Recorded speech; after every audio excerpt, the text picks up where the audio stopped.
Welcome to episode number 123 here at the Archerverse, and welcome to the most must-see show on Twitch TV. Welcome to the Archerverse TV.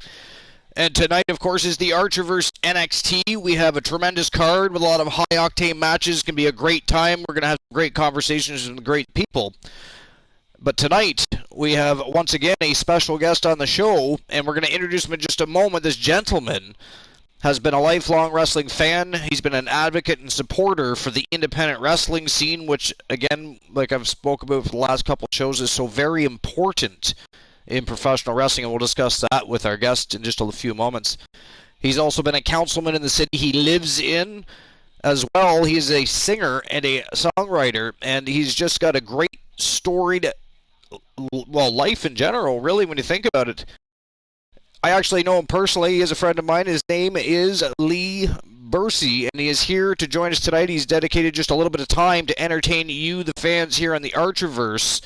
So, of course, I've already told him we appreciate him. He appreciates us for reaching out. He loves to tell his stories, and he tells them well, and he's here to do so tonight. So we're going to welcome former councilman, celebrity wrestler, singer-songwriter Lee Bursey to the Archerverse. Lee, appreciate you being here. Appreciate you giving the time to the Archerverse tonight. Hey, my pleasure. Thanks for the invitation. Pretty amped. It's definitely unique. I don't know that I get opportunities like this every day. Earlier today, I was taking part in a webinar as a guest speaker talking about tiny homes and poverty prevention. Here we are now, a few hours removed, and I'm talking about professional wrestling. How awesome. Life is interesting. Right? So I'm grateful to be here, so thanks for making time for me. I mean, how awesome is that? And I've said it time and time again, it's funny because professional wrestling truly does bring people together. It has something for everybody in it. If you take the time to watch a product and get to know the characters and the stories, there's drama, there's action, there's a little bit of blood, guts, and gore, there's a little bit of everything. It's really, in my opinion, the last of the Shakespearean art forms. And to watch, just give me one moment. Love City presents, and Lil, I See You. Thank you for joining us here on episode number 123. We're just entertaining and welcoming our guest to the show this evening. His name is Lee Bursey. He's got a storied life. He's had a storied career. He's been a councilman, singer, songwriter. He's been a celebrity wrestler. He's done it all. He's a very interesting man and a good friend, and he's given us his time this evening to talk about his adventures, attending different independent promotions and having matches while he was running for city council and other such crazy, fun things that he's done in his lifetime. And Lil says, did you watch NXT last night? I did not, Lil. But we're not going to talk about that right now, sir. We have the Archerverse NXT later tonight, but right now we have our interview. We're going to get on the road with that, sir. So just hang tight. If anybody has any questions for our guest, just send them through the chat, and I'll be sure to ask, providing they're appropriate, of course. You don't need to know what he's wearing. No. So in any case, yeah, it's awesome. Professional wrestling really does bring everybody together. So how did you get involved? Because I know you've been a wrestling fan your whole life, but how did you get involved in politics? And did being such a fan of the professional wrestling business and learning about, because I know you're kind of a charismatic guy, so being a pro wrestling fan, did that help any when it came to confidence and the ability to speak in public and other such things? Because you watched your heroes do it on TV, I mean. Absolutely. I think that's like, hitting the nail on the head in a kind of a unique way. Give you an example. I actually had like a stage fright growing up when I was, a wee one. Got shy in front of people, didn't feel super confident, wasn't a great reader, wasn't a great speaker.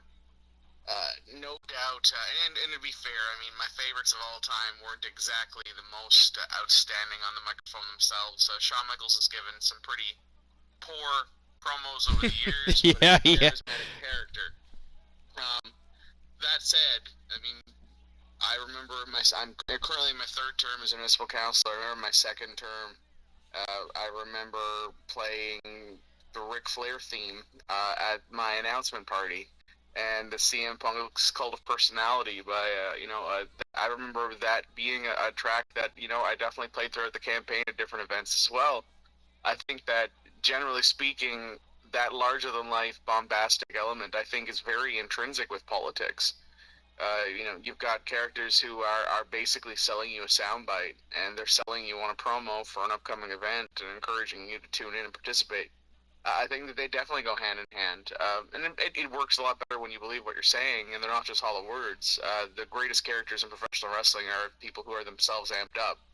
I think myself, no doubt, I might not be a huge fan of his group, and I might not particularly agree with a lot of his views, but I mean, Chris Jericho is a great example of a guy who is kind of himself painfully the entire way through, and is able to turn on his charm and turn on his charisma and say something cutting.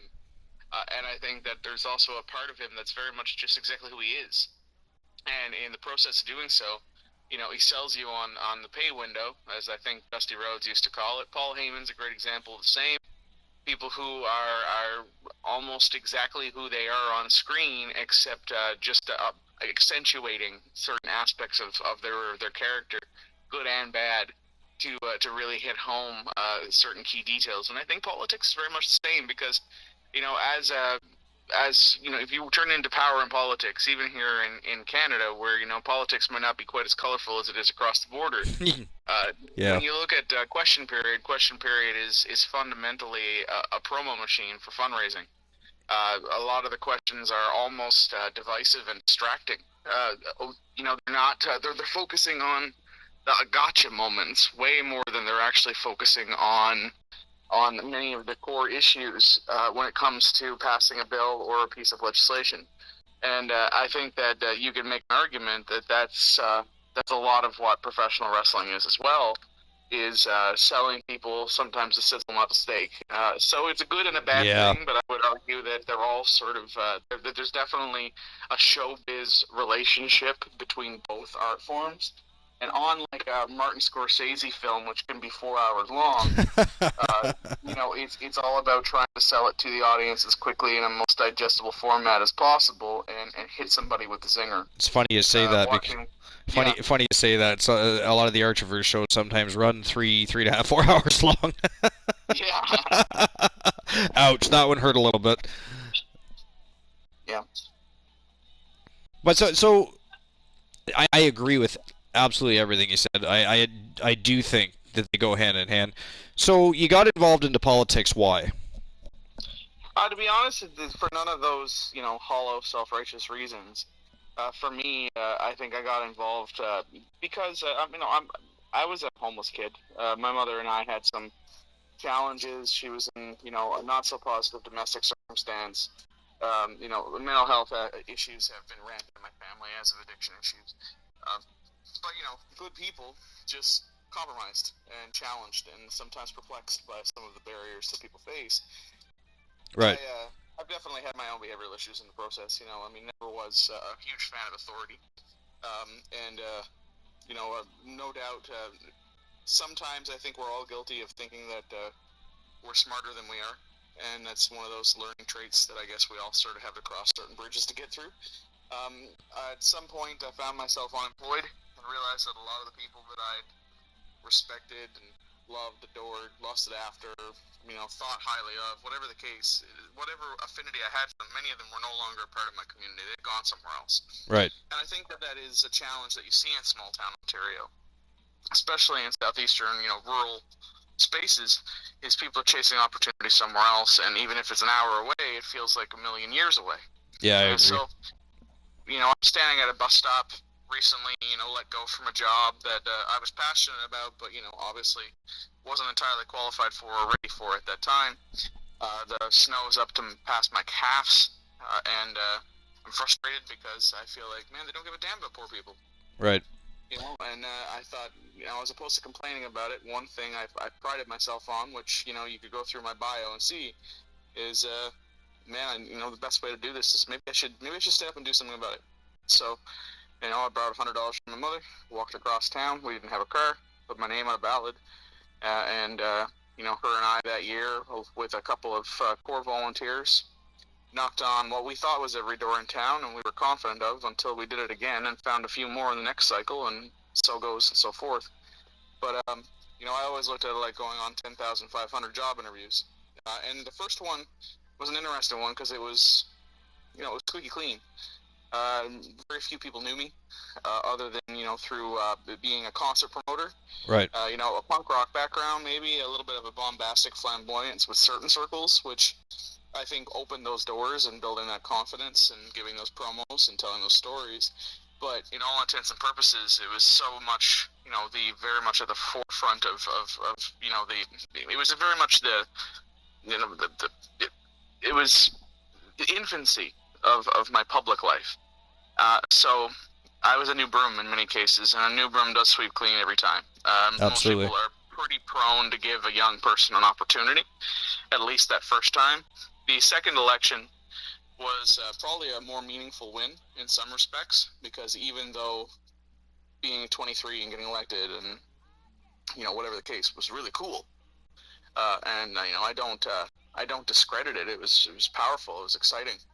Hold on one second. Powerful. Yeah, no worries. Christian Cool, I read your message, and we'll be right here waiting for you, my friend. So Christian Cool's going to be joining us in just a bit. He's got some stuff to get prepared at home. And Lil would like to know, before we finish our conversation, Lead, do you have any WWE action figures? Oh yeah, definitely. Lil? Not nearly as many as I used to. But yeah, to wrap up what I was saying, they're just basically the second time around, you learn a lot more about yourself, and then you're you know, you're running on your resume. Yeah. The last time was you know, you polarize yourself in politics in ways, and I think the last cycle was the most challenging for me, and but also very rewarding, because I was running on you know, some contentious ideas. I've been a pride activist with you know, as an advocate for the LGBTQ plus community. I've talked about harm reduction, mental health, and homelessness. These aren't sexy topics.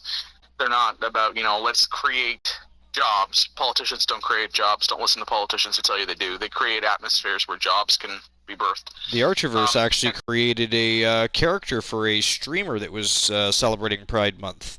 Oh, that's very cool. Yeah, they perform in drag shows, and they're fantastic. So do you, yeah. So they're fantastic person, great channel, nice, cool atmosphere, really cool people that stop by the channel and have conversations with. And we got talking one day, and I said, well, why would you not want to have a character yourself? So we ended up with we built a character. Name was Ivy Montana, and ended up becoming the world champion. So. I love flamboyance, and I live a flamboyant life. I mean, I'm cisgendered heterosexual man who's, you know, engaged to most beautiful women in the world. But I'm all, you know, I think professional wrestling, punk rock, and drag performances sort of all have something in common, you know, which is you're creating larger than life characters. It's like comic books to some degree. But for some people, it's also a great way to celebrate, you know, some real life. If I was transgender, or, you know, a non-binary, which I'm not, I to some degree, you're going to have people who would be accusing me of playing dress up every day and being completely obnoxious and condescending to me my whole life. So when you get to have an opportunity where you can do something fun and bombastic, like you know, like drag, it's kind of a departure from real life for me. Right. But for others, it's kind of a celebration of an exaggerated real life for others. Anyway, back to the action figures. I don't have nearly as many as I did when I was a kid. I had garbage bags of them. Garbage bags. I mean, that was everything to me. But at the moment in my adult collection, which is very modest, I have Kevin Owens, Daniel Bryan, CM Punk, The Miz, Paige, an Undertaker, Shawn Michaels from WrestleMania 12, March 31st, 1996, Arrowhead Pond, Anaheim, California, all-time favorite match, and two Finn Balor's, one from the NXT TakeOver Texas, where he had that Leatherface concept, and the other where he won the Universal Championship at SummerSlam. And I have a Seth Rollins sitting around here somewhere as well. That is certainly not a collection to scoff at, if I must say so myself. No, it's small. It's But meager. it's a I have a lot more Batman action figures and paraphernalia. Oh, and I do have one boxed Brian Pillman that a young man gave me that I Brian was very Pillman. grateful for. Wow, that's awesome. I enjoy watching Brian Pillman's son wrestle now. He's a very good Yeah, I wrestler. got to admit I do too. I think he's quite talented. Oh, he's fantastic. Like I really hope he catches Vince's attention at some point. Really Well, do. you know what? Let's actually talk about that one for a second. I'm glad you brought it up Okay. because, you mentioned my background with poverty prevention, housing, homelessness. All right, let's do that. Yeah, Let's go there. And not long ago, they had an AEW dark match between the Varsity Blondes, which is Brian Pillman Jr., and his very handsome and capable tag team partner, and their gorgeous valet, and they're playing off being these Ivy League performers, and they took on a tag team called Bums Are Us on AEW Dark, which were basically an exaggerated gimmick of two homeless guys who would wrestle for food. And I have to admit that I thought it was the most classless, disappointing caricature I could think of. This is not the Attitude Era.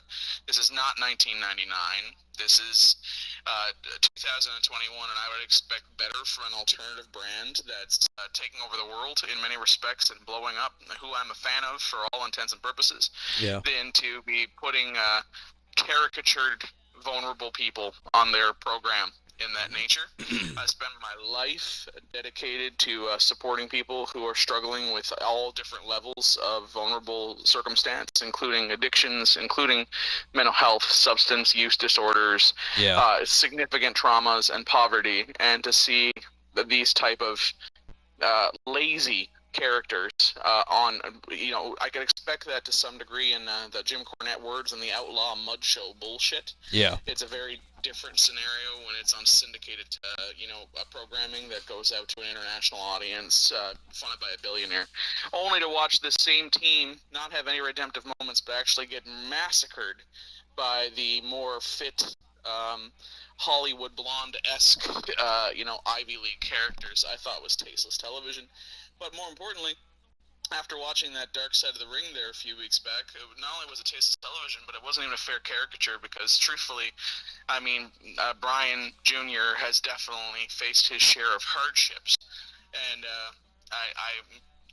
for someone who I have such a significant affinity for and so much hope for, to see him in a match like that, I thought was quite frankly disgusting. And I don't take that as a slight on him. He doesn't book his performances. No, yeah. Tony Khan, you could do better. You're supposed to be Booker of the Year, according to Dave Meltzer. Yeah, it's supposed to be, yeah. Get on top of it and stop booking crap like that. If my clients who I work with every day had watched that match, it would have hurt them. Wrestling's supposed to be a departure from real life. It's exactly, an yeah. Exaggeration of real life. It's an escape from reality. Vulnerable people. I mean, it's always had a little realism mixed into storylines, but it's an escape from reality, not a venture. A venture. Make fun of homeless people. This isn't South Park. No. Exactly. And random sidebar, but I'm going to take any opportunity I can to say things like that when I'm given the opportunity to do so. So from hardships and lack of confidence to being full of confidence and full of muster, advocating for others, helping others, guiding others,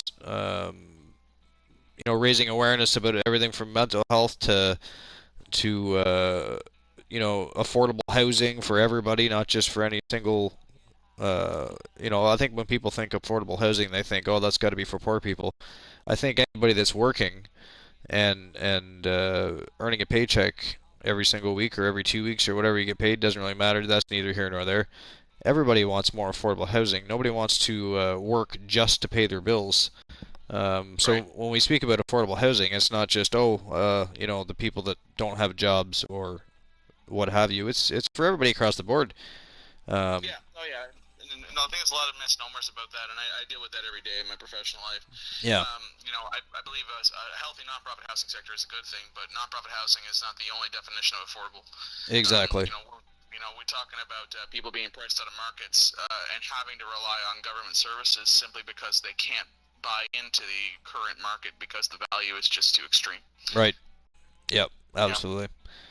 Yeah. But also, in addition to everything you've been doing in politics, also as you get older, you're singer-songwriter. You are host of a TV show. I didn't mention that to anybody. I always like to leave some secrets to the Archiverse. We can't reveal all secrets. A magician never reveals all his tricks.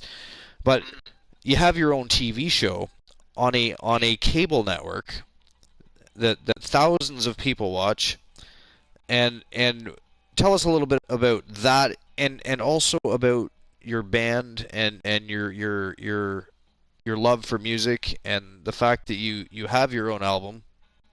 Yeah. Sure. Right? So let's talk a little bit about that, because we're going to talk about professional wrestling, of course. We have lots of time still, but Sure. I mean, Let's talk about the entertainment yeah, it's fascinating. The television program. I'm going to season 12 this fall. It's sometimes PSA.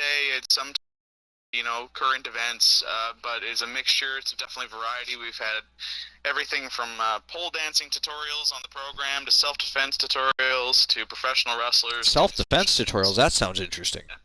Yeah, I got punched right in the face, Bradley Cozens. God damn him. I've had a blast with a lot of it, and it's a great way to shed light on important causes that I'm passionate about, interview people who I care about, share stories, break bread, and I've had let's see, just go through the guest list that pops on the top of my head. Ron Paul, Preston Manning, Justin Trudeau, Doug Ford, Kathleen Wynne. We've had Charlie Angus, Romeo Saganash, Romeo Dallaire. We've had AJ Styles. It's been something. Yeah. That's fantastic. Scott Steiner one time cut a promo on me on my program. It was, it's been interesting. Met a lot of incredible people. Some definite dream come true moments. Had and definitely shed light on very, very important causes, and it's kept the program going, no doubt. Now, as for the music is my first love, next to professional wrestling and Batman. Those are the things, and they're still definitive in my life now. They are. I've released three full-length albums and produced a compilation disc for charitable causes as well, out a record label called Recovery Records. And Project Mantra has definitely been a frustrating love, because I've gone through a number of members, a number of hardships, a number of downtimes, a number of costs, expenses, number of performing sick, definitely having shows for no one, and crappy outcomes to things I was very passionate and excited about. But I have to admit, nothing is as freeing as being on stage. And as an original singer-songwriter, it's been a powerful experience. And in fact, this weekend I'm performing, a live stream performance at the Gladstone Theatre in Ottawa, and we're working on our next record, and that's really exciting to me. That's fantastic. Half my life now I've been playing music, and it's the most rewarding thing I do. I mean, how awesome is that? Yeah. And I've opened for Crazy Town and Hawthorne Heights and all these bigger acts, the Rural Alberta Advantage, and all these bands that I grew up loving and adoring so much. And I've got to rub shoulders with so many musicians that I care about. Sharing the stage with the Mad Childs and the Mocha Onlys, and playing at the Riverfests, and playing at the Super X's, and playing at all these different festivals, and Barrymore's Music Hall, and creating moments on stage that have been provocative and wild. I've set things on fire. I've met some of the most incredible people in my entire life, and built some incredible bonds, and I've got to stand up for things I really care about. Which, by the way, I mean, talking about your experiences with rocking it on stage, we talked about it being hand in hand with politics. Music and the entertainment business also very much hand in hand with professional wrestling. Oh yeah. Right? I mean, because that's the next thing we got to touch base on is how your love for politics and music and entertainment and professional wrestling all finally culminated to you actually, dealing with independent promotions and having numbers of appearances as a celebrity wrestler. For sure. Well, I think it was funny, but just before we went on the air, you and I were, shooting the shit there for a few, and I was talking about how one of my favorite songwriters in history is Billy Corgan. I always thought he had a really unique voice and some beautiful use of language, and some of the most memorable songs of my life. I don't disagree. Now it's probably more nostalgia than anything else. I very much enjoy current Smashing Pumpkins as well, but no doubt he's a bit pompous, kind of a prick, but I always really enjoyed his music. But Some of the best were, weren't they? Yeah, but I remember distinctly him smashing a guitar over Steve Carino's head on ECW next to Dusty Rhodes. And now to see him, reviving the NWA. Well, when I'm getting married in September, and my partner and I are, of course, going to incorporate professional wrestling into our wedding. And that is fantastic. Part of that is, a replica championship, National Wrestling Alliance world title will be a part of that. He's keeping history alive. And even modern history. I don't have to go back as far as Buddy Rogers. I can go with before I get into the American Dream and Ric Flair and Nikolai Volkov and all of these different characters that made the NWA so special. I could get away from beautiful Bobby Eaton for a minute, and I can just talk about the American Dragon. I love watching NWA. Nick Aldis is awesome, by the way. Yeah, he is. Yeah.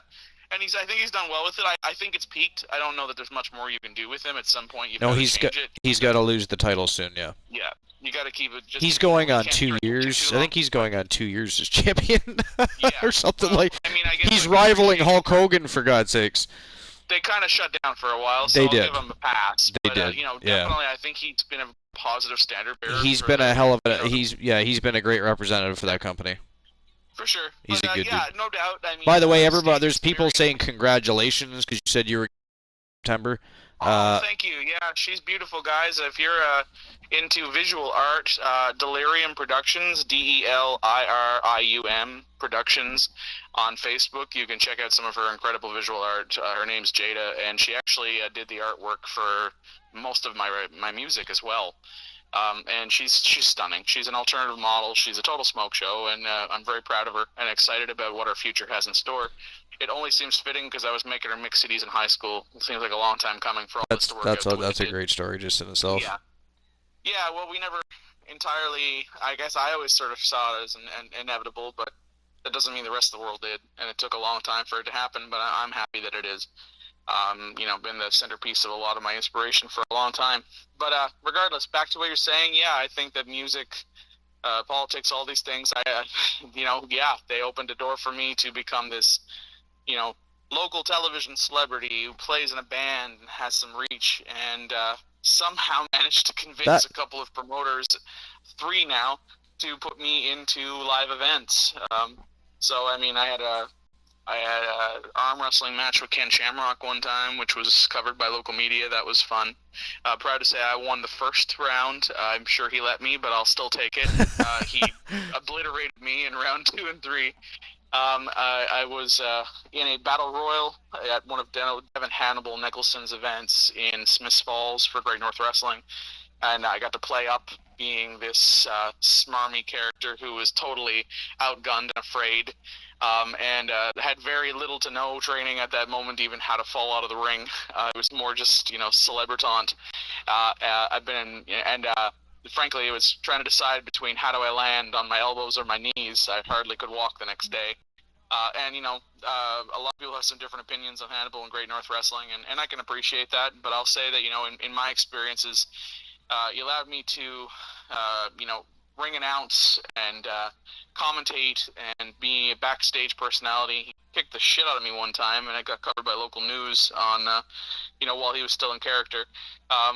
Those were positive experiences, from meeting AJ Styles to being a guest referee in Brockville on an event that, had Road Warrior Animal on it, rest his soul. A lot of those things were positive. I went on to have a cage match with the Great Crusher John Maloney. This was an idea I had. By the way. I didn't. Yeah, he's been on your program, eh? Yeah, the Great Crusher John Maloney was on Raw is War this past Monday night and had some great stories for us. He's a good guy. A lot of time for him, but I went out and purchased it, and it was the Ontario Municipal Heavyweight Wrestling Championship. And we had an event here in Brockville between 2 counselors that got a significant media attention. CBC covered it. It was really fun. I was lucky enough that John dropped me at one point, and I landed on my head, and I'm lucky I'm not dead. Frankly, these things happen. But it became quite the spectacular, and, he definitely did the time-honored tradition, I think, is what Vince McMahon would call it. He put the hometown boy over in his local community. and I'm very proud of that title. Whether or not it was, the fix was in, and whether or not it was a championship that I, helped by myself. Hey, how many people have done that in history?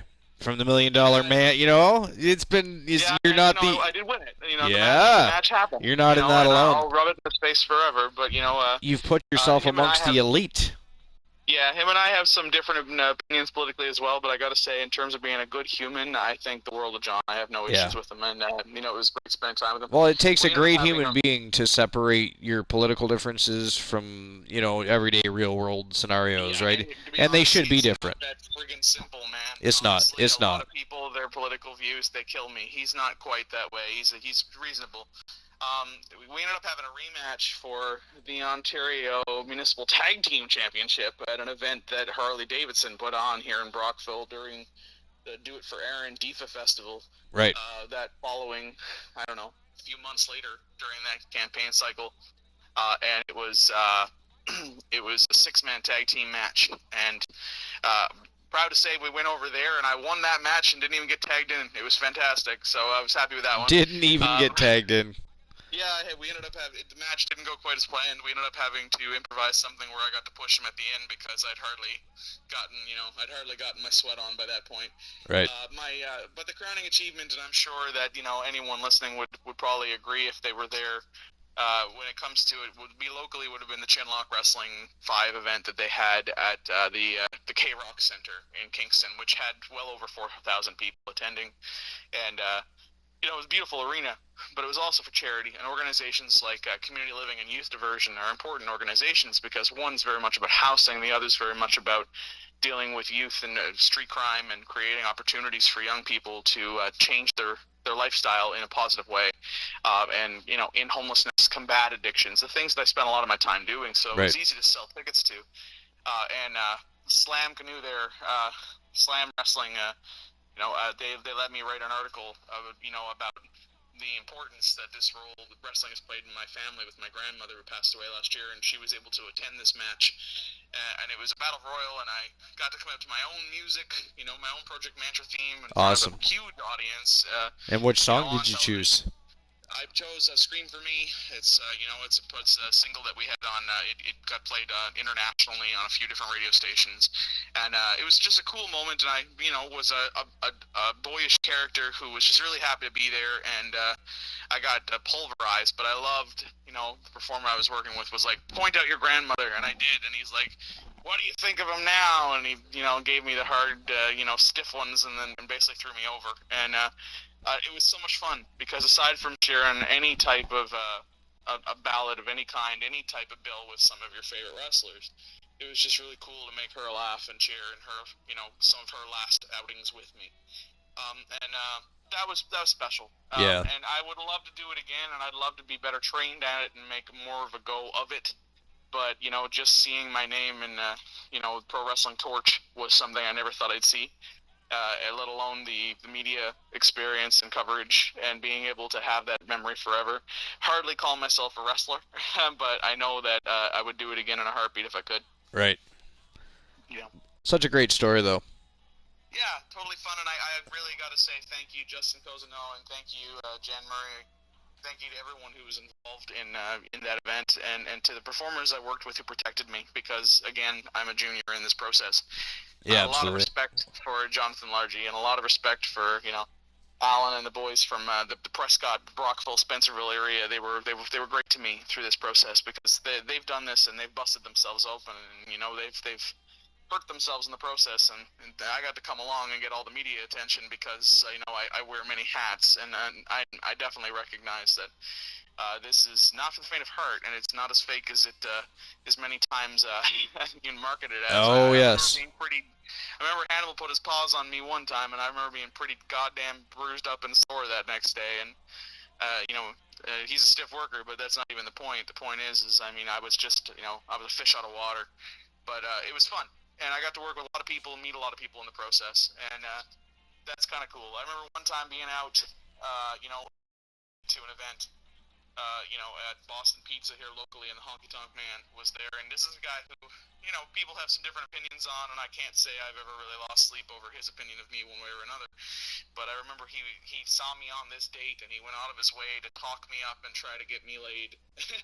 I thought, I'll hold on to these memories forever, and the good, the bad, the ugly, it was all very special to me. So, and I wish I could do more of it. And I had, so many pictures of me in the ring and pictures of all these performers that we'd meet hanging in my grandmother's room, at her long-term care facility. Taking her to meet The Undertaker in Niagara Falls is one of the crowning achievements of my life because she loved him.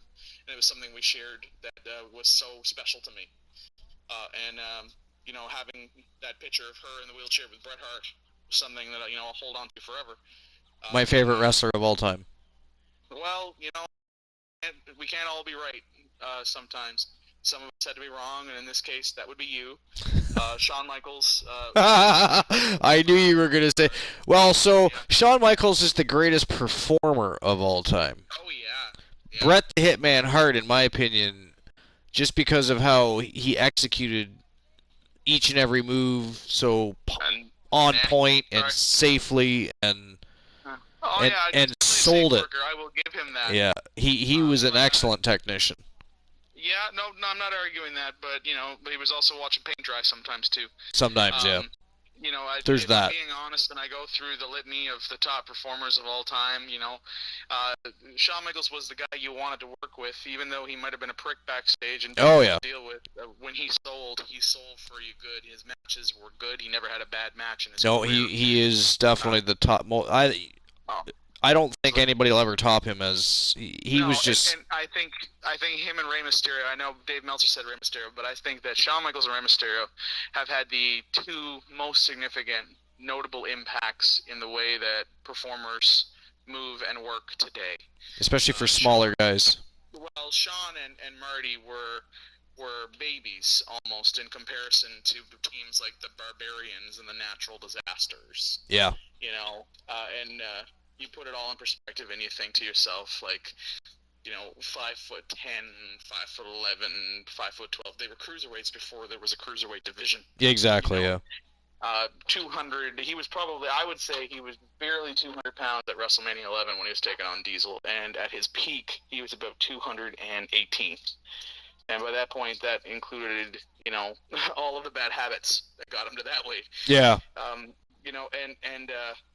The first person I ever watched do a Hurricane Rana. The first person I ever watched do a moonsault on mainstream television. Not to say he's the first one who ever did it, but he's the first one who executed it, and it was so damn pretty and flawless. And Jesus, how many super kicks have we seen per program on AEW or NXT each and every week since? Yeah, no kidding. This was a move that the Midnight Rockers perfected to the point that Roddy Piper was the one who said to Shawn Michaels, "When you break out on your own, kid, that's your finish." For sure, yeah. And I got to give the same to Rey Mysterio. Rey Mysterio is a human highlight reel and a unique one, but I just go through the progression. Without Shawn Michaels, there would have been no Jeff Hardy. Without Jeff Hardy, there would be no Young Bucks. Agreed. And here we are in the annals of history. I'm not as big of a fan of the Young Bucks as some people are. I do like them. No, me neither. They're talented. Don't be wrong. My problem is they're. Shea Angus, he loves AEW and loves the Young Bucks. Yeah. Kenny Omega is like Jesus. Listen, they're good. They're very good. They're not reinventing the wheel. They're not only are they not reinventing the wheel, but the truth is what kills me specifically about even the modern era, even when I watch NXT, which I love, is we used to kind of make fun of Dolph Ziggler for being too much like Shawn Michaels as a performer. Yeah. But nobody seems to make fun of Adam Cole for being just like Shawn Michaels as a performer. Yeah, I know. Yeah. Well, I hope they pushed Adam Cole correctly, because Adam Cole should be the next Shawn Michaels. Who should have been the next Shawn Michaels far sooner than it became so was AJ Styles. Yeah, no doubt. And AJ did it throughout, but AJ, to his credit, continued to do something his own. He did. But look what he's done since coming to WWE. Oh my God, he's a multiple-time champ. Like he's won more titles in the WWE than he did in Impact Wrestling in that entire decade he was there.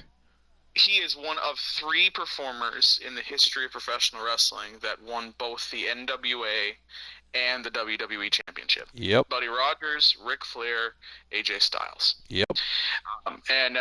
This is a guy who's been a world champion in Impact, world champion in the NWA, world champion in the WWE, and world champion in New Japan Pro Wrestling's IWGP. Now, he's the only one of his kind. I love the IWGP division because that gives international superstars a chance to win. Yeah. Because you can't. So one person has. We'll talk about that in a moment. But you can't. Usually a Westerner or anybody else doesn't win the actual New Japan Pro Wrestling heavyweight title. They have the IWGP heavyweight title and the Grand Prix title and whatever else. But we do know one person, because they fought title for title, and this one American now considers himself Canadian, actually did get to fight for that New Japan Pro Wrestling title and unified the titles before leaving the company. Would that be Brock Lesnar? It would be Brock Lesnar, and he still to this day is the only person that's ever done that. But let's face it, the Brock Lesnar is a beast. He is a once-in-the-lifetime athlete. To considering what that man even did in the UFC, and he was never 100%, he was less than 60% of a human being, even for that matter, going into the octagon each and every time. I'd love to know how they even got him in that octagon legitimately most of the time, with doctor's approval and all, you know what I mean? Even after he had his diverticulitis surgery, which was in Canada, by the way, he credits Canadian doctors for saving his life, which is why he resides in Canada to this day. He's now a Canadian citizen. Actually, his last UFC fight, he sported the Canadian flag. Yes, he did. Yeah.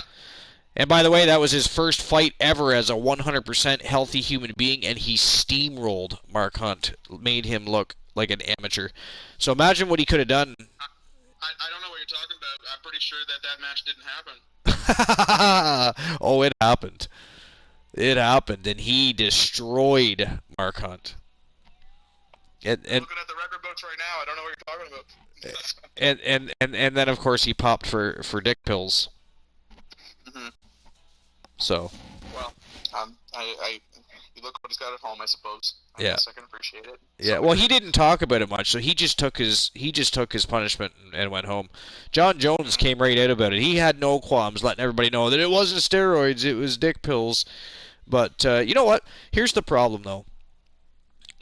I get that's your excuse, and that's fine in a normal company, but in a company that requires you to notate every single thing you're putting in your body, and you as a professional athlete are supposed to be monitoring what's going into your body, you have a team of people that are supposed to be helping you do that as well. I don't feel sorry for you, sorry. No. Anyway, tangent. We were going back to who were the top performers. Yes, so here's what I want you to do. Here's what I want you to do for me. I want you to list your top 10 performers of your favorites of all time, and then I want you to tell me who your top 10 favorite wrestlers are of all time. Okay. Because I know you have a sexy list. I'm a Cornette guy to some degree, so for me, how could you not be? I'll try. If you're gonna make a top 10, then the Undertaker's on the list, right? Oh, that's just the way it is. Of course he's. So here's the thing. Before we get started, the Undertaker is the new quote unquote godfather of wrestling, in my opinion. He surpassed Hogan in every way, shape, or form. Easily. Yeah. In my opinion. That's it. That guy, performer. Now, don't be wrong. As a worker, he dove over those ropes like he was nothing. Like, he dove over those ropes like a lightweight. He walked the ropes like a legend. He was the most spectacular in-ring performer. But as a wrestler, his character limited him in terms of what he was able to show us. So I'm going to put him on the performer end of the top 10. So he's number 10. You can't have a numbered top 10 without him. So he's I'm not even going to be able to get through this in an order. I'm going to do my best. Right. Kurt Angle was one of those outstanding, versatile performers who, on a wrestling level, is easily in your top 10 list every way. But people tend to forget about him backstage with Steve Austin singing carnival songs, wearing tiny, Cowboy hats. hats? And his milk stunt and his just arrogance. Bo Dallas tried to recreate it with the Bo Leave inspirational speaking, but Kurt Angle from Pittsburgh, Pennsylvania, spitting out the 3 I's of intensity, integrity, and intelligence, was one of the most outstanding first-year performers in history. Chris Jericho. And if I'm going to pick an era, it's early 2000s for me. But I really enjoyed his Ayatollah of Rock and Roll era. Yeah. But if I were to pick a favorite, it had to be the, I think, 2006, 2007 Nick Bockwinkel reimagined, short-haired.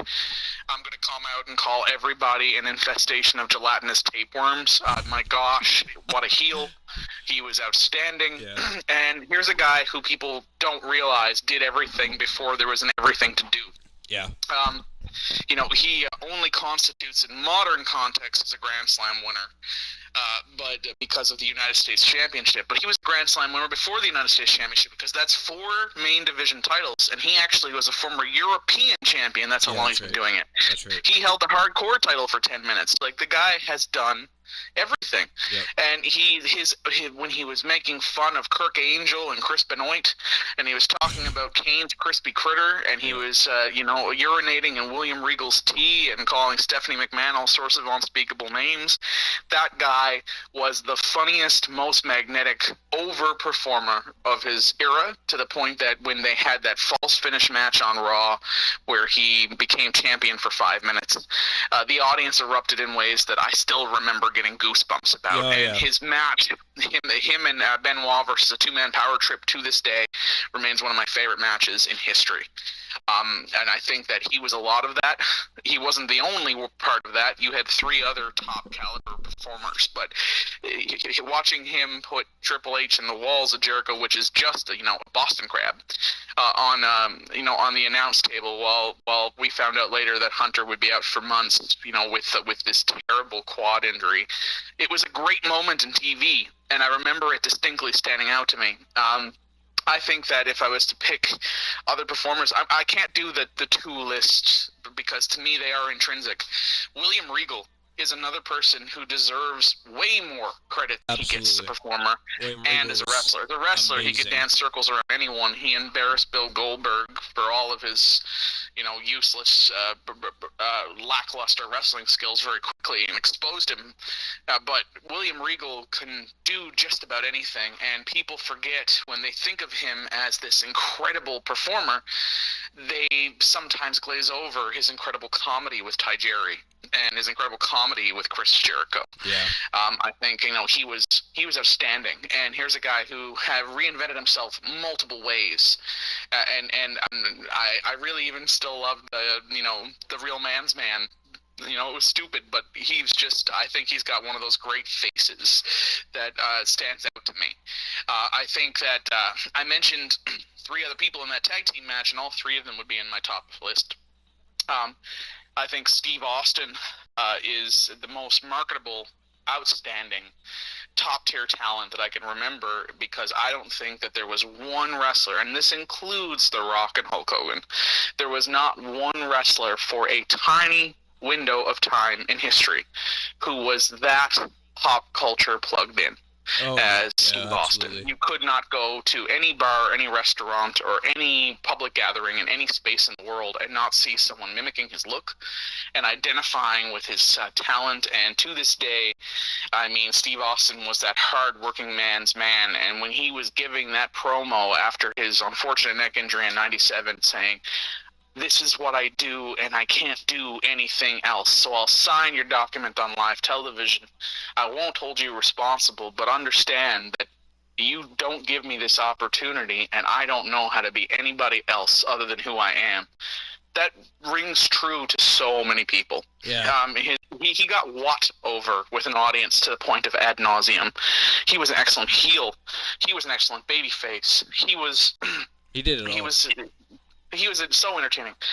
In that ring as well during that match was Triple H. Now, here's a guy who was saddled with one of the crappiest gimmicks gimmicks in history in WCW, only to be saddled with a less crappy but still fairly insignificant, the Hunter Hearst Helmsley character. blockbuster gimmick in WWE. And in my opinion, not only did he merge all of these different elements of his characters together, reinvented his body, and I mean, was easily one of the most impressive physical specimens in wrestling.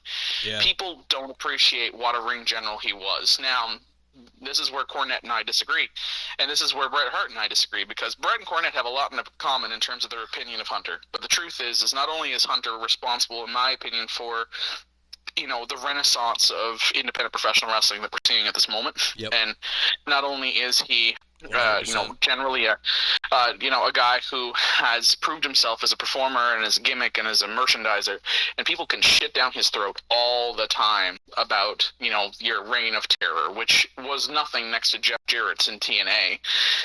He was a great heel. He brought together a fantastic stable and a modern Four Horsemen through Evolution. He was part of some of the most entertaining, over-the-top moments in the history of professional wrestling, from inducting fake breasts into D-Generation X to doing blackface segments we wouldn't see today, to stuff that was just over the top. The European title match in December '97, where it was months before the Finger Poke of Doom.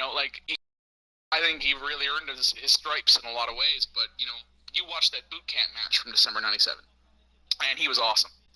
You watched that ladder match against The Rock at SummerSlam '98. He was awesome. You watch him in the two-man power trip tag team. He was awesome. Yeah. You watch him versus The Undertaker at WrestleMania 28 in Atlanta on a very lackluster card. That match stands out to me amongst all of their matches as awesome.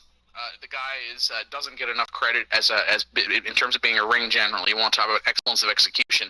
There's one. In terms of other performers that stand out to me, there's another person on that list, and he's a very sore subject. And I don't want to go on topic, or I don't want to necessarily go on record as talking about how much I loved and adored him. But I have to be honest, I did. In my opinion, probably the most preeminent professional wrestler in history in terms of creating, some element of believability and authenticity was Chris Benoit. Chris Benoit was. He was my favorite wrestler when I was a kid. I remember. I've managed to separate the tragedy that happened with not only that evening, but the set of circumstances that led to the brain injuries and altered personality, and it's not the same Chris Benoit we all enjoyed and loved in that ring. And I think it's unfortunate that professional wrestling still hasn't accepted that yet, and therefore his career cannot be celebrated on a national level. But I also think it's fair to say that it's very difficult to celebrate the career of somebody who did what he did. It is. But here's the other unfortunate part is Vince McMahon is having a real tough time putting Chris Benoit's son on TV. Yeah, but at the same time, there's an example of son is one of the sweetest young kids I've ever seen in my life. That looks just like his dad, unfortunately, and wants to wrestle as Chris Benoit Jr. And Vince wants him on TV. But if he came out with a different name, even he might have had a better chance, right? I know. Well, Vince still wants him. That's the thing, and I think we are actually going to eventually finally see, because he's been even in the media lately talking about certain things. So I think if they want to do him justice, change his name for at least a while. Yeah. Change his name. Yeah, we always hate that. We always hate when the infamous Vince McMahon name change happens, but this is one of those times where it might be justified. Well, as opposed to Wild Pegasus or Pegasus Kid, we've got to just come up with some other type of horse stallion name and give him a mask. He's good, by the way. He's good. There's ways to do it. I think, that doesn't surprise me in the least. But as the fact is that Chris Benoit brought a level of passion and intensity to his art form that very few have since. And if he could have done so healthily, I'd be cheering for him today. I think the triple threat match at Mania 20 is probably my favorite match of all time, next to the Iron Man match at WrestleMania 12 and the submission match at WrestleMania 13. There was something that made me feel something. And there's a genuine love and affection for him that I have a lot of difficulty reconciling. And I also have a social service background. Most true professional wrestling fans feel the same way. Well, I have a social service background, right? I deal with people who have behavioral issues and traumas and addictions and Amongst a the lot many of other things demons, that Lee Bursey right? does, ladies and gentlemen. Well, keeping that in mind, and as someone who has been open about my own struggles, the fact is that I think that you look at the history books of the way that we have eulogized certain characters. I think Chris Benoit is the preeminent example of, mental health gone wrong and systems failing and people not checking or supporting in ways that they should have. And it's tragic beyond belief for all of those impacted by it. But he easily, if I'm being honest, I don't think we'd have a Daniel Bryan today if we didn't have a Chris Benoit before. 100% agree. Right? And Daniel Bryan is doing it. Don't get me wrong; he's had a litany of health challenges, but he's doing it in a much more healthy capacity. Yep. But the similarities are there, and that brings me to my next person on the list, which would have been the Dynamite Kid.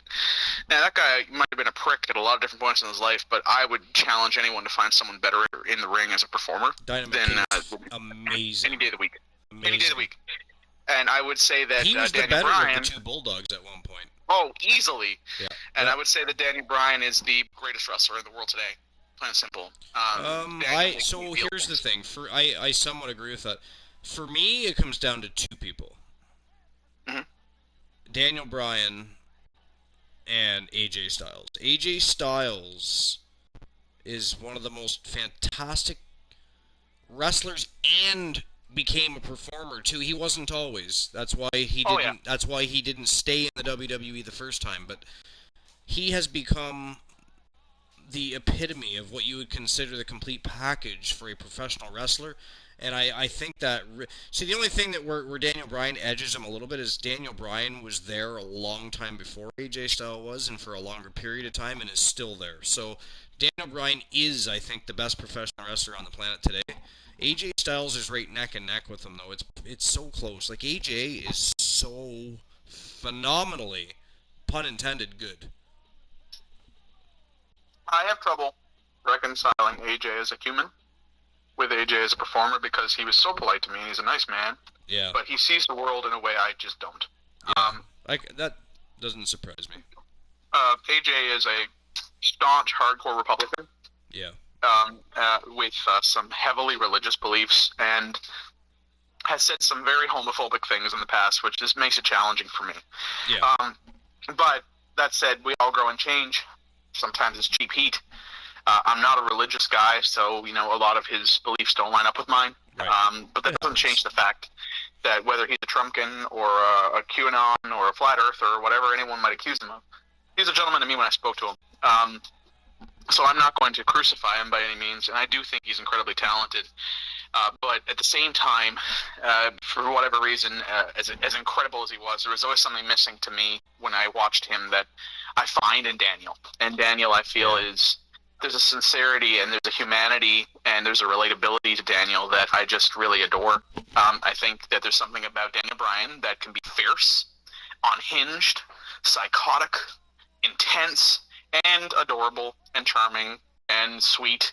I think that there's the full package there. I mean, he's a perfect public relations character, frankly. And I really enjoyed his hemp championship belt made of the coffee table. I thought that was Wasn't that fantastic? Easily one of the most entertaining things I've watched in professional wrestling in probably the last decade. I thought his match with Brock Lesnar at that Survivor Series does not get enough credit for being just so intense because he was so unhinged and so over the top. I thought his storyline leading up to, I guess, his second, third, and fourth world championships or whatever the process was, where he was constantly feuding with Hunter Hearst Helmsley and their heel persona of that time was outstanding. The WrestleMania thing was that was fantastic. That was genius. It was fantastic. Yeah, and it was 10 Manias. It was very compelling. Yeah. And it was 10 Manias from Benoit, and there is a relationship there, no doubt. Yep. The diving headbutt, the crossface. Absolutely. Yep.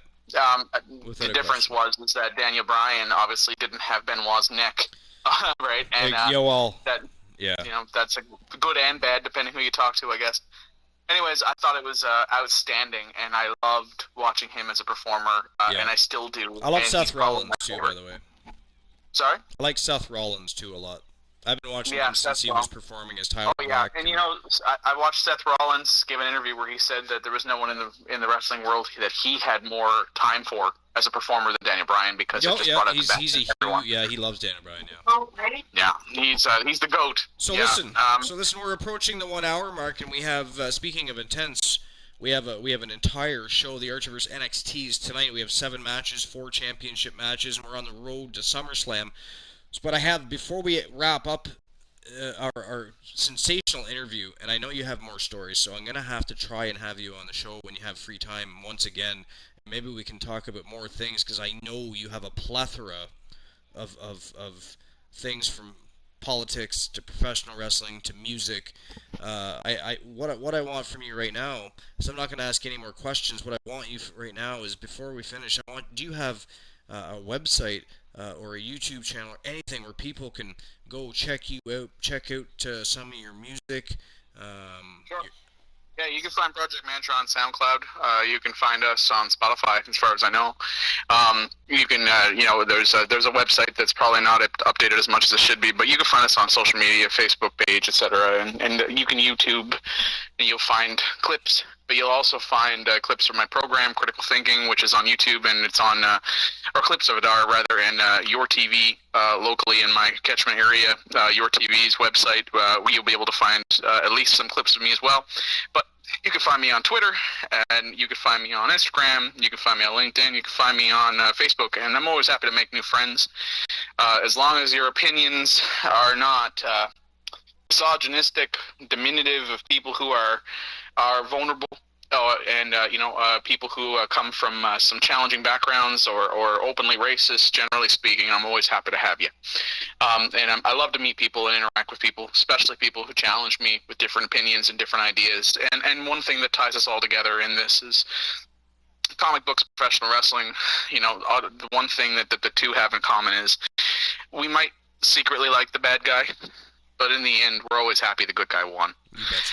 And I think that that's the way that life works. Is that your Joker and your '97 Stone Cold, they represent an era where everyone's a shade of gray, and you kind of identify with them because of your own frustrations. But in the end, what you want more than anything is to see the boyhood dream come true. You bet. Right? You bet. And you want the good to vanquish the evil, and the dark night to see the light. That's what it's all about. And those type of storytelling, that type of nuanced, as you said, I think Shakespearean storytelling, the combat ballet, it's what keeps us all coming back. And I think that there's a misnomer, if I could leave your audience with anything, there's a misnomer out there that professional wrestling fans are somehow unintelligent buffoons. And I think that couldn't be further from the truth, because my stories are nuanced, my stories are relatable, my stories are very human, they're very relatable, they're very sincere, they're very passionate people who try to deliver something that I think is very special to an audience. And I personally would much rather watch my fake and phony wrestling make me feel something than watch people actually hurting each other each and every day. And I see that in the world that we live in and in the industry that I work in. And I love that escape that my programming is able to provide. And quite frankly, if I get to live vicariously through the boyhood dream of Shawn Michaels for 63 minutes, or I get to laugh at Ric Flair cutting a promo, I would rather that than the fact that there's a lot of people out there who are struggling each and every day, and their stories are not sexy, they're not fun, they're not bombastic, they're not charismatic, they're painful, and they depend on this art form in many ways to get them through as well. Yeah, I 100% agree.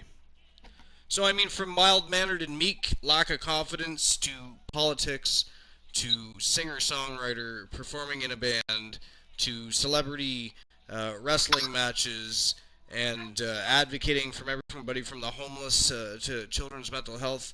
His name is Lee Bursey. His band is called Project Mantra. You can look it up on YouTube, Facebook, and I mean, what a storied career! What a great story you have. You should certainly I mean, you should. I hope you're proud of your accomplishments because that is fantastic. I of course have one of your albums that you gave me. Actually, you gave it to me in the parking lot of a grocery store, if you recall that. Yeah, many moons ago. Many moons ago, and I still have that. So Cool. it is very cool, and as is your career and your stories. And I hope we get to talk again. I've really enjoyed the time we have Me too, had and I tonight. appreciate the invitation. And I just appreciate you taking the time to come on the show and have the discussions and tell us your stories. It's very much appreciated, and I hope we talk again real soon, my friend. Alrighty, have a good day. Lee Bursey, ladies Cheers, and gentlemen, thank you for being here. Talk to you again soon. Hey. Cheers, thank you so much for this. Absolutely. Bye. So it was another great interview to kick off the show. I, of course, want to do things like that from time to time. It's a great surprise for everybody that frequents the Archerverse, and not just tuning in to watch a great show and some epic matches, but some guests on the show to tell us their stories, whether it be about professional wrestling, local politics, whatever they might have a story to tell. There's people that have stories to tell, and the Archerverse can be an outlet to tell that story and to entertain all the fans and the people that watch the show and attend the show and show up in the chat room. And in some cases, like Christian Cool, the Turret Man, 3TV Rees, 3TVB, and so many people that have joined at the broadcast. Jay Negative Gaming's been on the show. We're always looking for new ways to entertain all of you as a way of saying thank you for supporting the Archerverse and making it what it is today. And that was another great interview. I had a great time. I hope you guys enjoyed it. I hope anybody that's watching the VOD later enjoys it. People really enjoyed the interview with the Canadian independent wrestler John Maloney. And tonight, again, his name was Lee Bursey. He's been everything from a city councilman to a singer-songwriter in a band to a cable TV host to celebrity wrestler. He's done a lot of different things, and he's met a lot of different wrestlers, a lot of different people, and he's got a lot of cool stories, and I thought you guys would enjoy that. But as for now, you've already had lots of time to look at the power rankings, so we're not going over the power rankings. What we are going to do is we're going to get on with the show, because we have a badass show waiting to get underway, and Christian Cool is probably going to be bouncing onto the show at any time. Who knows who's going to be joining him in tow. But it's time to get things on the go. It is the Archerverse NXT, and we have a whole card full of great matches. 7 of them, to be exact. 4 of them championship matches. And again, we are on the road to SummerSlam, which is just a little bit less than 2 weeks away. So let's kick things into high gear and get the show rolling. Here we go.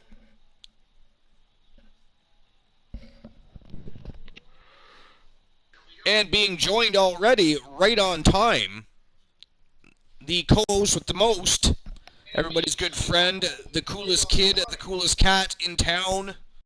He is Christian Cool. What's up? Nothing. What's going on, my friend? We're just getting started. Just finished the interview, which I'm sure you know. Yeah, I was kind of lurking.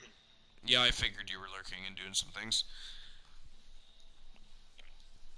So it was a good time, good interview. It was very interesting. He's got other stories to tell, of course, but I want to keep any interview we do with anybody to the hour mark. We do have a show to get underway each and every time we do it. And tonight, by the way, Christian Cool, again, I had a surprise matchup to start the night off just for you. On NXT. Spoke to Archerverse management, from north of the border, and we ended up with one hell of a kickoff show for this evening. We got a I can't wait to see it. I'm lineup actually excited to see it. It's going to be a fantastic match. But everybody, welcome to Montreal, Quebec, Canada. It is the Archerverse NXT Stadium, packed with a sold-out crowd here to watch the Archerverse NXT, and we're kicking things off with Gabriel Michaels coming out to spit on the microphone. He's had a lot to say lately. He is still very unimpressed that he has lost the World Television Main Event Championship and has been looking for ways to get back into that title picture, and I'm sure that's exactly what he has on his mind tonight as he comes out to the ring to address the fans. I mean, just not too long ago when he did that, he actually had a World Television Main Event Championship matchup. Fatal 4-way match. Now, he didn't lose the match, but he did not win the title. So I'm going to guess that is what this is about. He, like Christian Cool and Christian Hart, they do not like multi-man matchups. They have a serious disliking for them, as a matter of fact. I can kind of understand it. As a champion, it's very frustrating because, much like what happened to Gabriel Michaels, as a champion, you do not have to be defeated to lose your title, and that can be a problem for many people. Very much indeed, Archer. Very much indeed. I mean, rematch or not, in general, problem. But it is also a challenge. And Gabriel Michaels is either going to just have to step up to the challenge or have a seat and keep his lips closed, really. Well, let's see what he has to say, though. Yes, we're going to have to listen to him open his lips for at least a few moments. Just a few. I do find Gabriel Michaels a little pompous at times. But then again, considering the family name, I guess that kind of is expected. You find him pompous? A little bit. That's hilarious. And that's saying something. That is saying something. I recall somebody said they were going to pee on my shoe. I don't know why somebody would do that. That's kind of weird. It is weird. I don't know why they would even bring it up. Like, why would they? But anyways, let's see what Michaels has to say. He is on his way. Probably not the last time we'll hear from him. He's ready to lay it all out right here. Let's listen in as he addresses as I continue to work on your banner. Fantastique. Are you gonna post said banner in the Discord later for we views? If it's done. Or, well, you could just pop it up on your computer and you can go live on Discord later. Maybe. We'll see. Perhaps. It might be done and I just give it to you. That'd be sexy. Yeah, we'll see. Let's see how much you annoy me. Well, he's about to annoy the crowd. Speaking of annoyance, he just told the crowd to shut their damn mouths. Oh, that's rude. Boo! Poking the bear. He is poking the bear.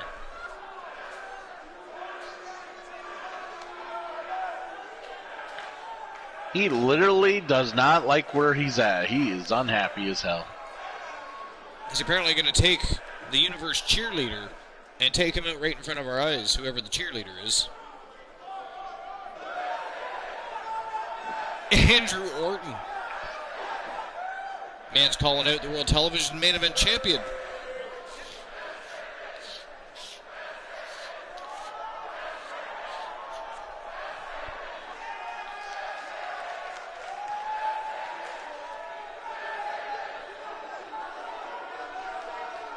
I'm curious what Orton has on his mind. Right about now, probably, what the hell does this punk want? With everything going on lately, we thought we might see him tonight. With him, you know this is going to be good. Let's listen and see. I'll be honest, I would like to see a one-on-one matchup between Michaels and Orton. I mean, it wouldn't hurt. No, it wouldn't hurt. So did you catch any of the interview, or were you just busy the whole time? I was pretty much busy the whole time. Yeah. It was a fun interview. It was very interesting. So his name was Lee Bursey. He's been everything from a councilman in the city to he's got his own TV show on local television. He's a singer-songwriter. He's got his own band. They've published albums. I mean, he's got quite a story. He's a celebrity wrestler while he was a councilman. I mean, he's got quite a storied life, I guess. I was going to say career, but he's got a colorful life, period. Oh, with all those accolades, it sounds like it. Yeah, so it was a fun interview. And, he said when he's got time, he might be able to come back on the show and share more stories and sometime in the future, so that's cool. Have you spoke to anybody? Have you spoke to anybody on your end about potential appearance on the show? Not yet. Not yet. I figured, you know, we don't want to do it too often. Tonight was the last night for special guests for a while. I don't have anybody else lined up for the near time. It just happened to be that I was immediately able to speak to these two guests. Specifically right after we've been discussing a lot of things about independent pro wrestling lately. That's pretty much what brought them into the spotlight kind of thing. Like, I know I could probably get my buddy Ben to easily do it when he's got time. Hey, Ben, whenever. Benny Boone. Whenever. But, you know, that's just any time I can pretty much get him. Sure, yeah. You know, the guy loves me like a brother, so it's just amazing how long it really was that we hadn't seen each other. Are these guys going to talk all night long? Yeah, they are. It seems like it. Well, they got a lot on their mind, Archer. Really? Seriously. Get it on, boys. Just drop the mics and go at it. Seriously. It feels like it's just dragging on and on. Wow. Stop whining and complaining. The Divas division got squashed. We have the Women's Wrestling Revolution. And by the way, Becky Lynch would probably kick your ass.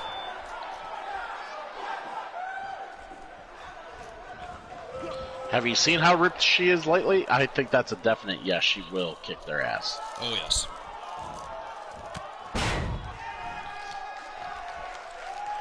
I'm looking forward to Becky Lynch coming back. I think everybody is. Well, yeah, because it also, you know, people are interested to know how she gets treated by Vince. Because one of the things Vince has always had against women wrestlers is the fact that sometimes they disappear because they become mothers. Oh, yeah. But this could be a whole new avenue for women wrestlers that want to have families but eventually still have careers. So if Becky Lynch can successfully pull this off, this is going to open a doorway that's never been opened before for women performers. And let me tell you, there is a lot of fantastic female talent out there right now in different promotions globally.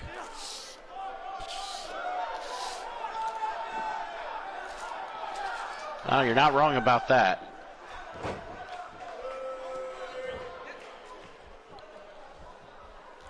We've got a mini match here ourselves. Look at this. T-bone power slam. I thought he was going to go for a suplex there. He turned it into a power slam. Orton just about beheading Andrew Orton. Or, I mean, Gabriel Michael. He just about beheaded himself, folks. He was out of control. Wasn't thinking correctly.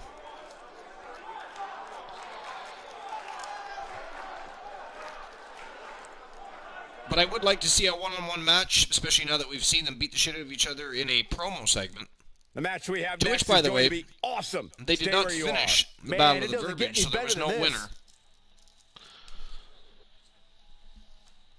And here's the first match of the evening. Christian Cool, this one's for you.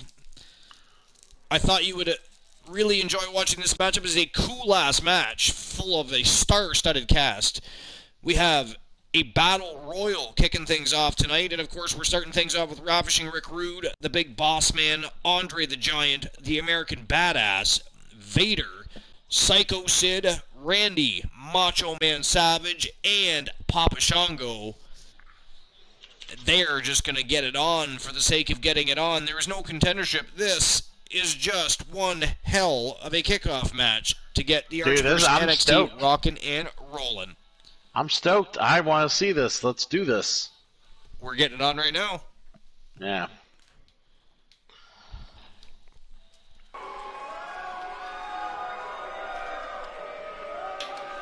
But since I just had an hour-long interview, and there's a lot of entrances to go on here, I gotta be honest, I have to pee.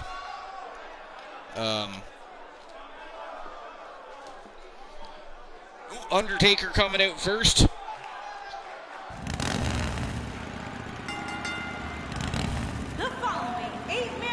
Here we go. CGTV. From Death Valley, weighing in at 300. We appreciate you too. By the way, if you didn't see the beginning of the show, CGTV, Monday night show, and tonight we had special guests on the show. They're at the very beginning of the episode, so you can't miss them. And you've shown up at a perfection time, my friend, because this is the very first matchup of the night. Guys. That's a scary thought, Cole. A perfection time? Tonight, Perfection time. Too many superstars more motivated than him. Okay. I mean, the average layman, Neanderthal, could always say a perfect time. It is a perfection time.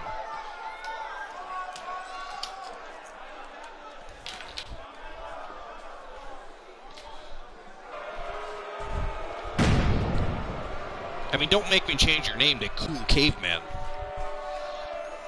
I'd rather you didn't. Actually, I would too. You would. I know you would.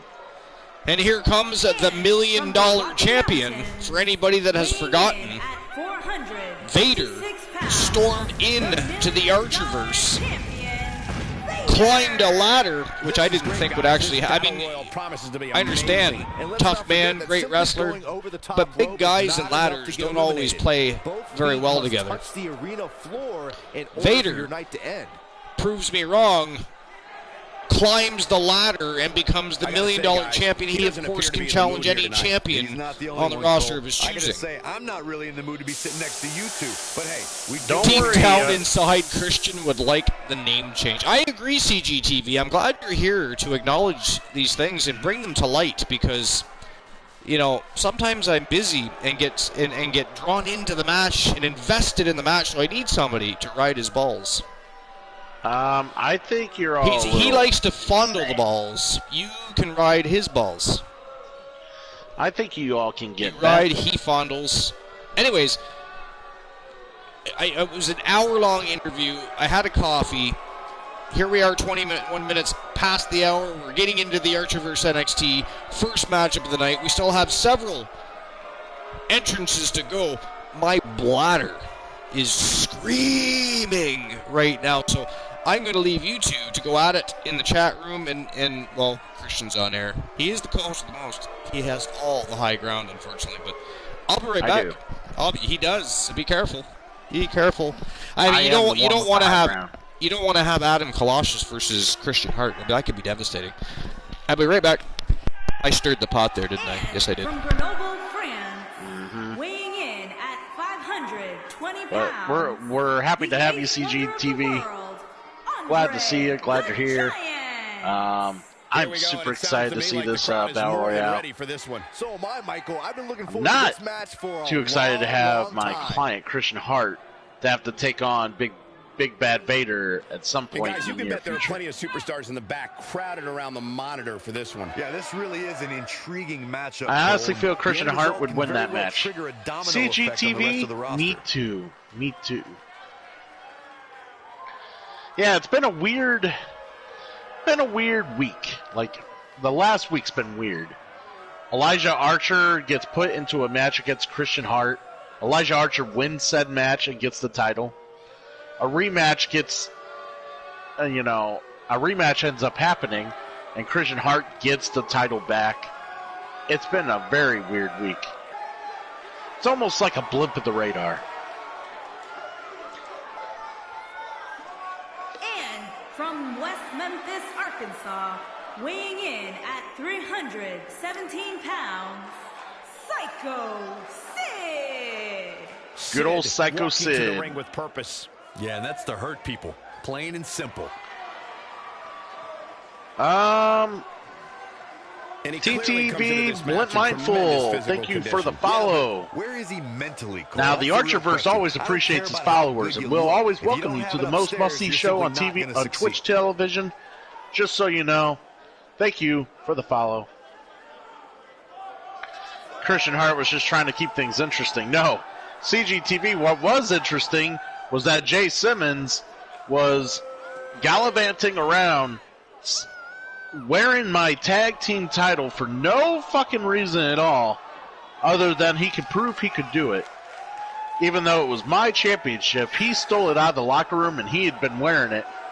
And I thought it was a funny joke at first, but eventually he felt the need to not give it back.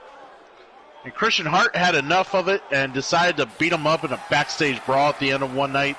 I think it was Monday night.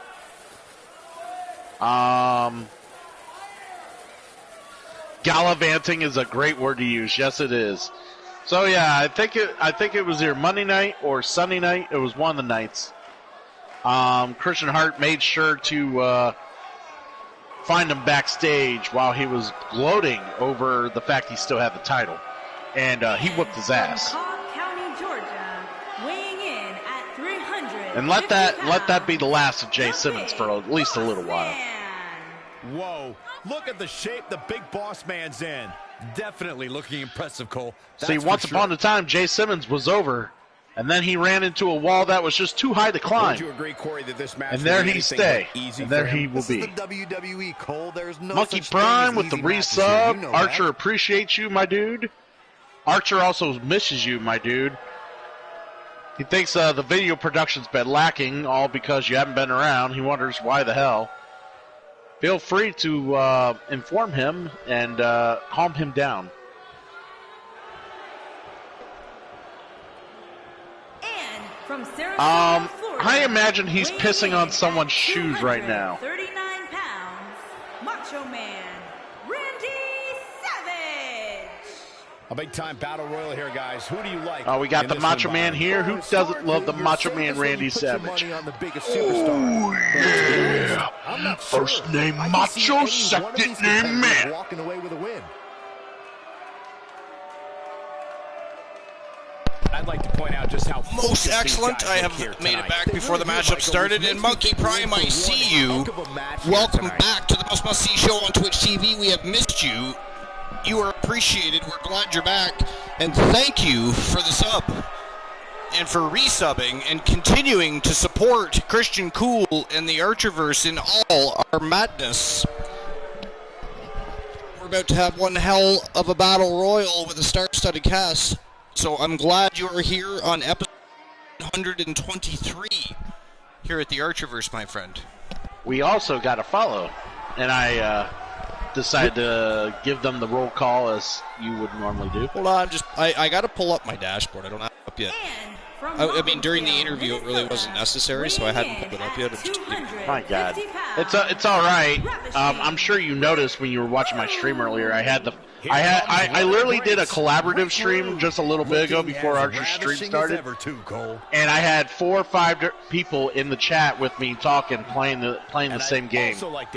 And I had them all muted for the first hour. WWE. Yeah, and he's hoping Nobody his could stock hear them, continues but to all they rise. could hear was A me. loss They here, couldn't though, hear would them certainly crush because those I had them hopes. muted somehow. I forgot to fucking unmute them. So it's okay, Archer. It happens. So who was the follow from? Because I don't have that info yet. Let me pull it up. The follow was from TTV Blunt Mindful. TTV Blunt Mindful, I see you. I appreciate you for being here. Thank you, and welcome to number 123 here at the Archerverse.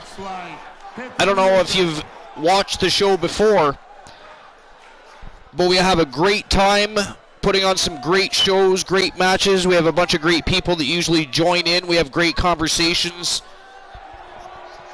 and we appreciate you for being here. I hope you have a good time. And now that you're a follower, you'll get notifications every single time we go live, baby. So welcome to the madness that is the Archerverse. And hang on, because you're in for a wild ride. We're going to have a good time tonight. And their opponent, weighing in at 300 CGTV, pounds, Papa Shango. you, of course, have a match this evening. Here comes Papa Shango. And nothing about this guy says fun to me, Cole. Where is From where Mr. I sit, T? He certainly seems more focused than He perhaps I've was ever seen streaming, him. He's Archer. got one Is he? tall task ahead of him here. Was Yeah, or is? I rated. Well, he still is. I rated him.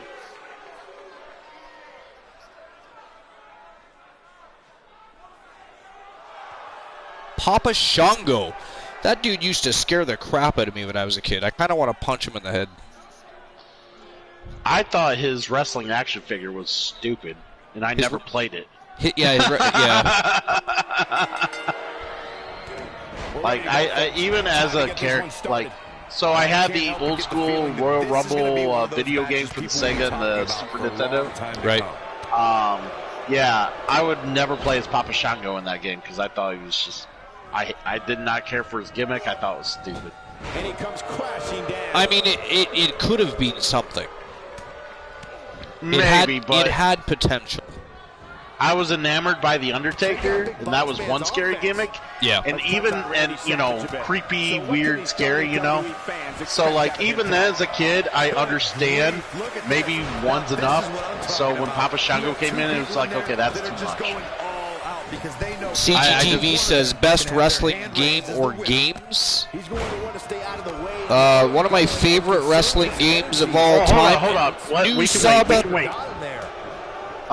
He gifted a tier 1 sub, and Ryga is rated with the party a 4. Ryga, dude. invading the compound and joining Archer's army. We appreciate you for being. Slamma Beast is here.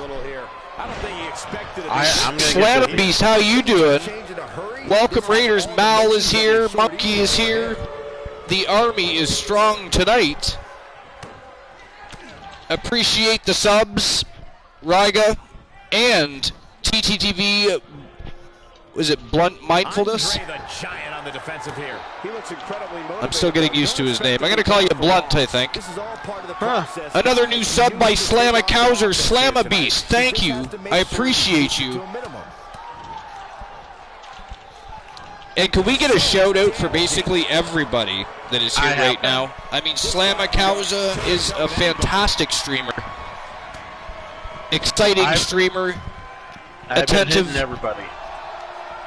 I always have a good. I mean, if you go to Slamma Causer's channel and you don't have a good time while you're watching him do his thing, he is all hype. He's the hype man. He's fantastic to watch. And he's welcoming. He has a great community. You should definitely check out Slamma Causa. I call him Slamma Beast because he is a beast. The strikes have a little extra on them tonight. But it is definitely Slamma Causa. I pretty much hit everybody. Fantastique, appreciate that. Wow, is this an over-the-top Battle Royale? This is an over-the-top rope Battle Royale. Well, Rick Rude went flying to the masses. I seen that. Rick Rude has been eliminated. Ooh, American Badass just about got eliminated by Vader. But what now that everything's a little more calmer, let's talk about favorite or best wrestling game. Favorite best wrestling game. So I'm biased as far as the favorite game overall because WWE 2K18, which is the game engine we're using to create these shows, was so great for so many reasons, from the universe mode that allows us to do what we're doing, the creative direction it allows you to have for characters and stadiums and championships, the nostalgic characters. This is a fantastic game for so many reasons. But if I talk old school games and I talk away from 2K18, one of my favorite wrestling games of all time is called No Mercy. It was for the N64, and it was a badass wrestling game. Yeah, I still missed on that one. I because of my lack of N64, I couldn't play that. I didn't get to play awesome wrestling games until because I grew up playing like WWF Warzone, WWF Attitude. Also good games. No, actually they're not. They're not that great. For their time, they were. For their time period, they were. For the time, we didn't know better. Yeah. And then SmackDown blew them out of the water. Like, my God. Like, yeah, CGTV No Mercy was fantastic for so many. It was the first time you actually got to see your wrestler come out with a championship belt. It was the first time you got to see the American Badass come driving out on a motorcycle to the ring. I mean, there were so many things that made that game so epic. It was a lot of fun. The career did you just see that elimination by Randy Savage? I did. How the hell did he pull that off? I don't know, but Andre the Giant is now going home and has been eliminated. We are down to 6. Ooh, yeah. Quasar! Oh my my shoulders and I put him over the top rope. He fell like the biggest water you ever hit the mat. Oh, yeah. I see you, Quasar. Thank you for being here. Welcome to episode number 123. Ladies and gentlemen, we are on the road to SummerSlam. It is less than 2 weeks away. We're going to have the roster from Raw is War taking on the roster from the Archerverse NXT. Championship matches all night long. It'll be a great card, high-octane matches. As usual, a bunch of great people will show up to have conversations. It'll be a fantastic time on the Pinnacle pay-per-view show for the Archerverse this summer. He lands the overhand. But we have a great card planned tonight. We still have 6 more matches tonight. 4 of them are championship matches. It is going to be a wild ride. I'm glad you're all here. I appreciate each and every one of you. Thank you. And thank you for the subs. You are all awesome. And the driving force. And another sub. Christian Cool got a sub from Christian. I almost said from Christian Cool. You gifted yourself a sub. Well, Christian gets a sub from awkward. CGTV. I was going to use my Twitch Prime on you, dude. I was going to wait till later, but the hell, CGTV beat me to the punch. Thank you, Beat buddy. you to the punch. It just means... You know what? You could take your Prime membership and you could gift that to somebody else this month now that you already have. I will. I will definitely. I would appreciate it. I would. So Christian Cool every single month gifts me his Prime membership subscription, and I gift mine to him. It's one of the many things we do to support each other as we continue to grow our own brands and communities, as we remain part of your community. So now he gets to gift that to somebody else. I would appreciate it if you would do that. I will. I will, most definitely.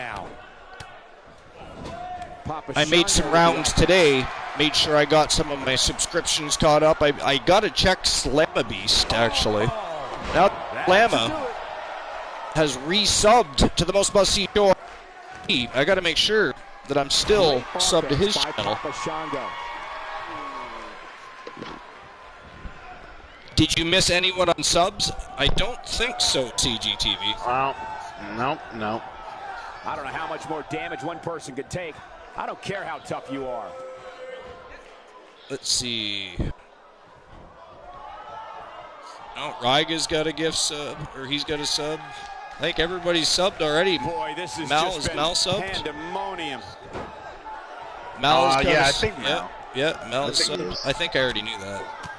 I think pretty much everybody's already subbed. Look at Papa Shango go. Boss man taking quite a beating. He started this match in great health, but now it seems fatigue. But yeah, my God, we got fantastic action going on in here. Papa Shango making a strong presence in here. We're He's suddenly throwing down to people 5 around, too, by the picking. way. Yeah, I know. Script on him there. He's just throwing people around, beating people up. It's all that voodoo magic. Well, that was awkward. All that voodoo magic from the witch doctor. CGTV wants Macho Man to win this matchup. Nasty chop. And there's the reversal from Randy Savage.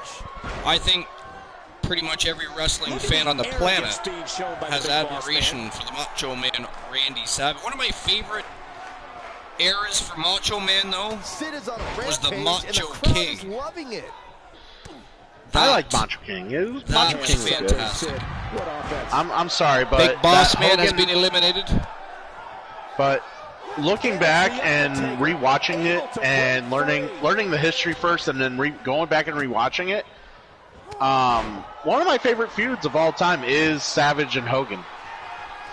Savage Mega and Hogan Powers. was a great feud, man. The whole That Mega Powers feud was awesome. exploded. Yeah. It was fantastic. And over Miss Elizabeth and everything, like that The was American super Badass awesome. has been eliminated. And a Savage clothesline.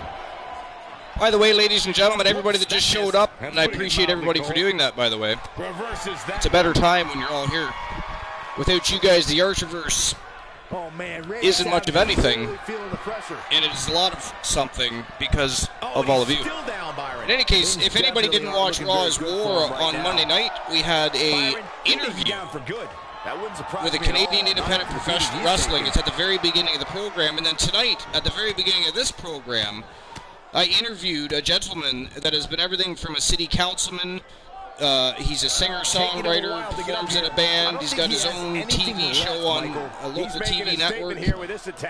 He's done a lot with his career, and he granted the Archerverse a little bit of time tonight, and we interviewed him because he's also been a celebrity wrestler while he was a councilman. So he shared some of his stories about professional wrestlers he knows, matches he was involved with, his love for the business. It was a fantastic time, so make sure you check those out. Again, they're at the very beginning of the episode, so you can't miss them.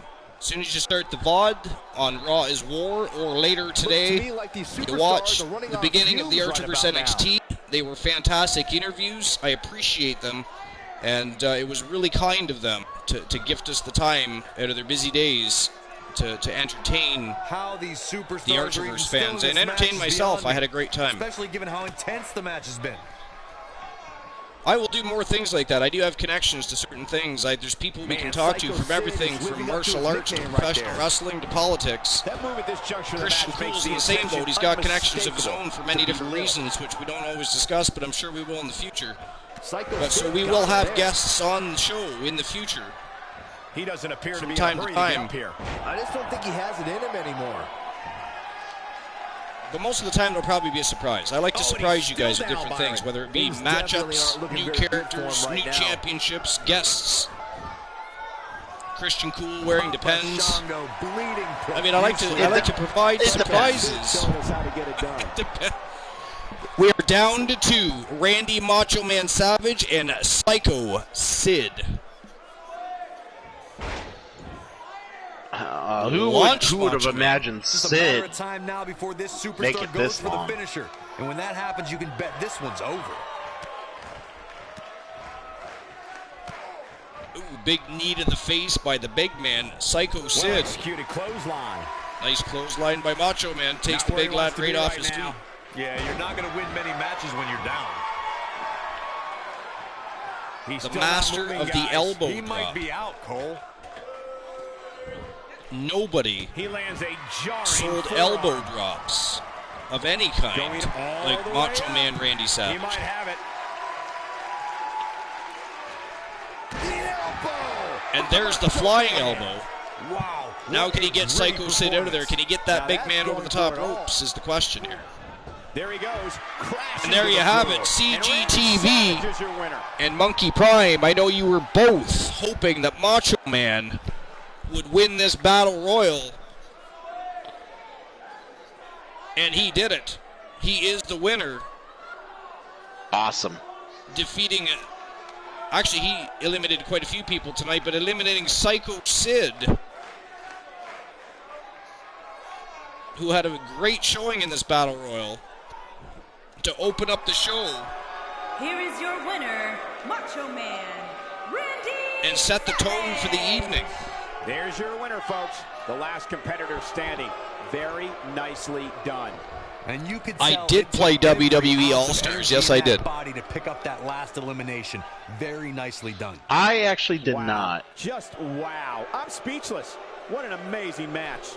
Another great WWE wrestling game was Here Comes the Pain. It was a SmackDown game. Because I never played No Mercy, that would be my number one. And I think that was the last wrestling game I probably played outside of Fire Pro Wrestling the other night. Which, by the way, you should do more often. I quite enjoyed that. I know you were just playing around on Discord, but that was I liked watching that. That was cool. Fire Pro Wrestling's badass, dude. It is. That's very enjoyable. Hopefully, we get the show in, and we might have a good raid later if that guy's still on that I found just a little bit ago. Sounds good to me.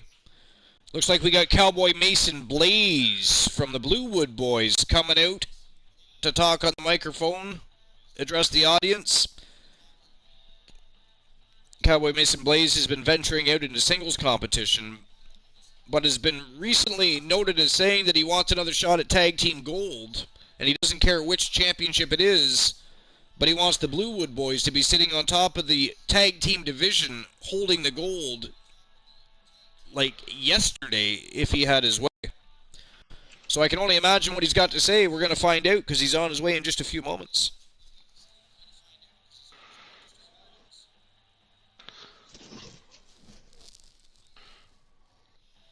I want Mario wrestling. That would be badass. Mario wrestling. Could you imagine? I'm surprised there isn't one.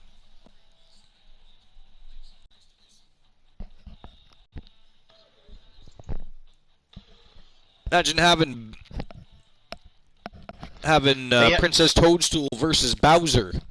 They already got Smash Brothers. They're not going to venture into that. Wonder what's on his mind. They could always throw some WWE wrestlers into Smash Brothers. Yeah.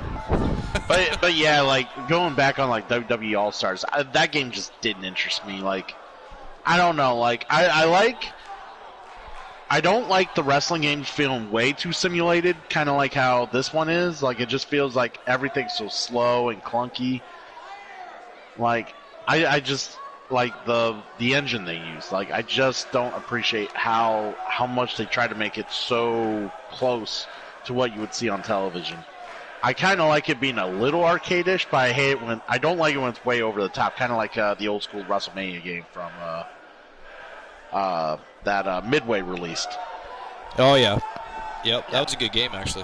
One thing that, what was I going to say? Yeah, a little bit in the middle. That's where Here Comes the Pain was. Yeah, Here Comes the Pain was, it felt like, a wrestling, a reenactment of a wrestling game, but it wasn't like too over the top either, but it didn't, like when Brock Lesnar clotheslined you bounce around a little. Like, that was fine. It's calling out Archer. I disagree with this call-out. They just defended their titles, and Archer, by the way, just lost 2 championships. Maybe Archer feels like losing one more. That's not funny. Did you pee in someone's shoe? Nobody peed in anybody's shoe. All right, well, Why maybe are you obsessed with peeing in shoes tonight? Dude, you went on my stream earlier and you ranted for 10 straight minutes on my chat about pissing in people's shoes. I don't want to hear it. I have no idea what you're talking about. Ladies and gentlemen, just disregard the comments. He's delusional. I think he's a little hangry. He hasn't had his midnight snack yet. I don't know what he's going on about. Nonsensical stuff, peeing in shoes. He's a little weird. I think he's been into the sauce tonight. Got into Vanessa's wine. Feeling the love for that superstar. She actually doesn't drink. He says. Secretly, she's an alcoholic because she has to live with him.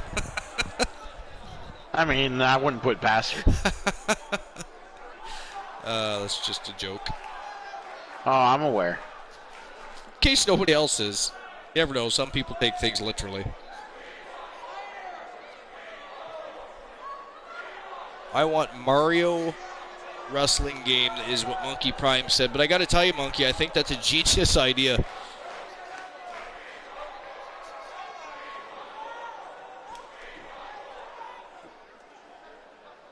Bad blood is a-boiling.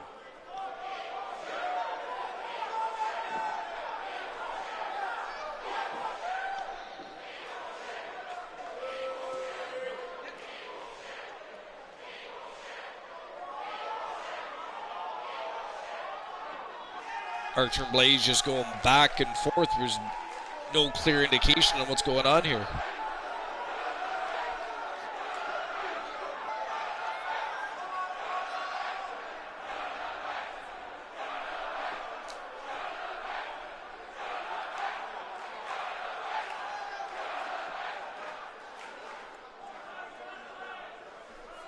Very interesting things being said in that ring, Archer. Archer calling the Cowboy a joke and a loser. A miserable pile of crap. That's harsh. Now, Archer would understand what that feels like, so I could see him calling one out. Got a B1 to no one? Yeah, something like that. I didn't want to make it that obvious. Or no one to be one. I think it goes both ways, though. I think it does.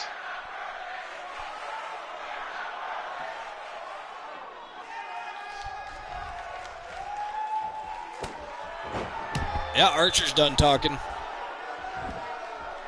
Imagine that. Apparently he wants to do push-ups.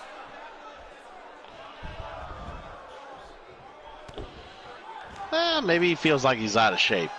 He feels like, yeah, he looks it. He's had a couple Twinkies. And this one is over before he sneaks into the cookie jar at night. The referee just had no other choice. Probably because other teams around him like to do things like that. I don't understand where you're going at with that. I'm sure you don't. So Mason, Blaze, and Archer ready to rip each other's heads off. What's going to come out of that one? I'm interested to see. But it looks like we're going to have Sting versus a member of Power and Glory tonight. Looks like Power and Glory is coming out in full force, though. The OG and Jay Simmons coming in behind Bruvna as he takes on the man called Sting.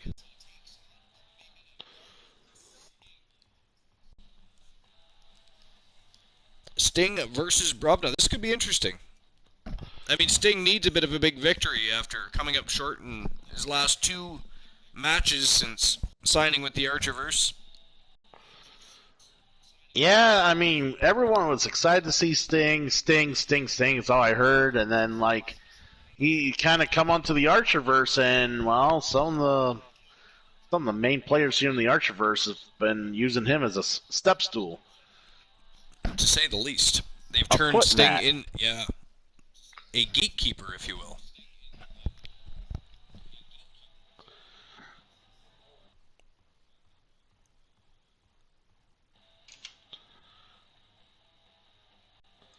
The OG and Jay Simmons looking pretty spiffy in their suits and hats there. And you got Bruvna. Looks like he just walked out of a either a wrestling dojo or a boxing camp of some sort. Someone asked me what Bruvna meant, and I just told him simply, don't fuck with him. Don't fuck with him.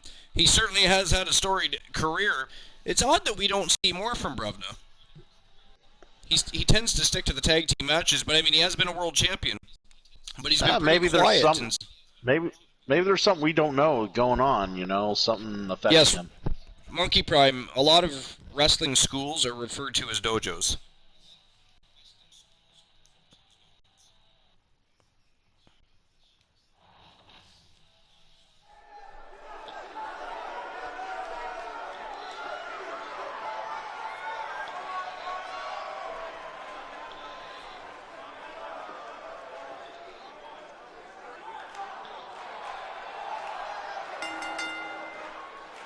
Making his way to the icon, ring, Sting, making his way to the ring first. Weighing in at 259 pounds, the man called Sting. The Vigilante looking for a little justice here tonight, and you can bet he's going to find it, Michael. I'm still sad we didn't get that Undertaker Sting match. And the good news is that he appears to be coming into tonight with a little extra motivation. I 100% agree. I so badly wanted to see Sting versus Taker. That would have been epic. But they just could never seem to seal the deal. I think they would have gotten it if Sting didn't get hurt. Yeah, true. Sting got hurt. McMahon didn't want him in the ring anymore. Because I'm pretty sure I think you're correct. I think it was pretty evident they were slowly building to that. Or trying. And then everything, well, fell into place. Yeah.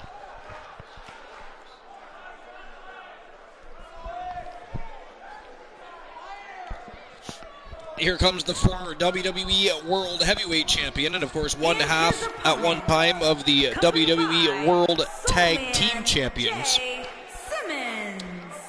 Of course, the tag team titles are now in firm grasp of the new foundation, but he is Big Nasty Brutus Brown. Singles action on its way, and it sounds like this arena is more than ready to kick this one off. So is social media, Michael. The opening bell hasn't even rung, and yet both these superstars are already trending. The OG Kurt Jordan, of course, the WWE Pure Wrestling Champion. Do you think he's mentally prepared for tonight's match? If he's not, we're going to find out very early on. Much to Team Christian Cool's dismay at the time, they attempted many coups on Team KJ2294. It's that simple. Unfortunately, their boy KJ, very resilient, and just happens to be a great wrestler, so that helps. Was able to retain his championship and walk out the victor each and every time a coup was run.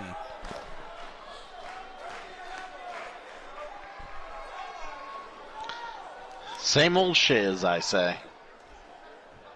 Well, I say the OG has a lot in common with the Iceman. This should be an incredible matchup. You're putting me in the same comparison with him.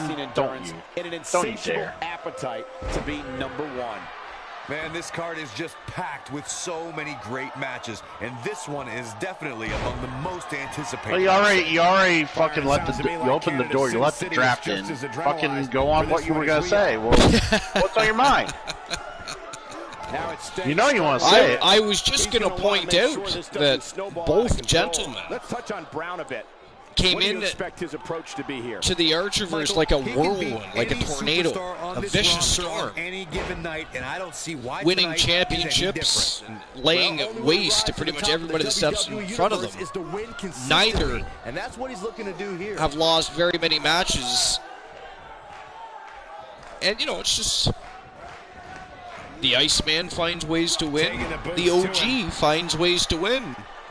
Both teams are always at each other's throats, yes. A concerned look on the face You know. of Sting. He's always up for a Yep. challenge. and Team tonight is no different. KJ2294 ran a coup on Team Christian Cool, and it went both ways.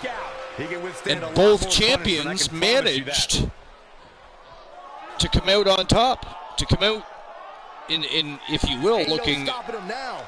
more formidable than before. So it's just, you know, it's a comparison. Big move coming up. Fair enough. Can he end it here?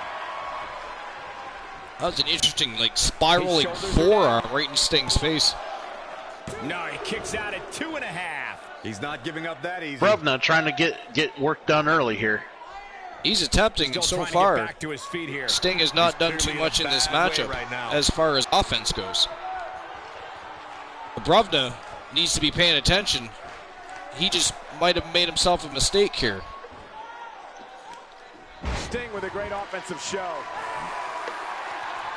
Turning your back on Work is Sting, being put in by not the Sting. smartest choice you can make in the ring. You got Jay Simmons walking around outside spectating. It's probably the best place for him, being a spectator.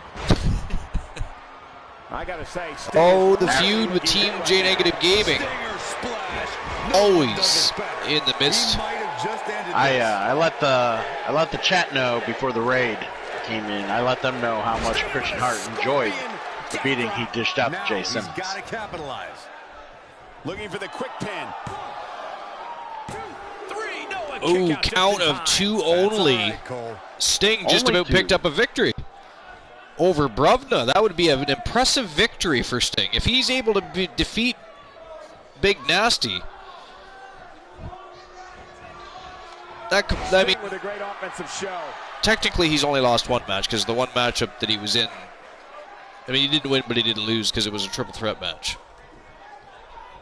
Or wait, no, it was a fatal 4-way match. But I mean, picking up a win over Brubna would be huge for Sting. That's how you make a statement. Unfortunately, Brubna has other plans. Huge power slam, spinning power slam. Somehow. Can you believe this? He just Exactly. won't stay down. Somehow, Sting Gotta love manages that to type kick of out again. resiliency. On the shoulders here. And it could be a long way down from there. Nicely done.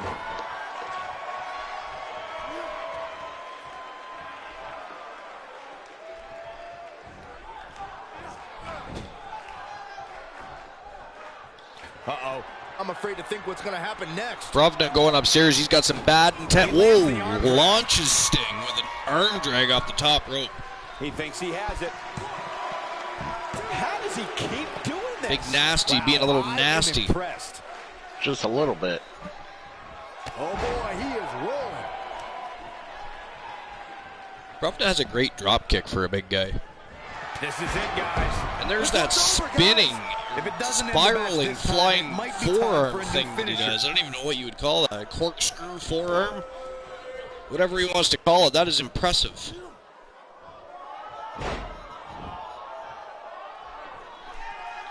He's lining him up. Byron, he may be down for good. That wouldn't surprise me at all, not after the beating he's taken. Rovna setting Sting up with a power bomb. Signature slam. That should do it. Jackknifes him to the canvas. This could be it. True testament to grit. And Sting kicks out That's again. pure power, Wow. guys.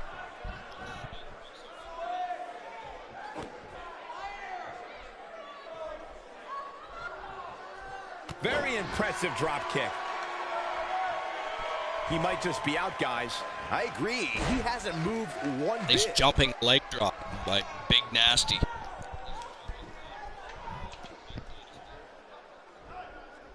Sting was just a step behind there, guys. And down goes the leg. And monkeys, He's in a get tough up, spot here, Sting. Corey. And if he doesn't get up, it's going to get a lot tougher. He is a one-man gang in there. We know what this means. Ooh, vicious headbutt by Big Nasty. Headbutt! Oh, what impact! Game, set, match. This one is That might over. just about do it for the Icon, I think. I don't know how much more of a beating he can take from Brovna. Brovna's all over him. I am in shock. What's it going to take to keep this guy Brovna down? frustrated. I am curious Doesn't as show to any how the signs of getting hell up here, Sting guys. keeps No, he's getting taking one back heck up. of a beating, Michael. It's Sting. They don't call him an icon just because he's a random emote on Twitch here. They call him an icon because he's fucking stood out from amongst the others over the years. Well, he's certainly standing out right now. Look at this. He's got the upper hand suddenly, too. Collision course brick wall is what just A happened move there. like that is completely unnecessary. Unless you want to degrade your opposition, of course. What's he going to do with it? Nice standing vertical Round on suplex some by offense Sting. now. This could be the start of an ugly downward spiral if he's not careful. Uh-oh. I think that not ending this match when he had the opportunity is about to come back to haunt him, guys. Sometimes when you're dominating your opponent as much as he's been... And he Another lands the jackknife slam. powerbomb. Looks like the end of the road for Sting. And I mean, if got the Sting worst end of kicks that out stick. after this one, I don't know what Brovna's going to do to There's the keep pin. the Can Icon his down. opponent kick out? He's definitely run out of And the ideas. victory. He is not getting back up after that one. Brutus Brovna from Power and Glory picks up a big W in singles competition over the man called Sting.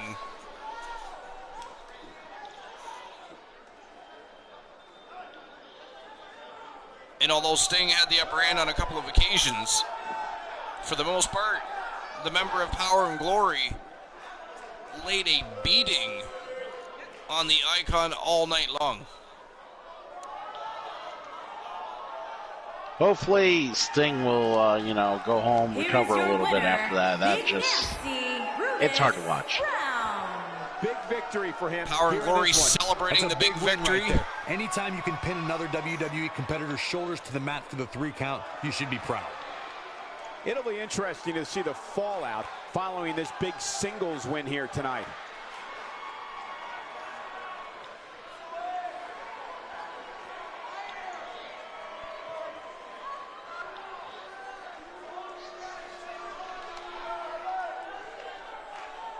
Big Nasty picking up a big victory.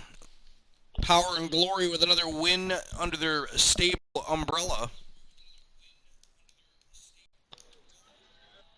And Asuka, one half of the Archerverse Global Women's Tag Team Champions, coming out to address the fans. They just defended their titles successfully at Saturday night's main event, so this one should be interesting.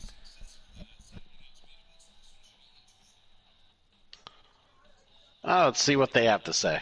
Well, Asuka's infamous for calling out other superstars, whether she has a title or not, so who knows what could happen. And she likes to yell at them in her native language, and She does. you don't really need to backstage and fully locker rooms. understand what she's saying. You just feel offended regardless. The Warrior Princess.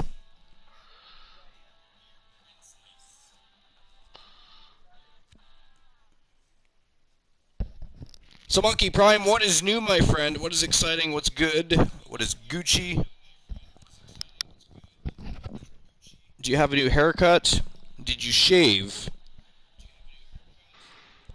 Do you have any special rates on rooms recently that might give you 2 beds and a much bigger bathroom for the price of 1 single room?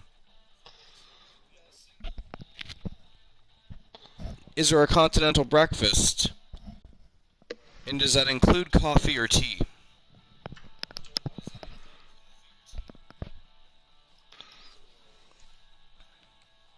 You want to add anything to that, Cool? Have to wonder what's on her. Yeah. Is there Wi-Fi? Is Wi-Fi good? Does it go out? Yeah. Yes. Good one. These are important things to know. I also want an ice bucket, an extra one. Ice bucket. An ice bucket is always good. Yep, don't ask why. Multiple uses for an ice bucket. I do not need to know why. Extra towels. Ice bucket and extra towels. Because we know you're cheapskates and you can afford to give us more towels in our room. Every time we do that, people take the towels with them. I know it's rude, right?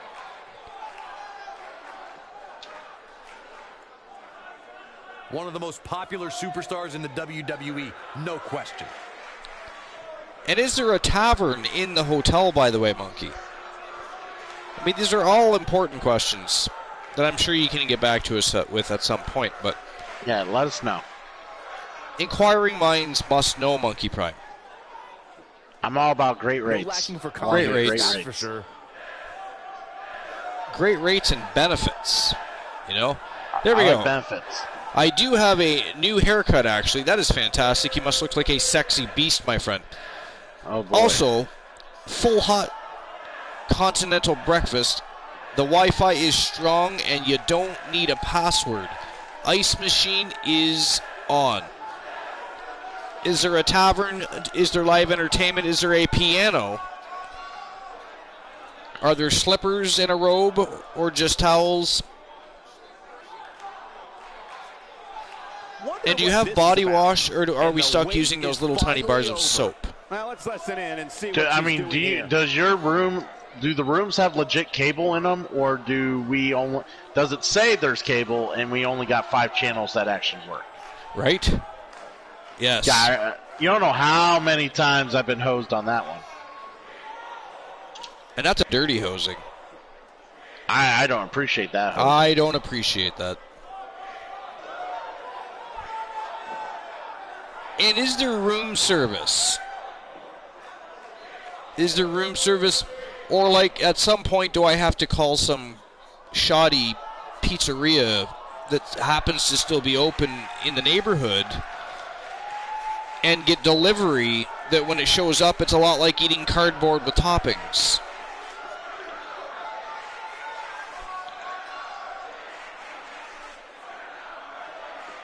And is there a strip club nearby? I mean, that's kind of important. You don't have to tell us that if you don't want to. It's, you know, that one's up in the air. I would ask if you think it's any good, but we know you haven't been in there. They don't let your ass in. They do not let his ass in. He thinks he can get on stage and dance. That's where he goes wrong.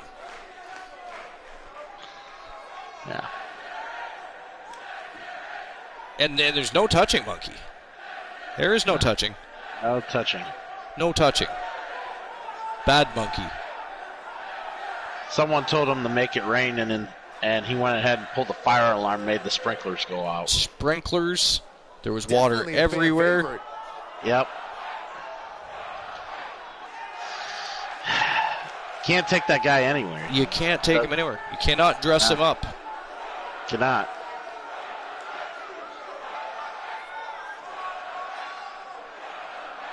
Danny Sparks and Asuka really going at it here as far as verbal confrontation goes. Seems like it. Well, since Danny Sparks has been newly introduced into the tag team division lately, and Asuka happens to be a tag team champion, she called Danny Sparks out Maybe we get a tag team matchup. Maybe we see Danny Sparks and Dynamite Jesse Lee lace them up and step in the ring against the Gatecrashers. It's quite possible we do.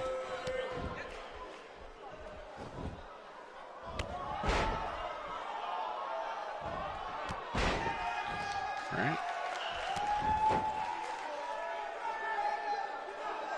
And does the hotel lobby, Monkey, does it have a TV? And does it play the Archerverse on the TV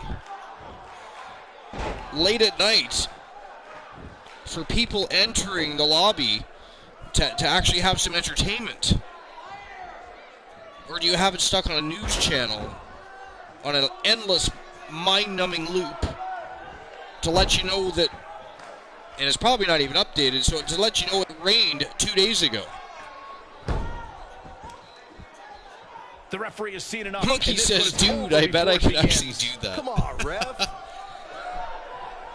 If you ever actually do that, Monkey. Alrighty, I've made it. Did I miss my match?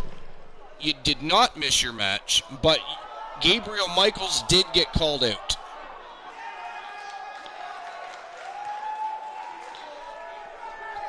He got called out by Andrew Orton, which is good for Gabriel Michaels because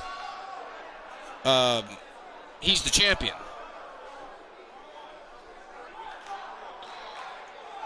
So, I mean, if the stars align, Michaels could end up with a rematch for the World Television Main Event Championship.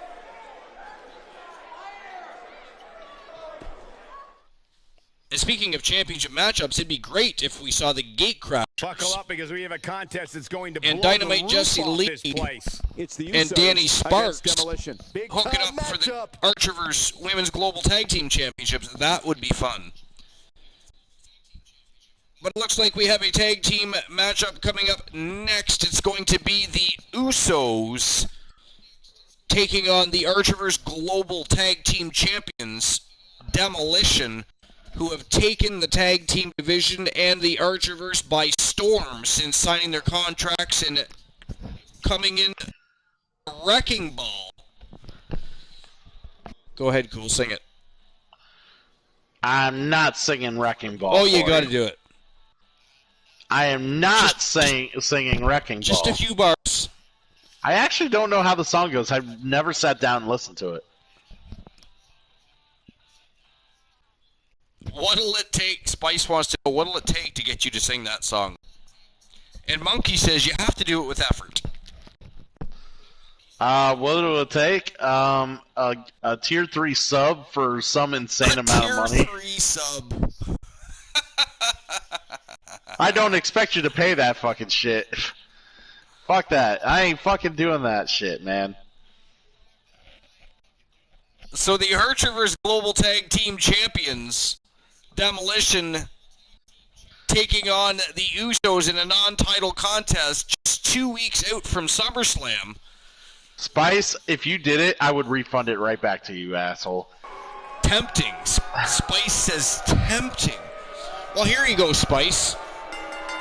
You also have to gift a sub to the Archerverse and gift a sub to the Coolverse.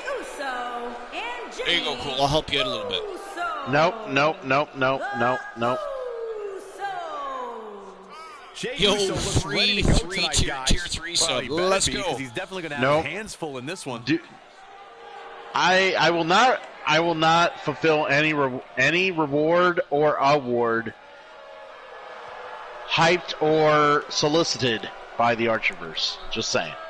Mr. T, you have some great timing, my friend. You're just in time to see Johnny Braddock and Adam Koloshes come to the ring and have a non-title contest against the Usos.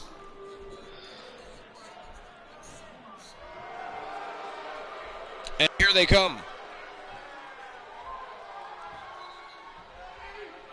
One of the most dominant forces in the Archerverse Tag Team division.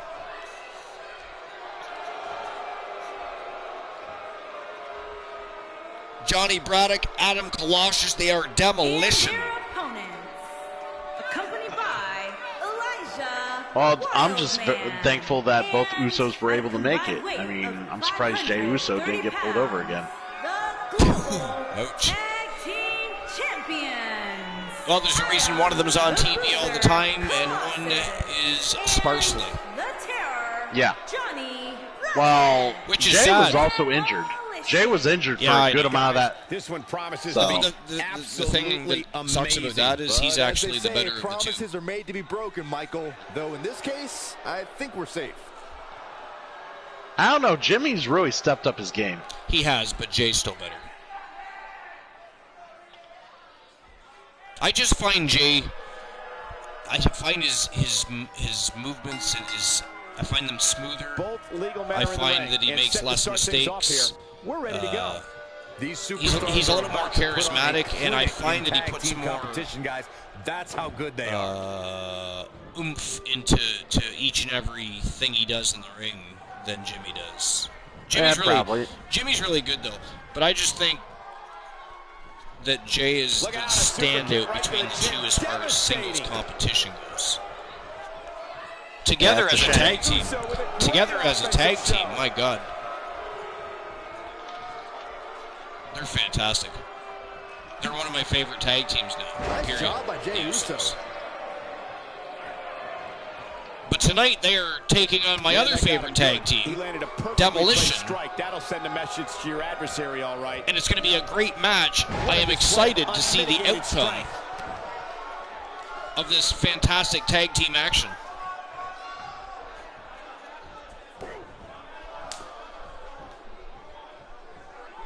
Monkey Prime, you should get me a root beer. Looks like Jey Uso has broken a sweat. This And that's tag cool, team but he'll match say can no. Get out of hand quickly if he doesn't knock off soon. It's decision time, Cole. Does he try to get back on the offensive himself? At least you know who your daddy is. Well, this certainly escalated in a hurry. I don't think any of us expected to Sugar see him fall daddy. behind so quickly. Hey, get the fuck out of here. Good teamwork there.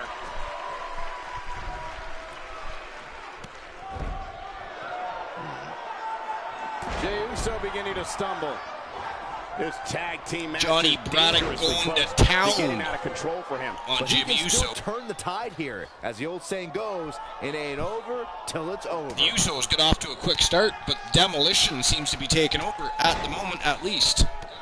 So far, great match, great team. What's been a evening already? Other than Cool getting me a root beer. Jey Uso looking incredibly that would be exhausted. This is not where he wants to be at this point in this tag team match. If he could just make I tried it to get him to corner, walk these my guys dog the other still night. have a chance. Also, Perfectly unsuccessful timed campaign, slam. by the way. Wow, I'm just as surprised as you guys are.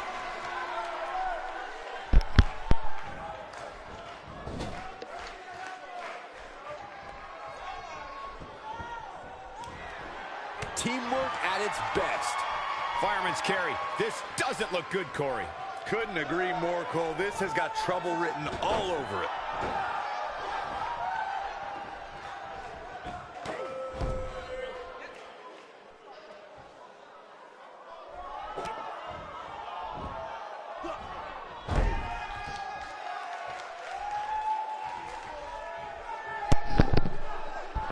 These We've quick seen tags this before. of Demolition are really taking its toll on the Usos already. But he's running Because, on I mean, fumes Jimmy here. is Does he have battered enough left in now. him to capitalize?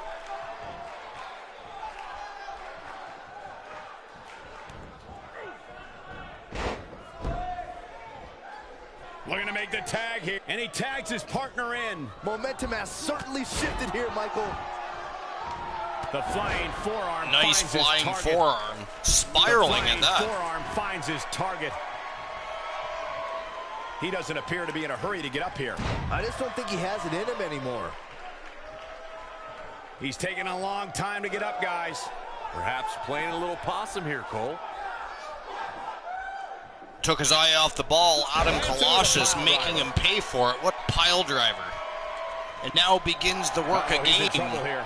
Demolition on the Usos. The Usos are slowly being dismantled here systematically. And a stunner. Emphatically delivered. Jimmy Uso is in a real bad spot. He goes for the quick pin attempt. No, he kicks out at 2.5. Kick out at 2 by Jimmy. Fight, Michael. Demolition really showing some grit here. Why does Archer still support this team? We all want to know the answer to that question. There is nothing, no information. There are no rumors, no discussions. He's got to get up now. No answer as to why Archer and the Coalition keep uniting with Demolition. Nicely executed. This could be the turning point, Cole. But the entire tag team division and stable division have certainly taken notice. I'll tell you deep that. for the kick out. He's got some more fight in him, guys. One team in particular, of course, Doesn't Team show any Christian signs of Cool, getting up here, guys. always have No, the he's eye, taking one heck of a beating, the Michael. all-seeing eye on the competition. Believe me.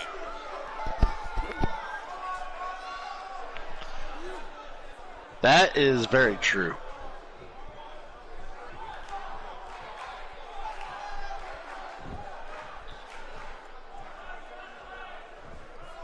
There might be no getting up from that DDT.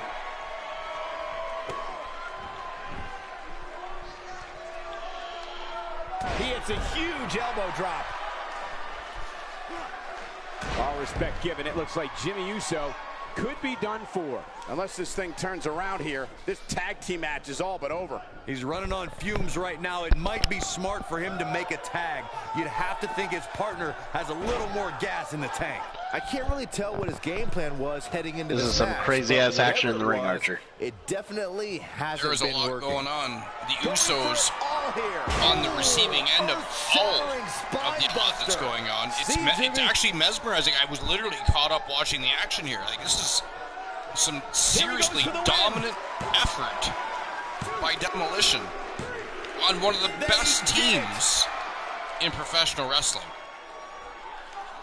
And ladies and gentlemen, there you have it. That is it. That is all. The Archerverse Global Tag Team Champions have once again dominated and demolished their opponents. And Demolition walking out with their hands and heads held high.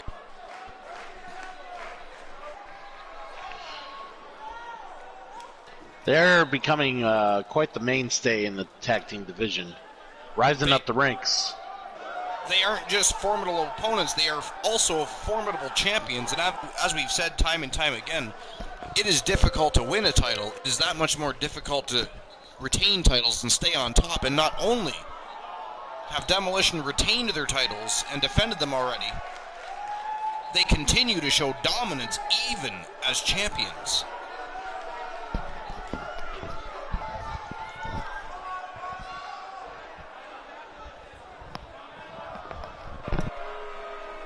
Here are your winners, Adam the Bruiser Colossus and the Terror, Johnny Braddock. Demolition.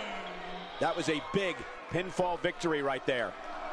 That was a huge victory because, I mean, it continues to show the on dominance. any show, in any arena, Michael. That Thank this you for new tuning in team, tonight, folks. We well, hope you I guess they're enjoyed not the that new great team match. anymore. They are far from being the new kids on the block anymore, but what a show of dominance. And proving to everybody one more time why they are the Archerverse Global Tag Team Champions. My question is, when do we see Braddock and Colossus in singles competition? Well, I mean, I would guessing that say this- if it works well, don't. I mean, if it already works, don't fix it. So if it's not broke, don't fix it. Yeah, and right now, what they're doing isn't broken at all. It's a well-oiled machine, and I would definitely say they should at least try to get a good run with the tag titles, maybe two even. And they do have a date at SummerSlam, so I suppose it wouldn't exactly be good timing to send them off on singles career action runs. Probably not yet. No. But I mean, at the end of the day, it's not up to us, it's up to them, so we'll see what they do. But at this point, I'm going to guess, Christian Cool, you're probably correct.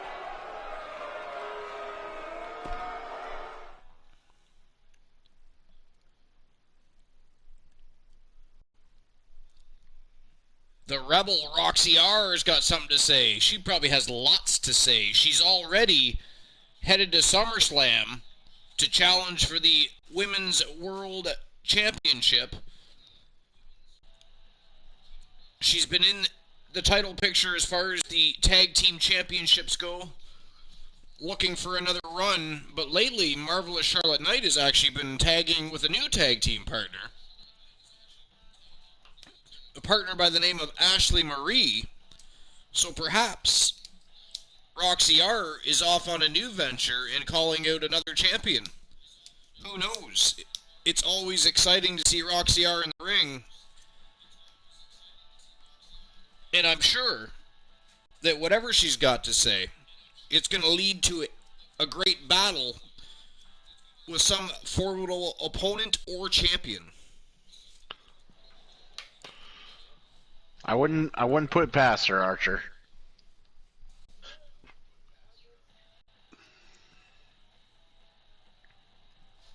From Team Rogue Riderhood, Roxy R has had a very decorated career so far at the Archiverse. She's been the WWE Raw Women's Champion. She's been one half of the Archiverse Women's Global Tag Team Championships, Women's United States Championship, and is one of the greatest women's wrestlers, not just in the Archiverse, but on the planet. So whenever she speaks, I tend to listen. Have to wonder what's on her mind. Well, things are about to get interesting. Here we go. Let's find out.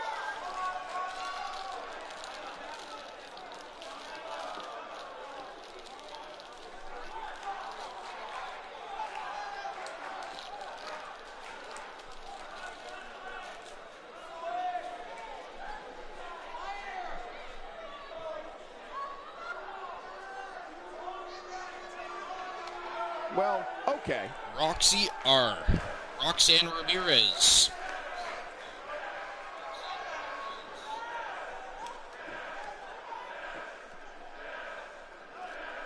What do you think she's up to, Cole? It's hard saying. If she's not in the tag team division anymore, maybe she's looking to get one of those singles titles that our current champions are holding.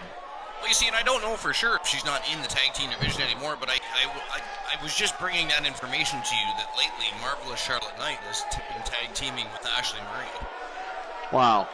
You know, I wasn't really necessarily saying anything. I'm sure they're, Well, I have heard through the grapevine, through Ramirez's camp itself, that they were hoping to see Ramirez maybe get some more solos gold. And, well, we were right. She's calling out Karen Rhodes. Rhodes, the reigning defending WWE Raw Women's Champion. How that would be a great match.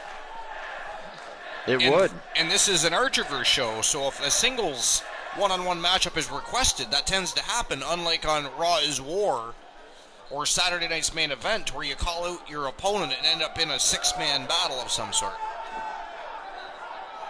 Not that there's anything wrong with that. Set the record straight. I'm not saying there's anything wrong with that. She means business. But once in a while, it is nice to see some one-on-one action against two great athletes and superstars. I'm just saying. That's all I'm saying. Uh-huh. Of course, Christian Hart feels that very same way. He detests multi-man matchups. But as a team player and on pay-per-views, when it's brought to light, he steps into that light and always finds a way to win regardless. So whether or not he likes the matchup, he's damn good at pretty much everything he does in the ring. Hence the fact that he is the Triple Crown champion here at the Archiverse.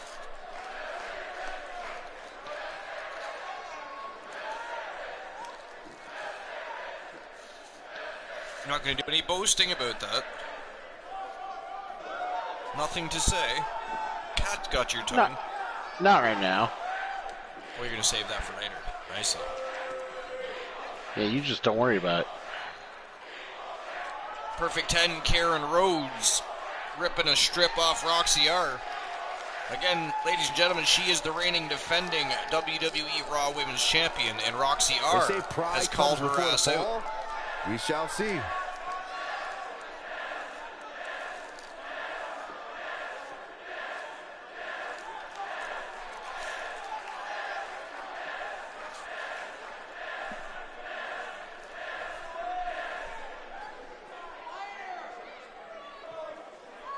So cool. If Roxanne Ramirez and Karen Rhodes lock horns, whether it's for a title or no title, who do you pick? And don't forget, ladies and gentlemen, when we get to the championship rounds, we'll be opening up the betting line, so you'll be able to bet on the matches and earn yourself some Archerverse points. But out of curiosity, and don't allow this to sway your mind or any choice you would previously make, but I always enjoy getting Christian Cool's opinions. Who would you pick?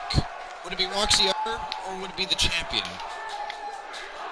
Well, I do appreciate Roxanne Ramirez's experience and her prowess and what she's done so far in the Archerverse. But as we've seen from what little we've seen out of Karen Rhodes, and that is exactly what I was about to mention. She's insane. She disregards all respect. She disregards caution, and she just if there's something she wants, she takes the horn by the bull by the horns.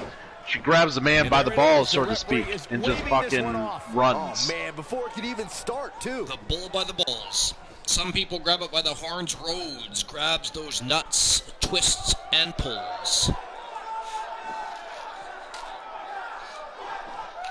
And she's also got them crazy eyes, Archer. She also has those crazy eyes that look like that they're going to glare right through you, put a hole in your chest. We have a real fan favorite versus a formidable opponent. Don't miss it. And here we go. We are going to get that one-on-one matchup. Looks like Karen Rhodes didn't just accept, but demanded that matchup now, and she's even putting her championship on the line. I'm assuming she thinks that Roxanne Ramirez is going to be a walk in the park, and although she just got the upper hand, and although she did just dish out a bit of a beating on Roxy R, don't sell Roxy R short. Do not bat your eyes at the wrong time, because she will light you up and pick up the win.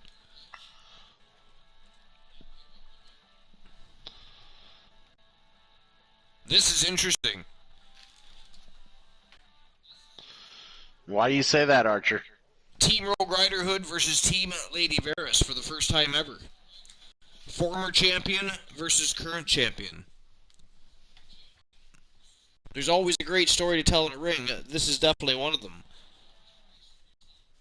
The question is, did Roxy R spend too much time as part of a tag team?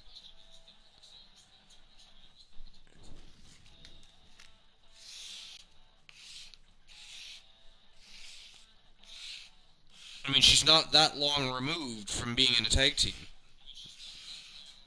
It's not just getting involved in tag team wrestling to begin with that that can cause some hardships and issues for folks. It's also, once you've been a tag team for so long and you're used to having that partner pick up the slack or what have you, it can affect your performance in singles competition.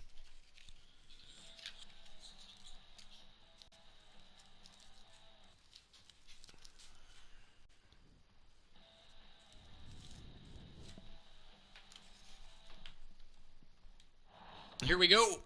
WWE Raw Women's Championship on the line. It is Perfect 10 Karen Rhodes. It is Roxanne Ramirez. It is go time, and the title is on the line. Scheduled for one fall, and is for the Raw Women's Championship.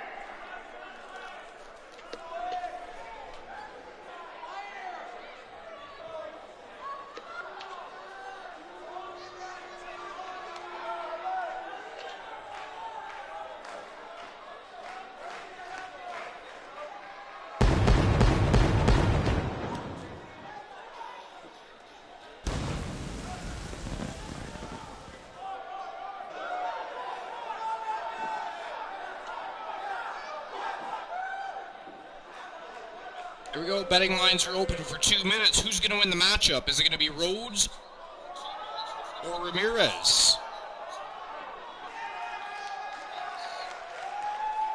2 minutes start right now. You can earn yourself some Archerverse points.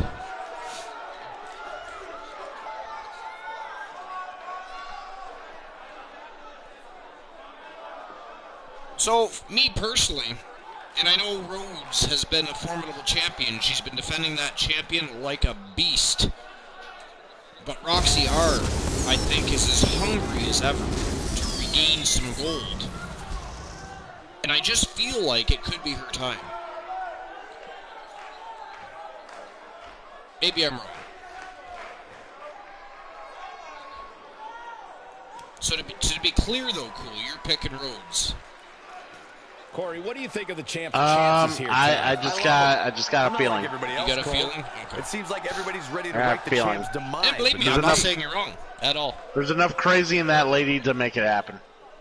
And I'd say she's never looked more determined to walk out of a match victorious than she looks right now. She definitely looks determined, Michael, but so does the opposition. I guess something's going to have to give.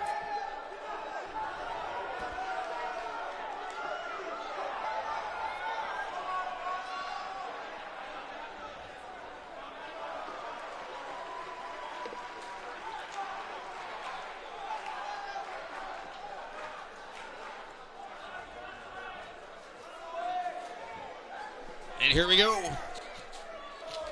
The Rebel versus Perfect 10. WWE Raw Women's Championship on the line. You still have 20 seconds roughly to make your bet. Win some Archerverse points. Otherwise, just sit back, chill out, max and relax, and all cool. Illinois, the Rebel, Roxanne Ramirez. And watch the matchup unfold before your eyes as two great champions and women's wrestlers. Introducing the champion. Dazzling. From Miami, Florida, she is with their the in-ring Raw action. Women's champion. Perfect 10. And all-around great performances, because I expect this to be a high-octane matchup and a great showing by both superstars. Don't change that dial.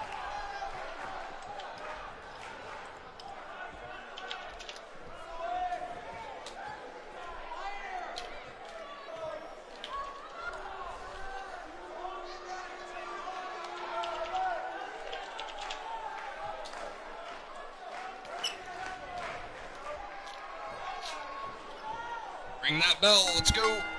It is go time. Here we go, folks. It's go time. Both of these competitors think they Stealing deserve my to be the lines. champ, but only one will walk out of Read here your with own the title shit. tonight, guys. Well, she's in there with one of the best. One wrong move, and she'll find herself a former champion in no time. And with the title on the line, both of these superstars look like they brought their A game here tonight. Oh, man. She's in trouble. Roxy R off to a quick start.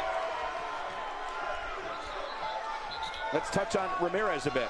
As the challenger, what does she need to do to win this thing? 4 women, 2 teams. Just going to excuse one myself title. really Nothing quickly. quite like a women's Christian tag Cool, team you can entertain the championship match masses to for a get moment that while I just blood grab boil. myself a beverage. Hey, I think when the dust settles, Throat's a you'll wee see bit her dry. back. Mr. T. Could have a new champion. I just missed that prediction. That is what I get for taking the dogs outside. Yeah, you should have taken your phone with you. You could have been letting them do their thing and been paying attention to us do our thing. So you got to think ahead there. You got to think ahead. Think ahead. Think ahead. So I'm just going to grab a quick beverage. The ship is yours to sail for the moment. Make sure you keep razzing Mr. T about abandoning us. I will. Okay, excellent. I knew I could count on you. She's got that gleam in course. her eyes. All right. So, Now it's Rhodes taking some punishment. She has a lot to lose if she continues to let the challenger in like this. all right. You know, she's I'm the assuming kind you of want a competitor joke from that each of us, actually Mr. likes T? getting hit. It motivates her.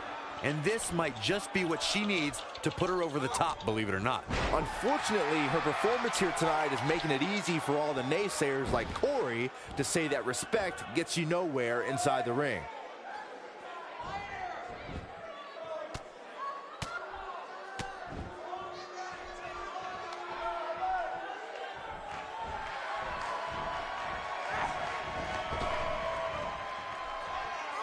You can see the pain on her face after that slam.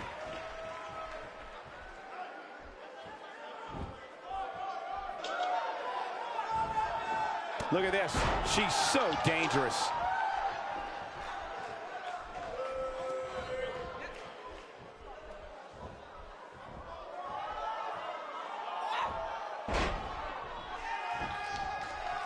Her chop lands flush. Looks like trouble here, Byron. I don't know. I guess that all depends on who you're rooting for.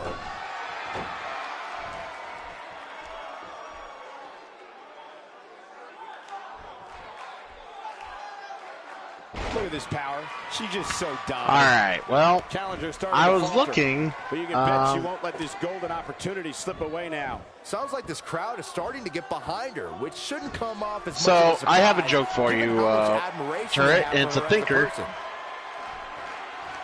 So, Corey, she's not getting up. if a book about failures doesn't sell, is it then deemed a success? For the highlight reel.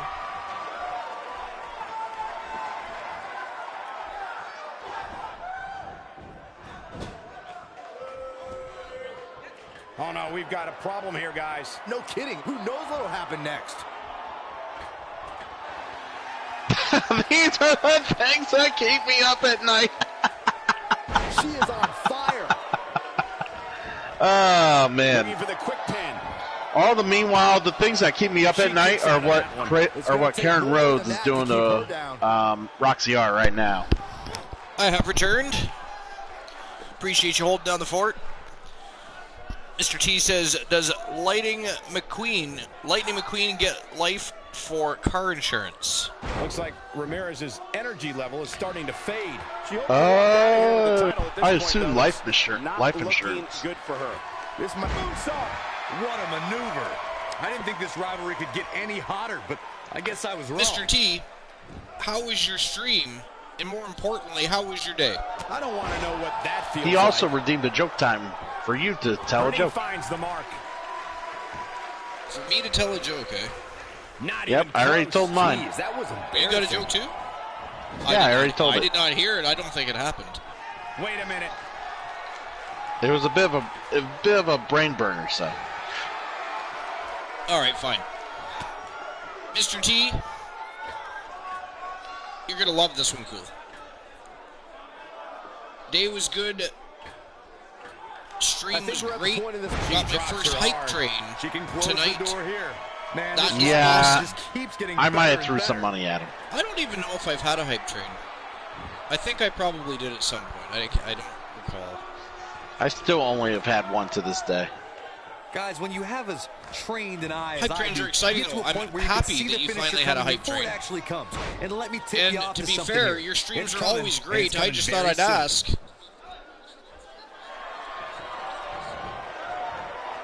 And a Nice monstrous body splash. splash by Roxy She's R. dominating now. That splash Cool, might I just appreciate end you. it. I Look at appreciate that you here. too, Turret. We're in this together, bud. Kicks out at 2.5. We're gonna fucking That's all right, make it out Cole. together. Big miss right At least you there. made it to see It wasn't even one of the close, greatest Michael. tag teams in the Archerverse do their thing and defeat one of the best tag teams on the planet as they keep sailing towards SummerSlam will not as a let dominant force in the tag team division. Hold on, guys. It was Joke a great time. match. Good. No question. Oh yeah, about joke it, time. Cole. Sorry, Mr. T. How does a rabbit make his coffee? We're looking at complete domination here.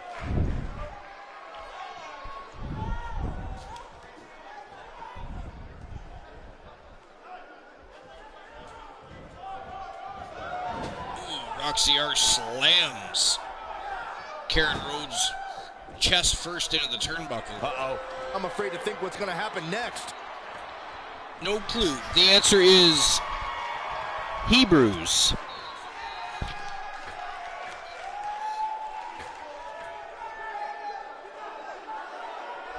I really thought the champ would have put this match away, but She certainly I mean, landed if that one. wasn't good He's enough, back in full I can tell you a control bit of a now. story. It's a Dropped very like a short bad story, but an habit. entertaining one.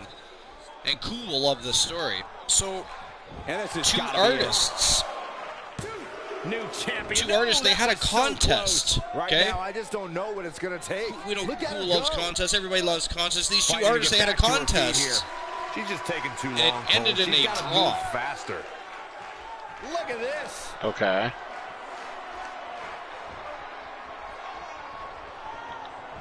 With such authority. I was sitting there trying to figure out the joke. Now I got the joke. Fuck. I hate that joke. Stupid. This is Wow, unbelievable. The ladies and championship gentlemen. changes hands. Roxy R pins the champion. We have a brand Corey, I think new that may be the biggest win. It's hard not to agree with you, Cole. It was an incredible WWE victory. Yeah, I mean, a Raw hard-fought Women's matchup. Champion. And look at this. After a great contest, And that's a great show of respect. a showing of Tremendous respect sportsmanship. between two great Gotta love opponents, two great athletes, and two great representatives in the Archerverse Women's Division. That was a fantastic match. Congratulations to Team Rogue Riderhood, and also to Roxy R. That is her first championship victory in many moons, and Team Rogue Riderhood is going to be partying hard tonight. That's a funny joke, Turret. Mr. T's got jokes. Yes, he does.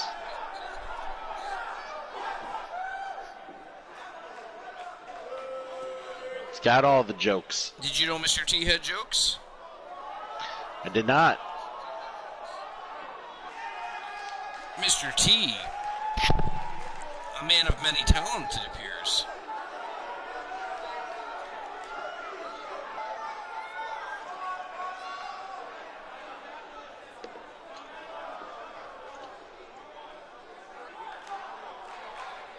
So, Mr. T, it's your turn to tell a joke. Joke time has been redeemed.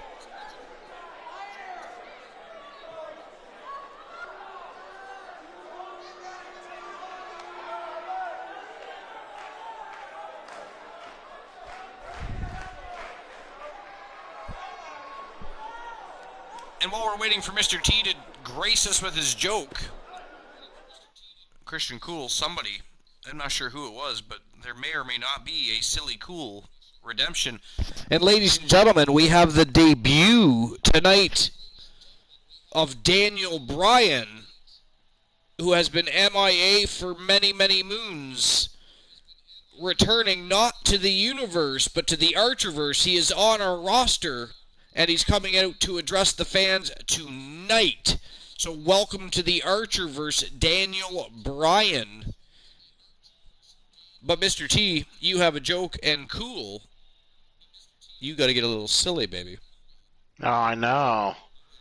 Nah, what's silly is when Archer pisses in his shoes, and then Archer pisses in his mom's shoes, and then Archer pisses in his son's shoes, and then Archer pisses in his other son's shoes, and then Archer pisses in his daughter's shoes, then he pisses on the dog, then he pisses on my shoes, My part then he comes Campbell, on the I'm doing a lot chat. of pissing. Then he comes into my chat and says he's going to threaten to piss on everybody else's shoes. Then he says he's going to piss on Vanessa's shoes. And then Vanessa said she'd be okay with it. And then Vanessa said that we're a threesome. I said that we're... Okay, I'm done. I'm done. Wow. Oh, that was better than joke time. Oh my good God. Mr. T, why are you holding up the millions? Like, what are you doing, sir? There are you people counting on the comedic genius that is the Turret Man. You're leaving us hanging in limbo. Who'd you redeem that joke time for? This be about. For Mr. T. It's going to get interesting. Let's see what he has to Wait, say. wait. Oh, hold on. I didn't realize you redeemed all that. I thought someone else did. Mr. T said, why did the hipster burn his mouth while drinking coffee? No, we already read that one.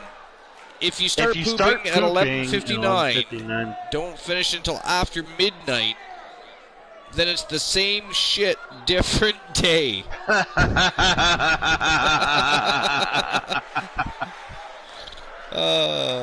And you can't teach that. You can't teach that.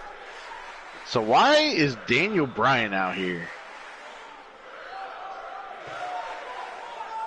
We're about to find out.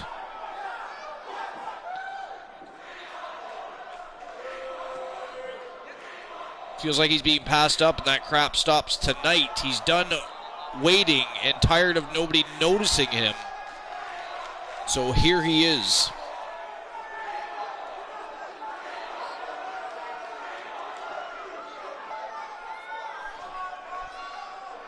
Mr. T, what do you call an apology written in dots and dashes?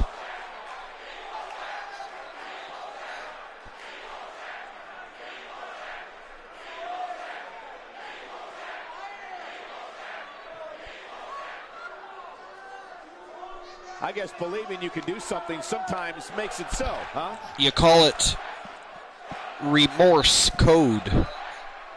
Oh, my God.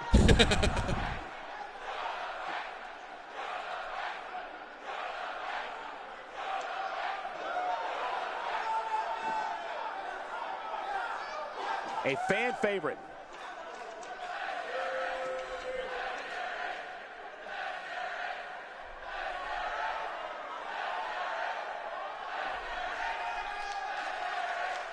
Mr. T likes that one. He would. He likes bad jokes. He likes bad jokes. Interesting points, to say the least. So Daniel Bryan looking for some competition. He's tired of being overlooked and passed over. Demanding a match at the next pay-per-view is Daniel Bryan.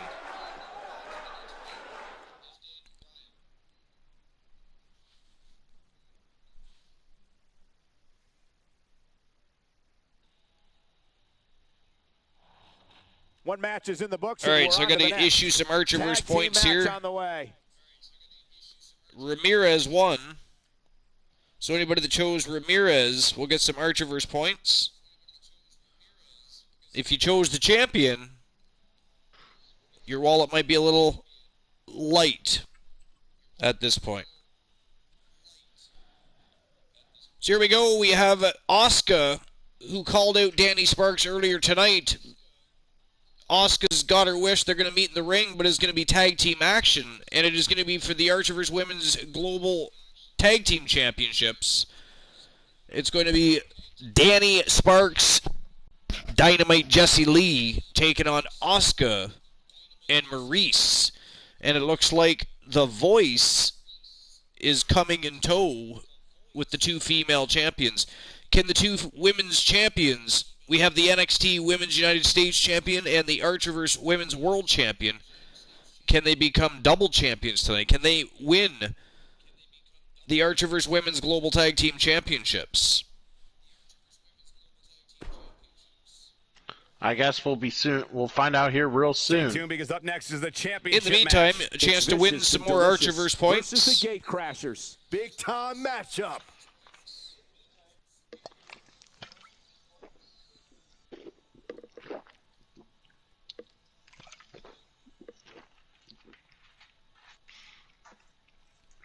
Will Asuka and Maurice retain? Yes or no? Simple. You got 2 minutes to make your choices. Betting lines are open starting right now. Your banner's almost done, by the way, sir. That is fantastic to hear. I think you're really going to Makes my nipples hard. I need, other than, random information. Do you really want that information on the banner?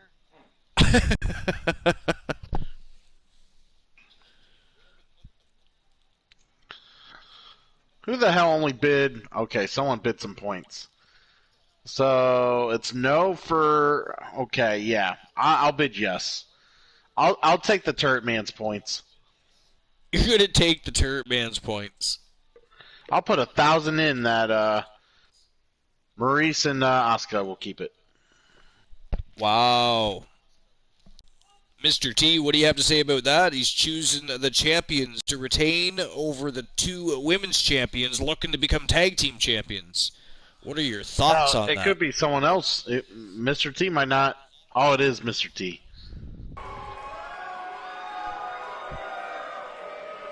I always accidentally throw in the 10 points, then add in what I wanted.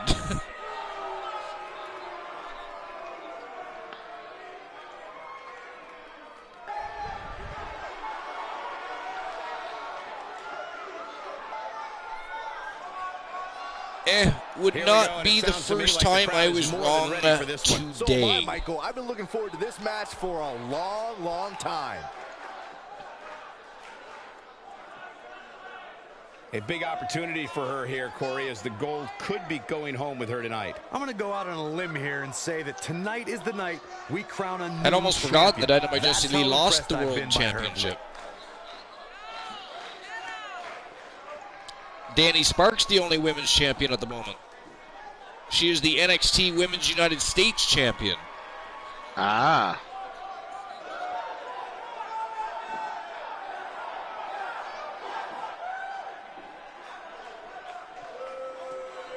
Yeah, unfortunately, I wanted to put Demolition on the banner, but I don't think they're going to fit. Is it because their heads are too big? No. No.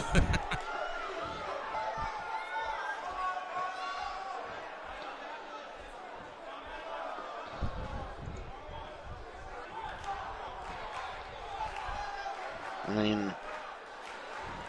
And here come the champions. Go, gentlemen. Huge we pretty much have the mainstays for the most part. For the champ to prove to everyone that there truly is none better in all of WWE right now.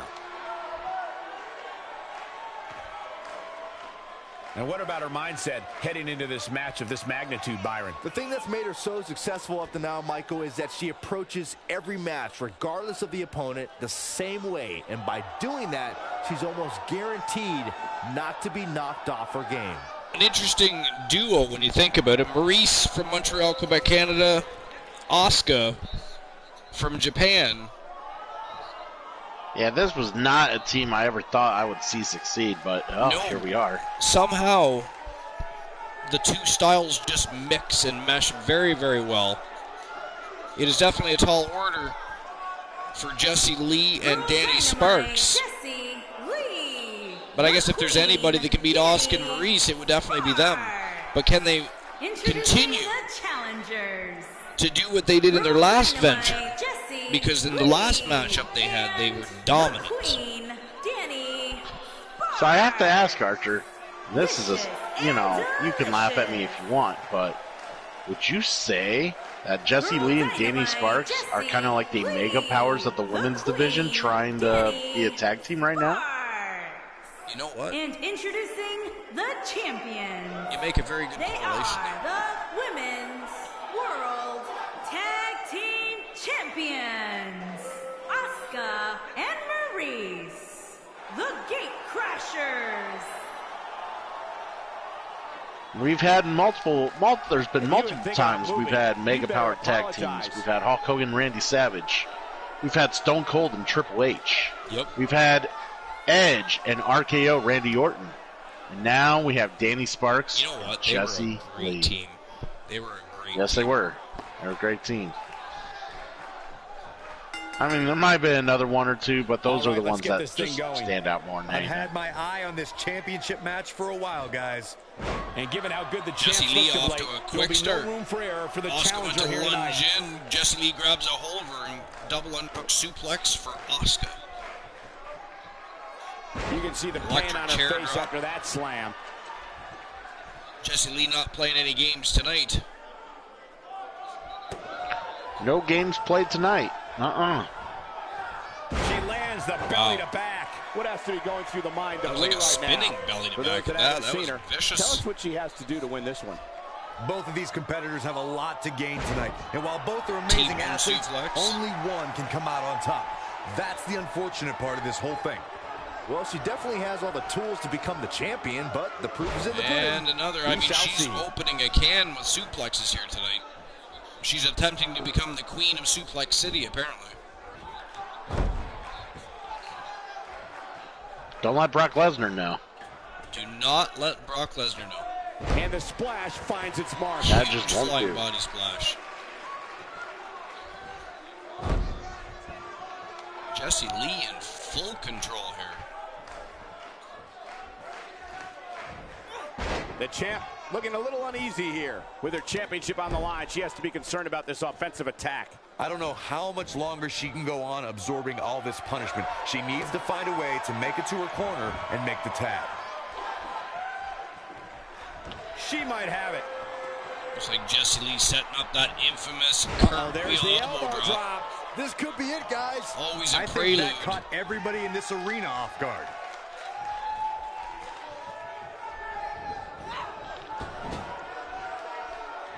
Thought she would have went for the Dynamite Buster. She's tagging in Danny Sparks, and they're going to have a little tag team action here on And the Asuka. double team does the job. Just a little bit. Sent Asuka crashing to the mat. Going all the way up. Look at this. Danny She's got Sparks her where going to she fly. wants. She better stay Oh, right my. where she is. The champ Ooh. is just being outclassed right now. Flying team wheel partner, kick. there it But is. Asuka musters She's up enough made the energy. tag. Diving And tag. her In partner comes is on Maurice. absolute fire Big spinning right now. elbow right in the face of Danny Well, that's Sparks. any indication she's not taking any prisoners in Maurice this on one. fire as she gets tagged in nice and fresh. Now let's see what this team really has to offer. Indeed.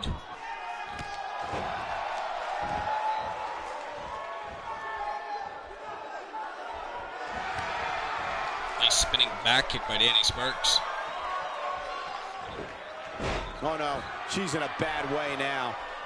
She's in a bad way here. Bottom line, she's Sparks is got to probably get one of the up. most She can't athletically win this gifted match on her back. The women's Oh, division. what a kick. That Wow, changes You're big right now, kick wrong there. right to the complexion temple of by this Maurice. Quick pin attempt here. Flattened her. I think that kick out surprised everyone. Clearly not enough damage done. Look at the look in her eyes. man. She's in the zone now. That came out of nowhere. Maurice just lifted her leg and boom, right in the temple. Down she went like bricks falling off a wall. That was brutal. She's calling her out. She's looking at it. Kiss. Wow. revoir, That was like Byron. almost a This rolling could be it. DDT by Maurice there. Will this be enough? Sparks kicks out again. She needs to find a way to get to her feet. Time is of the essence here too, Michael. Perfectly executed. Big flying body splash by Maurice. Corey, she's not getting up. Well, she better if she wants to win this match. Having a tough time getting back up here. As you would expect, given what she's been through here tonight. Grinding the face of the Women's United States Champion right into the canvas.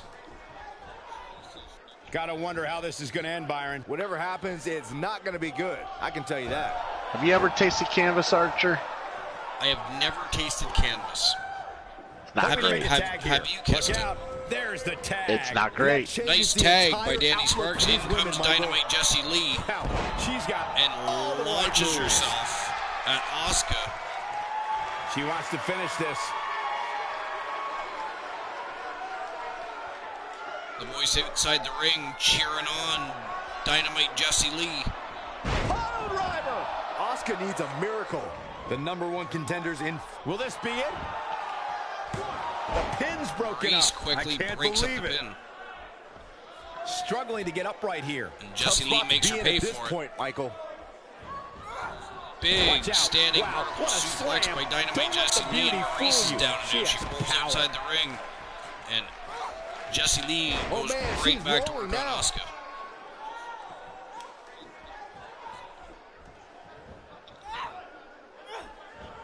We're looking at complete domination here. Nice reversal by Asuka, an attempt. Talk Jessie about Lee dominating the still action. has her in a leg lock. crushing the calf, it looks like. Just a little bit. But Asuka manages to get out. Way free. Cole, there may be no beating. That's going to take more than that to keep Asuka down. Nice job by Asuka.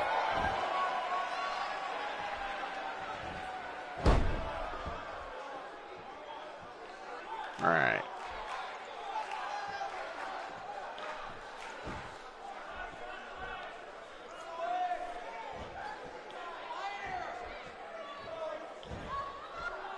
And now Asuka's going to work. Fighting to get back to her feet here. Asuka tagging She's Maurice just back taking in. too long, Cole. She's got to move faster. And a quick overhand punch. Oh, Dynamite Jessie Lee welcomes her into She the ring wants this win and decks. bad. The champ's starting to stumble a bit. She knows she's going to have to bring her A game if she wants to leave her gold intact here tonight. And not for nothing, but if her finisher was even remotely So far, effective, the women of the her opponent Archerverse wouldn't even be shining here standing tonight. This is a especially fantastic tag considering team how matchup. many times it was delivered. Well, it was just a Fantastic. few moments ago that it looked like she was Fantastic. going to sail to victory, but it looks like her opponent refuses to go down so easily.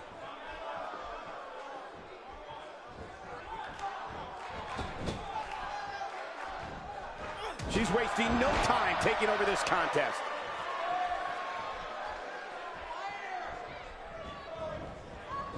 Jessie Lee whips Sparks Maurice hard in into off the the corner. tag. Here comes Sparks back in. Little tag team action again. And again, they're taking Maurice upstairs. Oh my, what a double team move.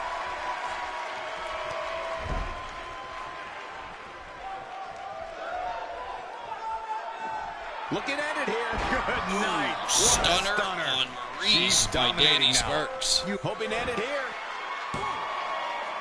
Shoulder got up, but I don't think it was in time. Champion Come on, kicks ref. out at 2. Finish the count. Nice kick out.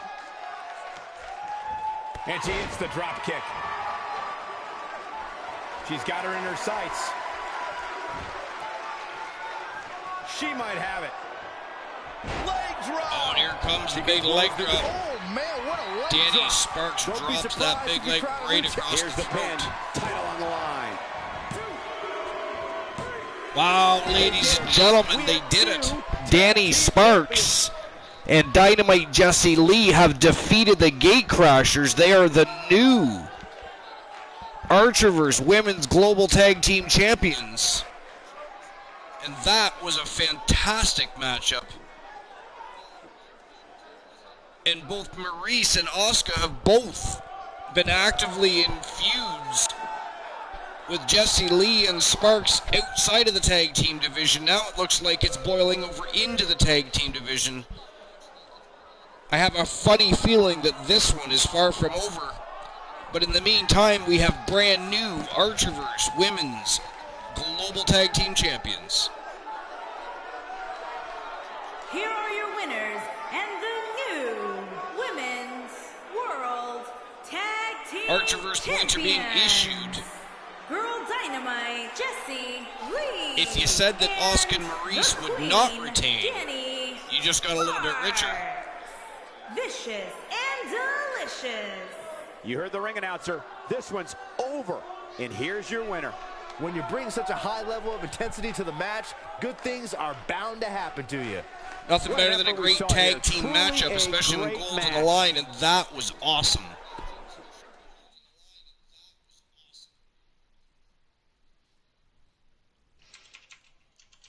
Oh, this one will make Team Christian Cool excited. Hair will be standing on the arms, sweat will be pouring from the glands, excitement will be had by Team Christian Cool, because we're going to get to be dazzled by the Soul Man, Jay Simmons, who's coming out to address the audience. Tell me, Team Christian Cool, how excited are you that the Soul Man, not only in the building, but will in just mere moments, be in the ring with a microphone in hand?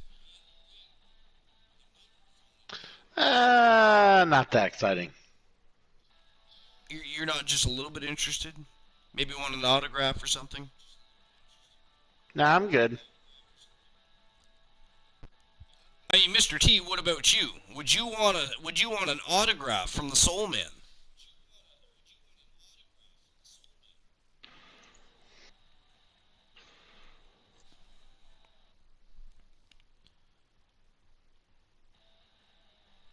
But the Soul Man is moments from coming out just before the co-main event of the evening. So let's see what Jay Simmons has to say, and then it is on to the co-main event for one more epic match of the evening. I had a feeling. And then, of course, we get to the main event of the evening, and after the main event, episode number 123 is over and out. Listen in as he addresses the WWE Universe. And hopefully, we have enough folks from the Army to do a raid this evening and put a smile on somebody's face to end their night. There's been many here, but many in and out. If you're going to raid somebody, you want to send at least a small squadron. You don't want to go it alone. No.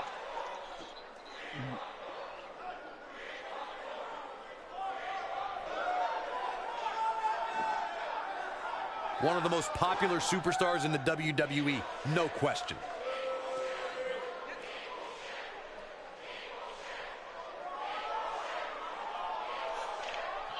Just for shits and giggles.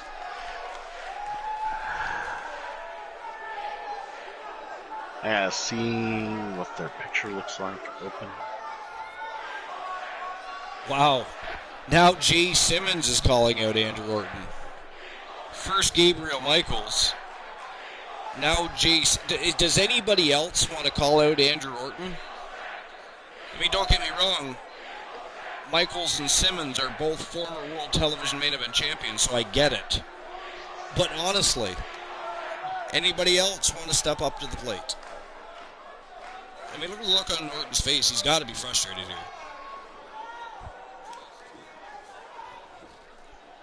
Something told me we might hear from him. With him, you know this is going to be good. He's not going to keep us waiting, so let's find out.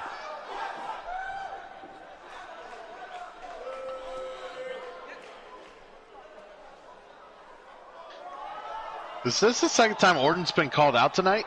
Yeah, Gabriel Michaels opened up the show by calling him out. That's what I said. I understand. Like, they're both former champions of the title that Orton holds, but seriously, anybody else want to call him out? I'm pretty sure Christian Hart isn't going to call him out. Just a funny feeling. It wouldn't surprise me if that happened.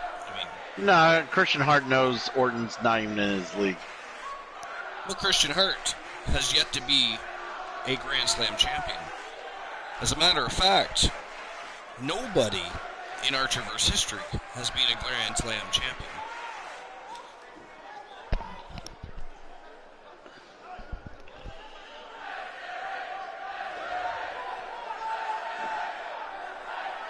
Suddenly I hear those gears turning. No, I think I've had this discussion with Christian Hart before, and he's told me if no one can recognize how else I am with 3 titles, one more title isn't going to help matters. But it would look great on the wall.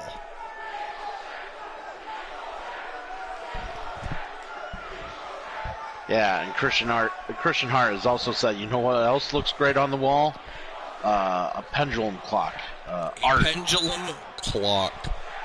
Art. You know, your family photo. No love between these superstars, that's for sure. Exactly. Your mom, Archer. Your mom. Yo, mum. Yo, mama.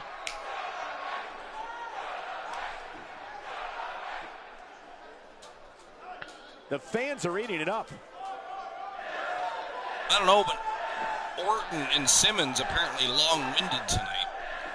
I mean, get to the point. Oh, Simmons, when he talks, he has a lot to say. Apparently Simmons wants the match to be at the next pay-per-view, but Orton is saying it's going to happen tonight or not at all.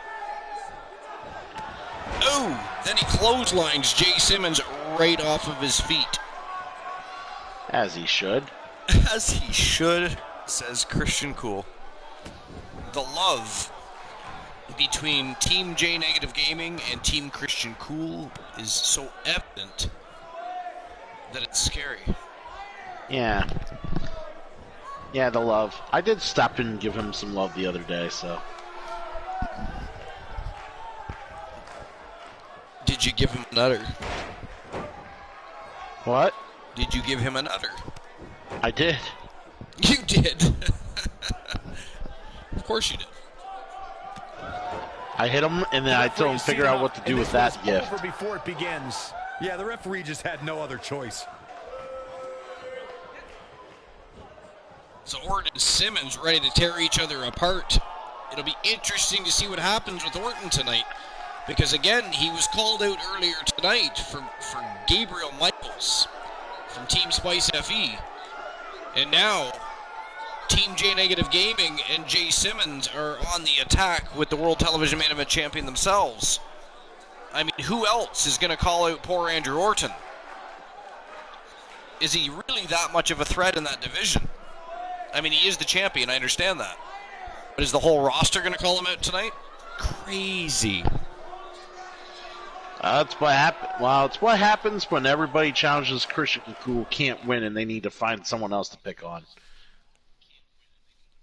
Stay tuned because up next, the Here we go. championship match. We have the Dream Team. The Bluewood Boys get their wish. Archer has agreed not just to a matchup, but he's once again, for the second time in 3 evenings, the Coalition are going to put the Triggered Alliance All-Star Stable Championships on the line. And by the way, you'll get to see the newly designed Triggered Alliance All-Star Championships. They have been issued already. Good. The champions already have their titles.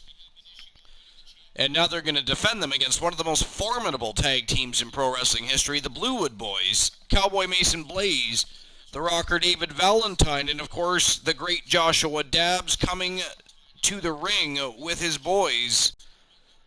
Hopefully, in their mind, I'm sure, to celebrate the victory when they become the new Triggered Alliance All-Star Stable Championships. And of course, the Coalition going to pull out all the stops to make sure that doesn't happen. But here we go. It is definitely go time. It is the Triggered Alliance All-Star Stable Championships on the line. It is the Coalition versus the Bluewood Boys. Christian Cool, who you picking for this one? You know me. All in on the Bluewood Boys, ladies and gentlemen. Which, by the way, is personally hurtful. What? On several levels. Why? You know. You just asked for my valid opinion. I gave you a valid opinion. I can't help it that you wanted me to lie to the fans. I mean, you were too excited about the answer. I mean, yeah, I'm supposed to be excited. It's your show. I'm supposed to show excitement. Not about Archer losing, however. I never talked about Archer losing. I talked about Bluewood winning. Exactly. The Bluewood Boys versus the Coalition. Archer on the Coalition. Hello. So, you just want me to talk about Archer losing. Got it. So, fans, let me tell you about Archer losing, and he's probably going to piss his pants when it's all said and done. That's not what I said, though. That was never stated.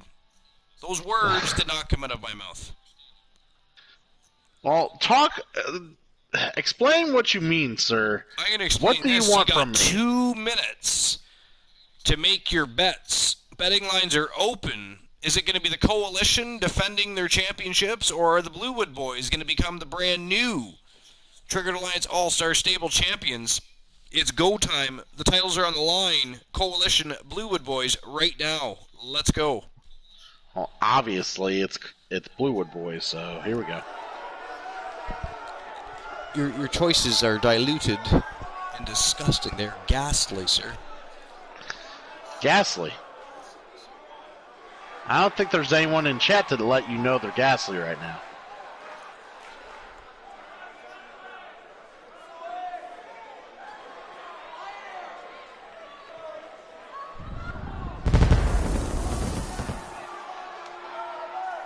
of the craziest trios in professional wrestling, but they mesh like a motherfucker.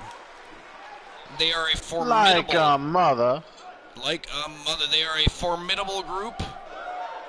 They always have each other's backs, and they will beat you to a pulp if they get the chance, so make sure you keep your eyes peeled, grow eyes in the back of your head if they're your opponents.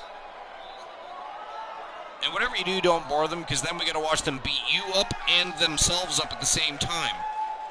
And they enjoy it. They enjoy it. They will do it. I think they're all related to Mankind. I really do. I don't know, I just get that feeling.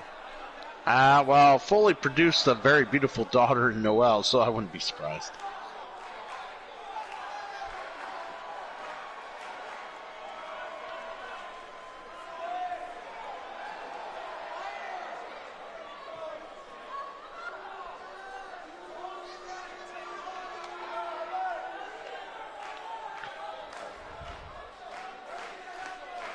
The co-main event of the evening is upon us.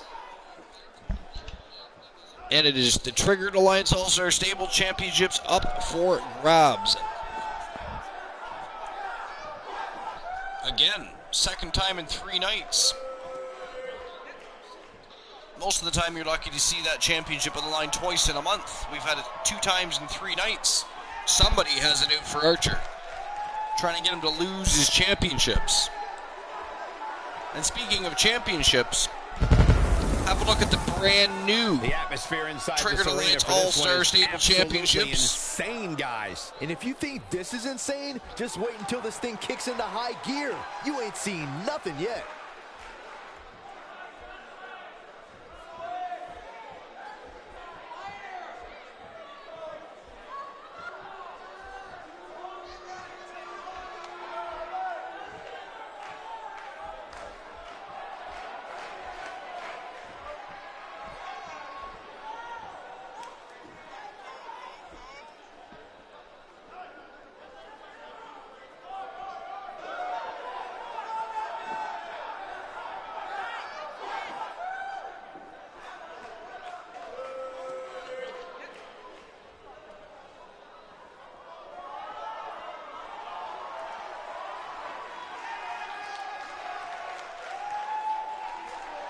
Archer with his initials engraved nicely on the Tag Team Championship belt, but will that nameplate change tonight?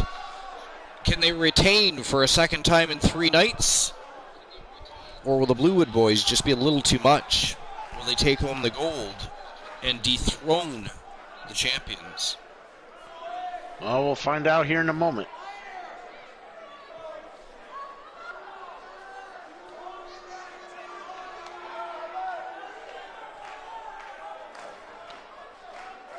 Cowboy Mason Blaze, The Rocker David Valentine. Get a little practice Introducing the challenger. again At a on live combined TV. weight of She really has to stop doing 480 that. pounds, Cowboy Mason Blaze and The Rocker. Yeah, that could become David habit forming. Valentine. I mean, turn the microphone off. The Dream Team. Or here's an idea, just go over it in your head. Cowboy when it's your cue, it's go time. Blaze, The Rocker, David She Valentine. really likes the Bluewood Boys. And introducing the champions. At a combined weight of 588 Who doesn't? pounds, they are the Alliance All-Star Champions. Wildman Elijah and Jay, the Total Package Iron Man. The Coalition. What a night. Handing over the titles, which means the gold is officially on the line. Let's go.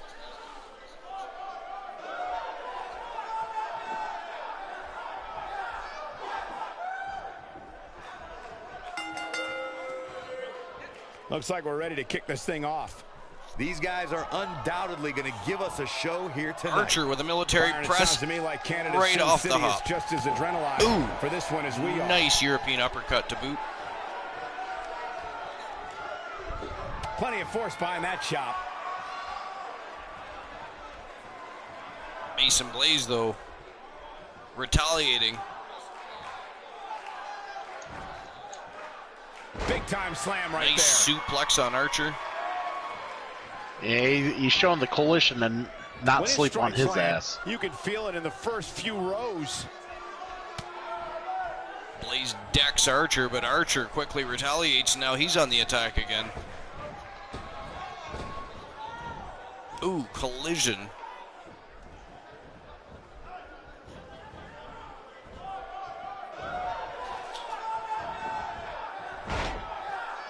Blaze taking Archer over into no man's land.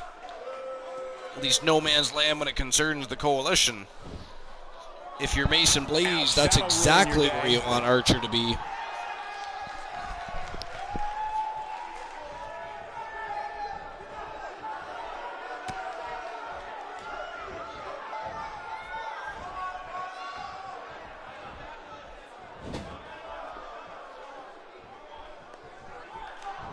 Tags in at the rocker. Teamwork at its best. Little teamwork. But Archer quickly grabs a hold of Valentine. Mason Blaze attacks Archer. Archer slams Blaze. This is crazy.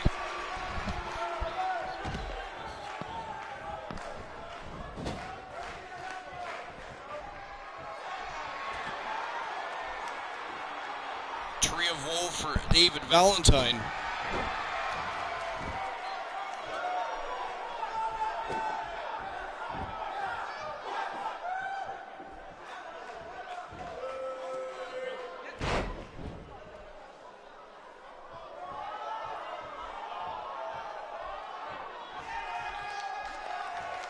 In comes Ironman. Continues to go to work on the rocker. Right in his own corner, which is a handy place to be. Do a little damage, tag that was partner simply in. Unadulterated power. We see Valentine on his heels a bit here. Heading into this match, he and his partner Valentine look wants to tag, but extremely Ironman confident. not allowing that to happen.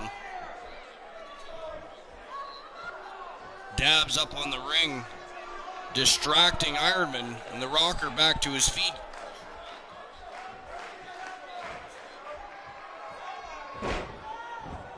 Nice face buster by the rocker. Ironman probably regretting his choices right about now. Dabs tosses a chair right into the ring.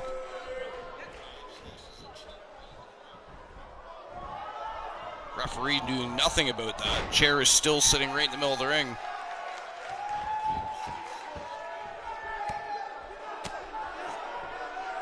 Those are some big elbows being buried into the forehead of David Valentine.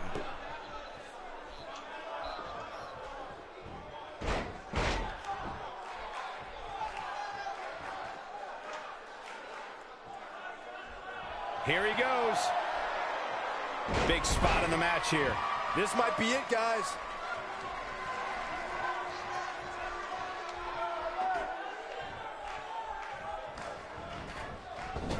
In off the tag.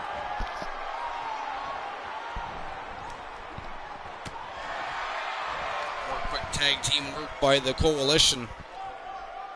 Here goes that superplex power bomb the coalition likes to pull out of their pocket.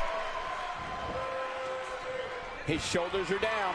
Oh, man, what a hit. Knocked right off the apron. No, he kicks out And at a two kick and a half. out at about 2.5 by David Valentine. Doesn't show any signs of getting up here, guys. But Archer, No, he's taking one heck of the a beating, Michael. springboard power. This could be it for Actually, it him, was a body guys. Yeah, press. he's on Dream Street. He's sending a message to the entire WWE locker room David here. Valentine taking a brutal beating here tonight. I mean, Looking for the cutter. there's the That's an AKO exclamation point on the end of by the match, Archer. guys. but being distracted by Blaze and Dabs. Archer making the same mistake Ironman did. Dex blaze, but here comes Valentine. Vicious belly to back suplex. Partner is just Landed Archer right on the back of his neck. now. Well, it's not dire consequences for him here, which is good. Bluewood but boys just in are case, he very might good want to think about getting at his playing partner the in there mental for a bit. warfare games and distracting referees, by the way. Whoops, not even close. What was he thinking? Big miss for him there. And he'll likely pay for it here. Oh boy, he is rolling.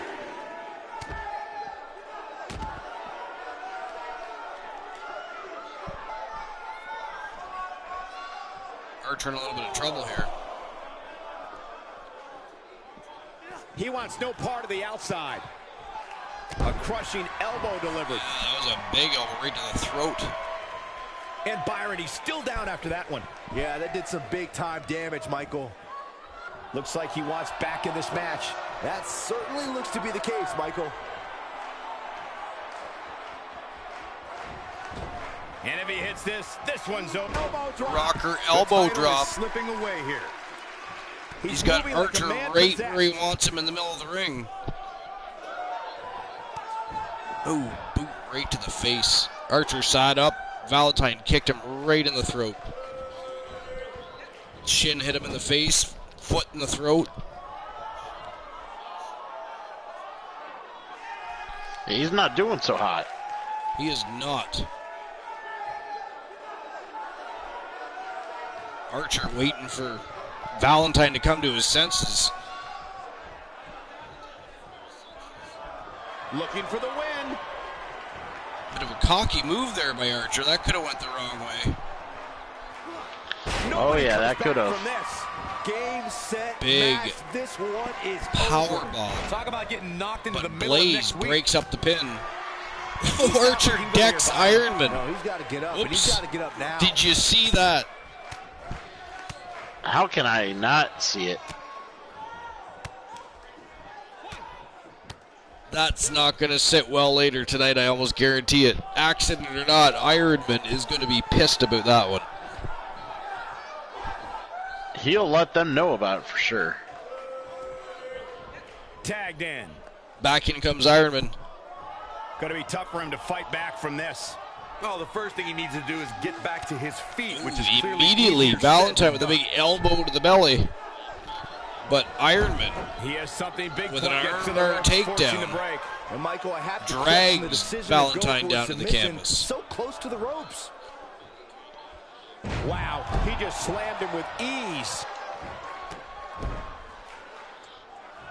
Nobody controls the pace of a match quite like this guy. Look out, look out. This could be it. DDT. Nice swinging DDT Needs by to hurry here. Ironman. He And thinks he has covers it. up Valentine for the 3. But Valentine kicks out.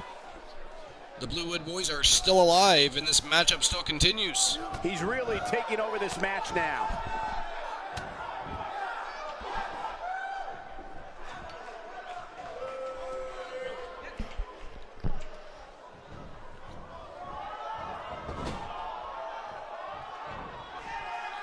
Oh no, we've got a problem here, guys. No kidding. Who knows what will happen next? Ironman taking Valentine upstairs. Big superplex. Looking to make the tag here. There it is. The tag has been made. Valentine quickly that in tags the in worst Blaze. way, Big Michael. drop kick takes Ironman off his feet. Look at this. Right to Nice the body. spear. Showing off his And another vertical drop with a kick. Blaze on fire here.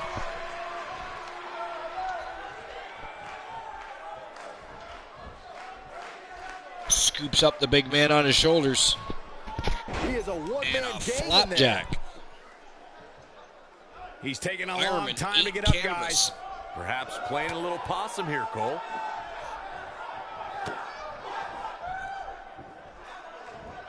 What incredible impact. Reversals. He doesn't appear to be in a hurry to get up here. I just don't think he has it in him anymore.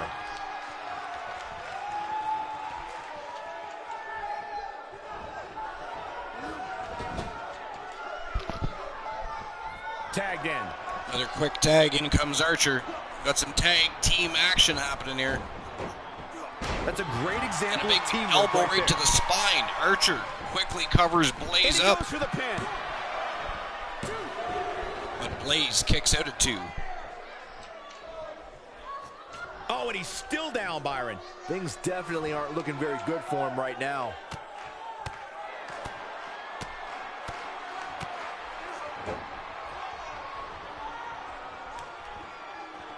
He doesn't appear to be in a hurry to get up here. I just don't think he has it in him anymore. A bad place to be for the challenger. If they want to win this match, Archer he with a really needs to submission make a tag soon. locked This is in not tight. the time to be a hero. To keep this match from slipping away, he needs to get his partner. Nicely done as he gets out of the submission. Blaze Color me surprised, gets out of the Michael. hole. I Archer, did though, not see retaliates that one pretty coming. quickly. Right back on the attack. In off the tag. And back in comes Ironman. When this guy's on, look Wow. out. Slingshot elbow drop over the top rope by the big man.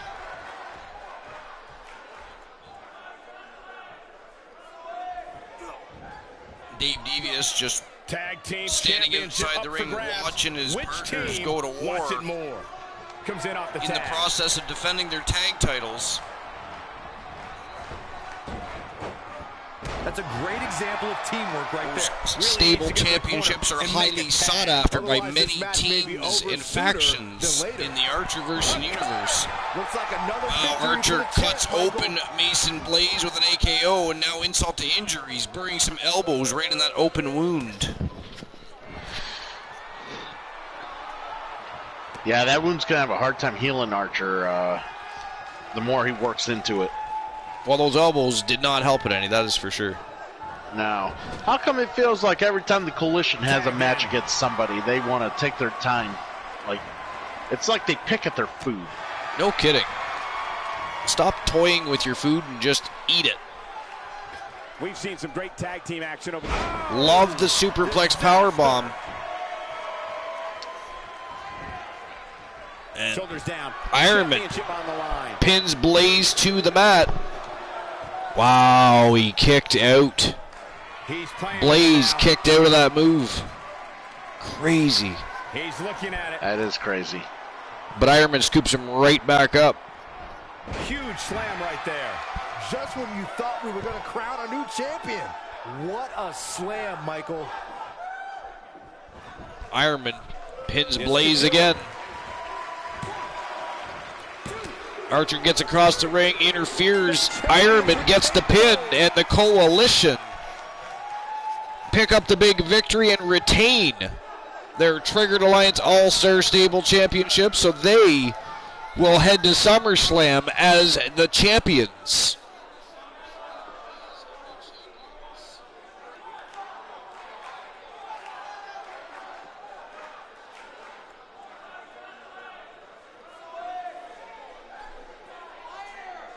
And if nobody noticed or wasn't paying attention, as Ironman was getting the 1-2-3 on Mason Blaze, Archer delivered an AKO and busted open the rocker.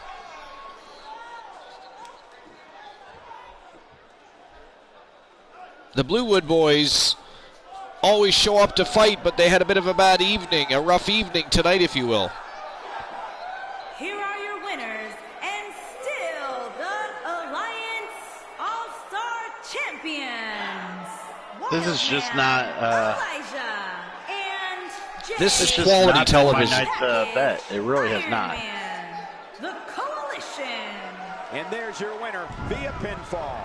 Wow, when you pick You have up a been wrong a lot pinfall tonight with victory your over bets. Somebody like that, you done something. I don't know what it is, The Archer. arena is still You know who we buzzing miss over is that Matt great Chatty. match. He was the king of predictors. You would have almost thought he had inside information, that lad. He should Probably did. He should be picking numbers for people's lottery tickets.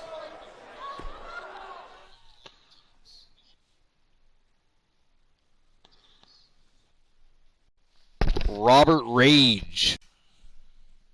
Robert Rage, also a former World Television Main Event champion. Is he going to call out Andrew Orton too? Why not?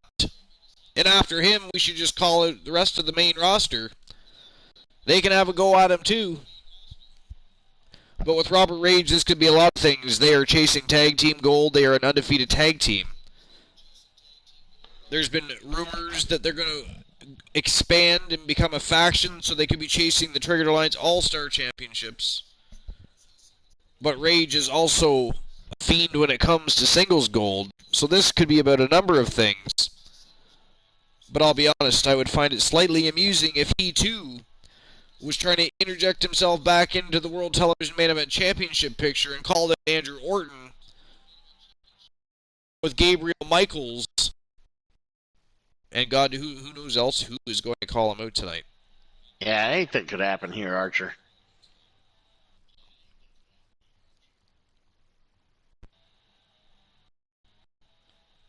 And then it's on to the main event of the evening, which will be the World Television Main Event Championship matchup, or whatever that matchup is going to be at this point.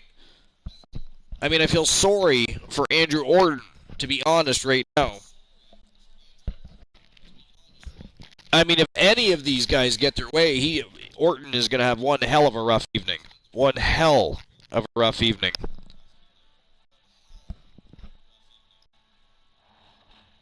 But after the main event of the evening, as will be episode number 123 here at the Archerverse. And as usual, I appreciate everybody that's been in tonight. I appreciate all the subs from earlier this evening. They were appreciated. Never necessary, but always appreciated. You're all appreciated. The Archerverse is for all of you. And Cool and I will always continue to raise the bar in delivering quality shows. Don't you worry about that.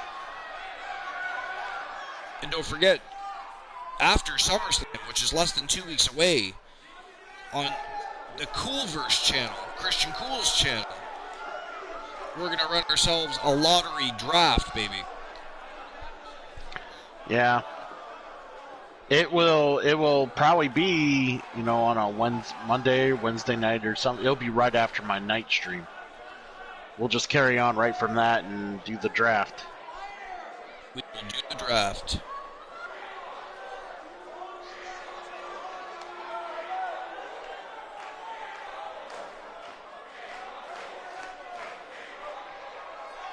So there'll be a week, because the draft will probably happen over more than one evening. Probably 2 evenings, I would have to guess. So there'll be a week where we are not on the road with the superstars of the Archerverse. We won't pick up the shows until the rosters are filled, because the rosters, sometime after SummerSlam, are going to be emptied except for the champions. And until those rosters are filled, there'll be no shows with the superstars of the Archerverse. But that's okay, there are plans for that. While Christian Cool and I do our thing and hold the Archerverse Universe very first epic lottery draft, not messing around here. Let's see what he has the Archerverse is going to dive into a little bit of Nino Cooney. And we're going to have a week of Nino Cooney and see how much progress we can make in that game. Of course, Christian Cool will enjoy watching me die and get frustrated over the different little creepy characters that I have to try and kill. I'm going to keep my fingers crossed on good game progression. Good game progression. And I also, as of today, ordered Nino Cooney number 2, so it is on its way. So after we defeat Nino Cooney, we're going to play Nino Cooney 2 as well.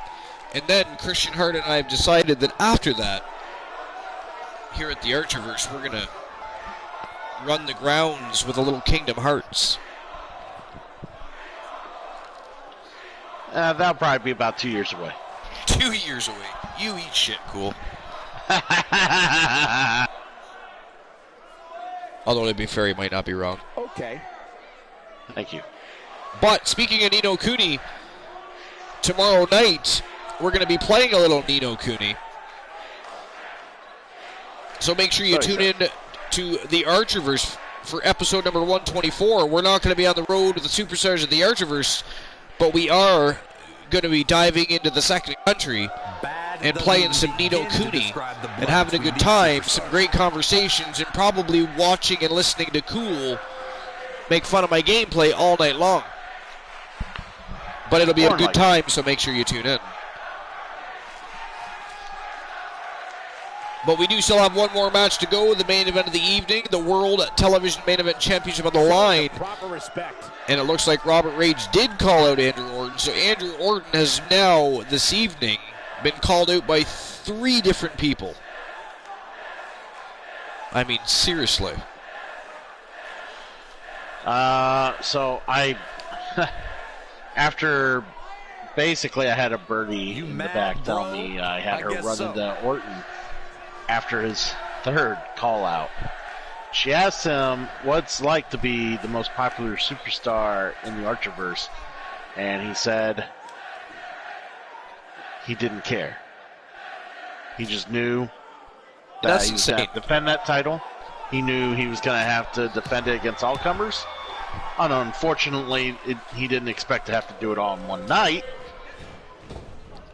But he's going to do it regardless. And being called out by all former champions. All hungry. I mean, Jay Simmons, Gabriel Michaels, now Robert Rage.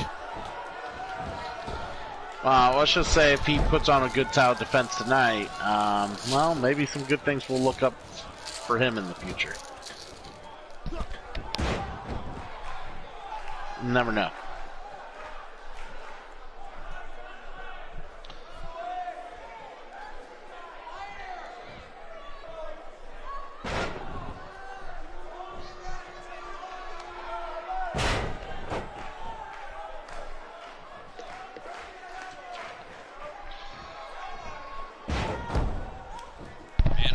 Robert Rage all over Andrew Orton in this altercation. If you're Andrew Orton, you're really glad there's no referee in the ring right now. Before it could begin. If you ask me, the officials need to be a little more Well, there is lenient with now, the but he's rules there when to it comes break to up big the action. matches like this. It is not go time yet, and these two should not be going to battle.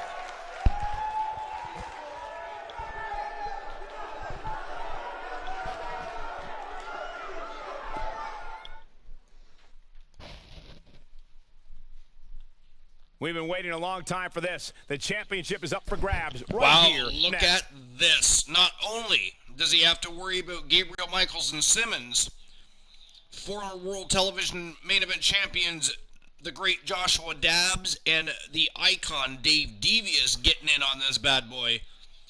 This is not going to be a good night for Andrew Orton. He better have brought his A game, and he better stay focused, because he's got 5 former champions all looking to take that title tonight. That is crazy. I do feel sorry for Orton, I really do. Well, like he said bring it on. He didn't really exactly was partial to the fact he had to defend it against everybody, but he's a fighting champ and he's going to defend it. Talk about one of those be careful what you wish for scenarios. And then he can get in his truck and go to the next Lowe's and get his shipment and deliver it. Because he looks like a truck driver, you see. Because he looks like a truck driver. So will Andrew Orton retain his World Television Main Event Championship here tonight? The odds are certainly against him, but certainly not impossible. Betting lines are open. You can make a bet. You decide. You've got 30 seconds to make your bet.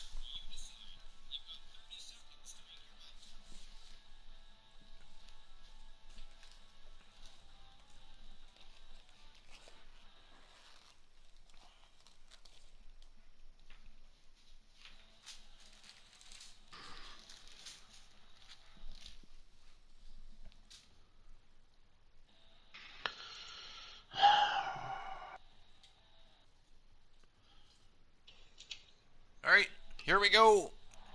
Main event of the evening. And it is for the World Television Main Event Championship. It is go time. Let's go.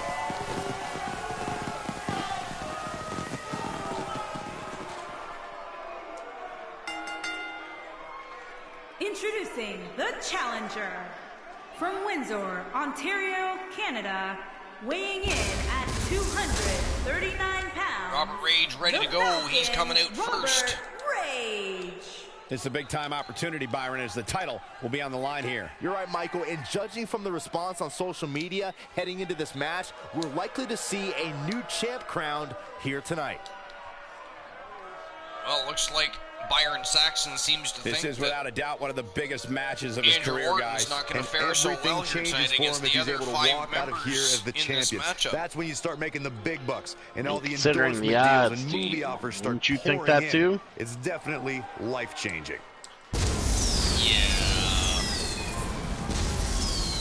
I mean, I would love to root for the champion. He is a fantastic athlete and wrestler, but I don't know. I just don't see him doing it. I mean, as you say, he's a talent, no doubt. I think this is just too much for him to handle. What was the booking committee's thought process behind this? Trying to appease too many people at once. They certainly weren't thinking of the champion. It kind of sounds like that Booker is a bit of a pushover. What do you think, Archer? I think the Booker's pretty cool.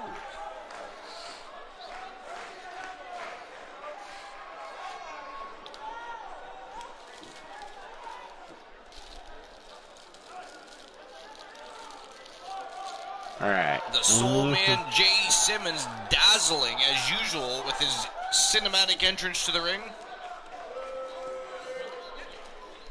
Team Christian Cool's favorite part of any wrestling show when he's in the building is always watching Jay Simmons come to the ring.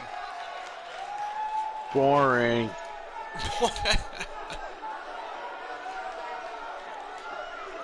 Always in awe of the spectacle that is the Soul Man. If I want to see a spectacle, I'll go see Barnum Bailey's Circus. I don't want to watch this shit.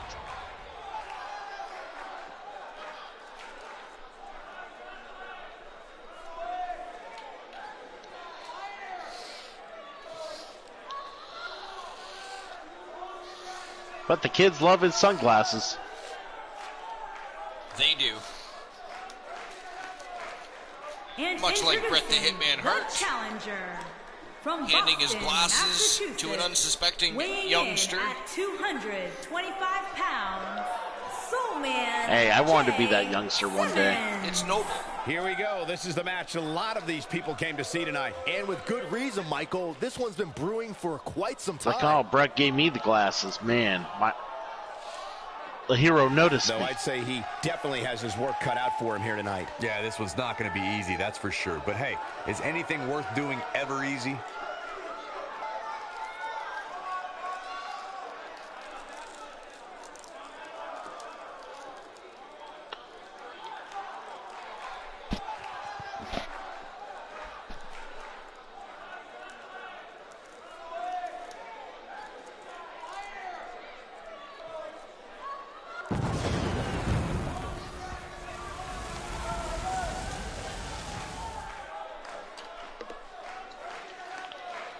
Jay Simmons, of course, not just a former World Television Main Event champion, former WWE World Tag Team champion, former WWE Pure Wrestling champion.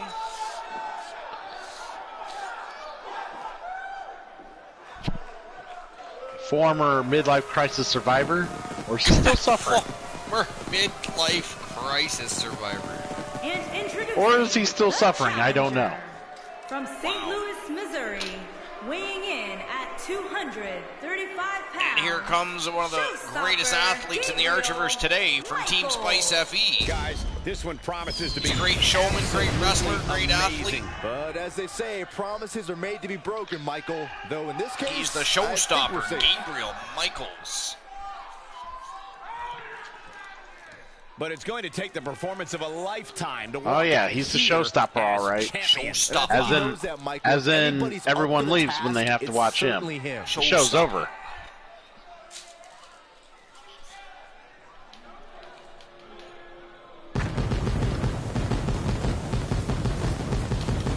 I don't want to look at Photoshop after today.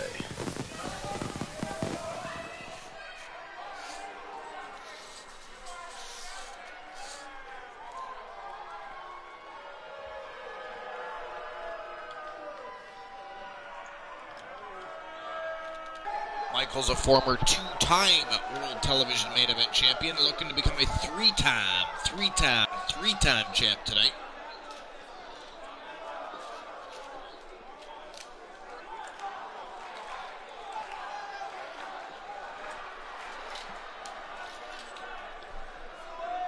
And the champion from Team Ziggy Flex.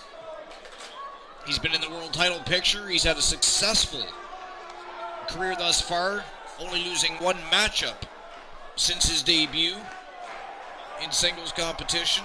He is the reigning defending World Television Main Event Champion. The champion.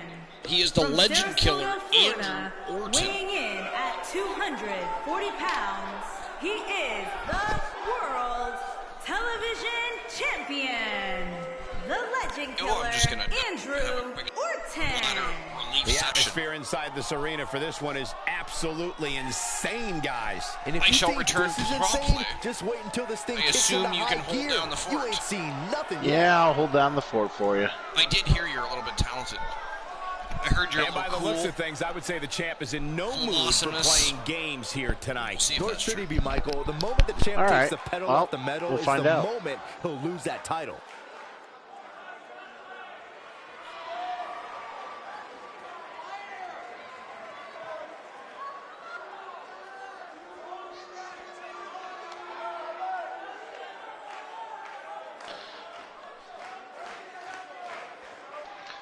Well, this is going to be a very interesting battle royale. We're going to have to see who the hell can manage to get on top and kick that ass.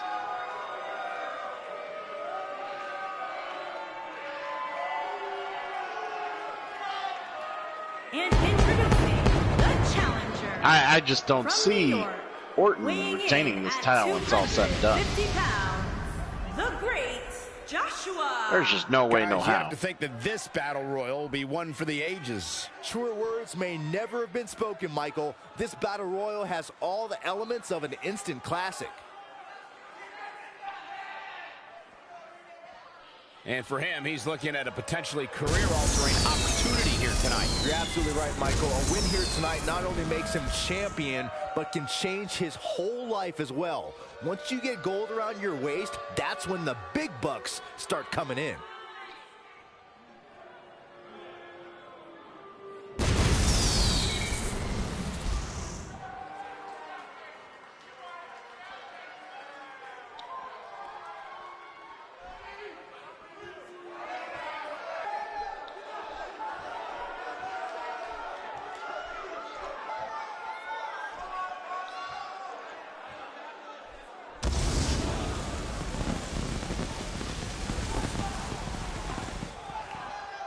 And introducing the challenger from Rapid City, South Dakota, weighing in at 245 pounds, Showtime Dave Devious. Remember, guys, the title is on the line here in this one. And I don't remember the last time the champ was in this much jeopardy, Cole. Tonight might just be the night the title changes hands. What must be going through the mind of the challenger just moments away from this golden opportunity? He had better be focused, Cole, because this is easily one of the most important matches in his career.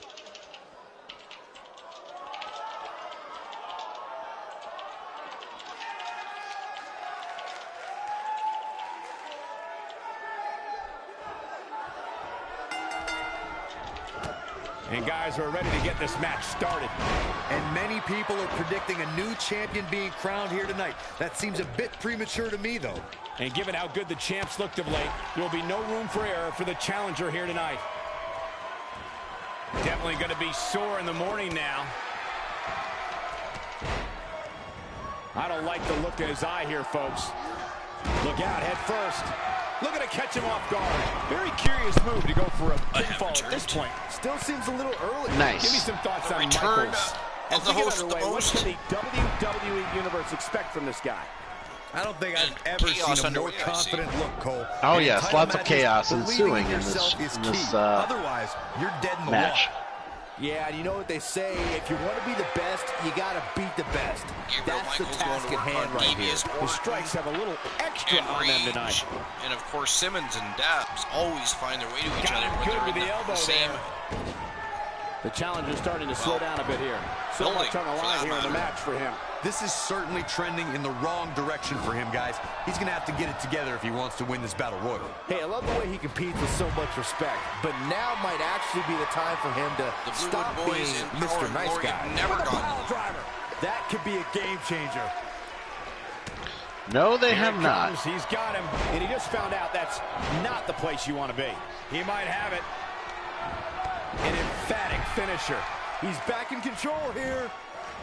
And he goes for the pin. Oh, boy, he is rolling. A kick out at 2.5. Nice kick out there. A sickening thud as he lands hard. A mammoth slam right there, guys. This might be it, guys. His shoulders are down. No, he kicks out at 2.5. He showed up here tonight for a fight, and that's exactly what we are seeing. Very good match we're seeing here. Crazy on all accounts. Just a step quicker, it looks like. like. Work on Dave Devious. Devious, though, well, he tried to get the upper hand, but Michaels retaliated quickly. Here we go. Here we go. It's been the same competitors going after one another since the start of this matchup. It's crazy. He's not going to like the fisherman suplex. Simmons crazy indeed. Michaels just about eliminates Devious. Oh, and he's still down by Dabs getting back to his feet slowly. Looking very good for him right now. That landed perfectly. But none of rage has anything to do with it. Big right German suplex. Slams Dabs back to this might be it.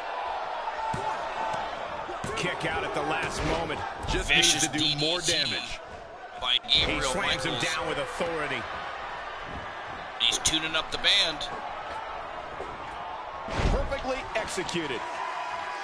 He is a one-man gang in there. Devious evades the super target. Kick, but doesn't evade Gabriel Michaels, who is right back on the attack. The pin. Ain't no stopping him now. It's going to take more than that to keep him down. Devious kicks out again. A lot more punishment, I can promise you that. No, he reverses it.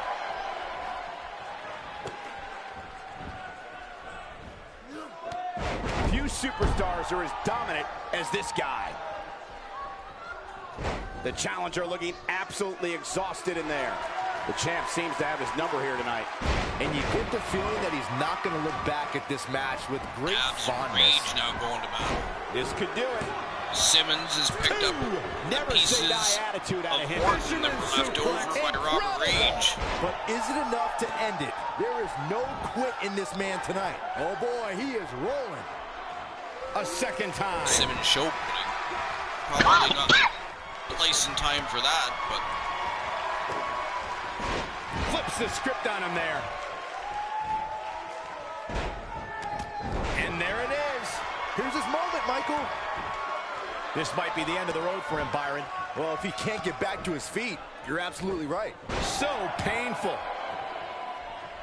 Here we go. Just look at this man. He's all business. Butterfly DDT. That has got to be it. Yeah, there may be no getting up from this. Should do it right there. Devious up again for the sixth time. And there's a kick out at 2.5. Devious again kicks out. Warrior here tonight. Not one elimination thus far. These guys are going get up. It's going to get a lot tougher. Ain't no These guys really want that title. Michaels just busted Not open so Devious. Sure that was a good and idea. another vicious he might end up DDT. paying for that in the long run. The end may be near. How much more violence is needed just to get the title? Shoulder. How much are these guys willing to put out there for themselves? Look at this rage. And he kicks out. And the match continues. Just put Dab's own move on him. Oh, that's brutal. A huge elbow drop. That's just a slap in the face. Will this be it? Two. Wouldn't you agree, Archer? I completely agree. And Dab's kicked out. Controls the pace of a match. But Michaels over here. Now has Devious pinned to the mat again and again. Devious kicks out. That is the seventh time. Finish the count. I'm just as shocked as everyone else. What the hell? He is a one-man gang in there. He may be in the best physical condition Michaels just I've cannot ever keep seen him Devious in. down. This could be it for him, guys. No, he cannot. He's on Dream Street. Down with a power bomb. History might be made here. Nobody can sustain And momentum another firmly DDT, in this this time a corner now. spike This DDT. one's over, guys. He's not looking good here, Byron. No, he's got to get up, and he's got. And instead of pinning Devious, How many victims have Michaels suffered the same thing? runs across the He's freaking really ring and That launches can't be himself enough, with a missile drop kick to Rage. Wait, are we sure that that wasn't 3? Pin Wow, attempt what a by display Simmons, of but heart Orton and kicks out. determination. Dabs has had Rage pinned to the mat, 2. Oh, that was close, so close. but the ref Yeah, wasn't he's hurt, counting, guys. and only a 2 count. Oh, what a DDT. Does Dabs get on Rage as a We result? might have a new champion here, guys. By all rights, Rage should have been eliminated right there. There it is. Yeah, I wouldn't disagree. I would Just agree when with you that. thought he Yeah. had nothing left. Big sit-down powerbomb by Dabs. For some competitors, part of their And now strategy he's going is to after demean Devious. their opponent. A move like that says it all. So damaging. Michaels now going after Rage. Looks like trouble Michael here, Byron. smells I don't blood. He know, wants I to guess end that all Rage. depends on who you're rooting for. Oh boy, he is rolling. Nice. He has him right where he wants him. Now he's working that exploit. He wants it one more time. Oh, and a butterfly DDT. Nicely done. That's what he was looking Tres for, Michael. Amigos Taken down with by the authority. Soul Man Jay Simmons. Signature slam. Don't be surprised if we crown a new champ here. Jeez, I felt that one over here. And this has got to be it. He knows he's in trouble. And Rage has been eliminated. Gabriel He Michaels might sends have him it. packing. And he goes right after Simmons. His next order of business, Jay Simmons, apparently. And Orton agrees. It's got to be over now. That might have done it, Cole. They take turns beating on the Soul Man. Wow, that could In break a comes nose. Dabs from behind a bulldog to the champion. Devious is still down and out. Hasn't moved a muscle. Now he's He's looking slowly at it. dragging himself towards the ropes. It's just a matter of time now. Is it enough to end this match? He goes for the quick pin attempt. He's delivering an old-fashioned butt kicking right here. Devious attacks Dabs from behind. Perhaps thinking about what to do next here. Well, better not think too long, though. Oh, Ooh. my, what impact. Devious drops him chest first right across the top Shoulders rope. down. This could be it. And Dabs has been eliminated by Dave Devious. Wow. I would have Taken never down with called a that beautiful one. suplex. See what kind of response No, we I get. didn't see that one coming myself. Devious going to work on the champion now. We're down to 4. Down to 4, everybody. Pinpoint precision on that elbow drop. Right into the center of the chest.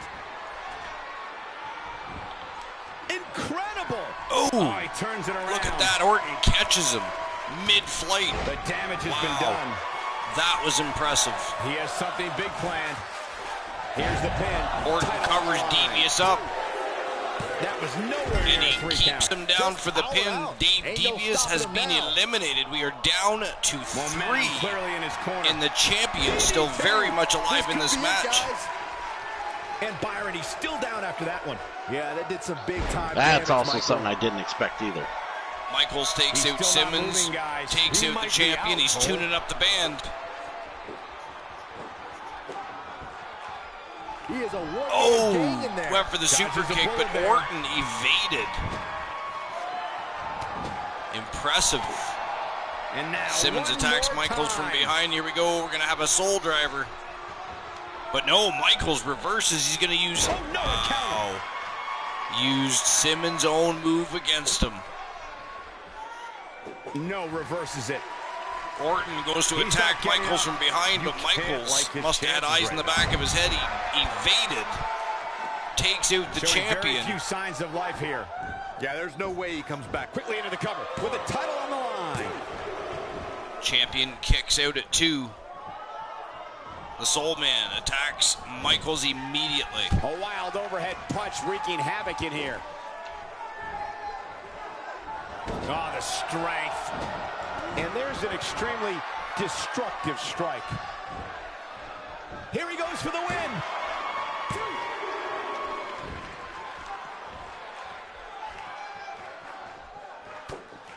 This can go a variety of different ways, Corey. And almost none of them are good. Simmons slams Michaels into the turnbuckle and just tosses him onto the canvas. He looks for it once again. Deep six! But he's running on fumes here. Does he have enough left in him to capitalize? Big power slam. Look out! And a missile drop kick from Simmons. They are taking turns beating on Gabriel Michaels, who is most certainly a threat in this matchup. Here he goes.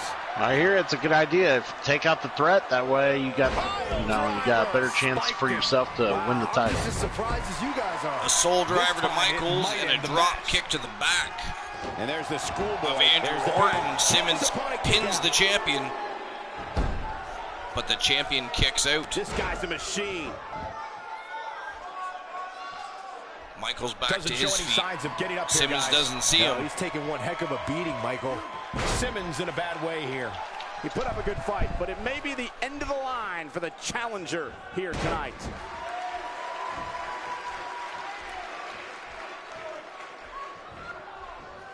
And he executes a picture-perfect Russian leg sweep.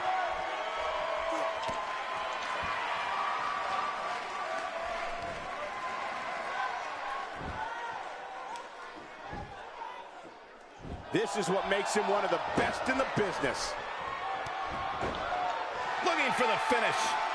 Now Michaels has his crosshairs on Simmons. He's This has really become a taking over this 2-on-1 match now. matchup. He's looking at it. Pile driver. Sit down pile driver by the champion. Covers Simmons up. Simmons kicks out.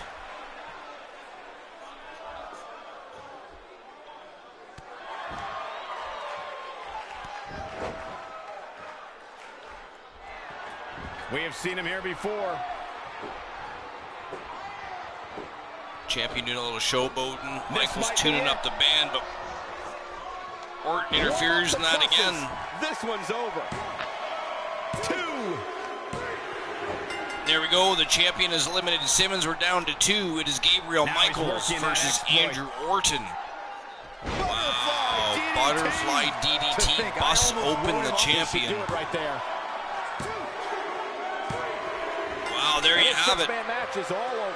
Unbelievable. The winner and the new World Television Main Event Champion for the 3rd time. The showstopper, Gabriel Michaels.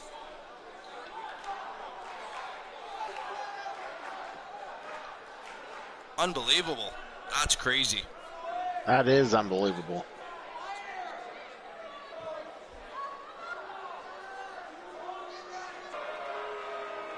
Here is your winner and the new World Television Champion, Showstopper Gabriel Michaels. It wasn't pretty, but a win's a That was win. an unbelievable Wow, when you match. pick up a It was a pinfall great victory way over to end an somebody like unbelievable that, night. It was a you've fun done something evening. right. Lots You of got people that stopped right, by, partner. stopped in into Again, the chat. There were subs huge thrown win here around, tonight. which was very much appreciated, by the way. Appreciate everybody that was here all night long. As usual, you are all appreciated. But that is it. That is all. That is the main event. It is another show in the books, and a great show it was. We'll see everybody, at least on the road, with the superstars of the Archerverse on Friday night for the Archerverse Battleground. But tomorrow night, we're going to have ourselves a special edition here at the Archerverse. We're going to be diving back into the second country. We're going to be going into a little Ni no Kuni. See if we can't progress just a little bit further in that. It's been a while. It's a great game, great artwork, great story. It's a lot of fun. I suck. But it's one of those things that is so much fun, you don't mind sucking just a little bit. And it is my first RPG in a very, very long time. So it is what it is. But it's going to be fun. It's just going to be a chill stream. We can just do some chatting, get through some levels, and have a good time. Until then, peace out. We'll see you tomorrow night for Nino Cooney, or we'll see you Friday night for the Archiver's Battleground. Either way, I appreciate you now, and I'll appreciate you then. Have a great night. We are over and out.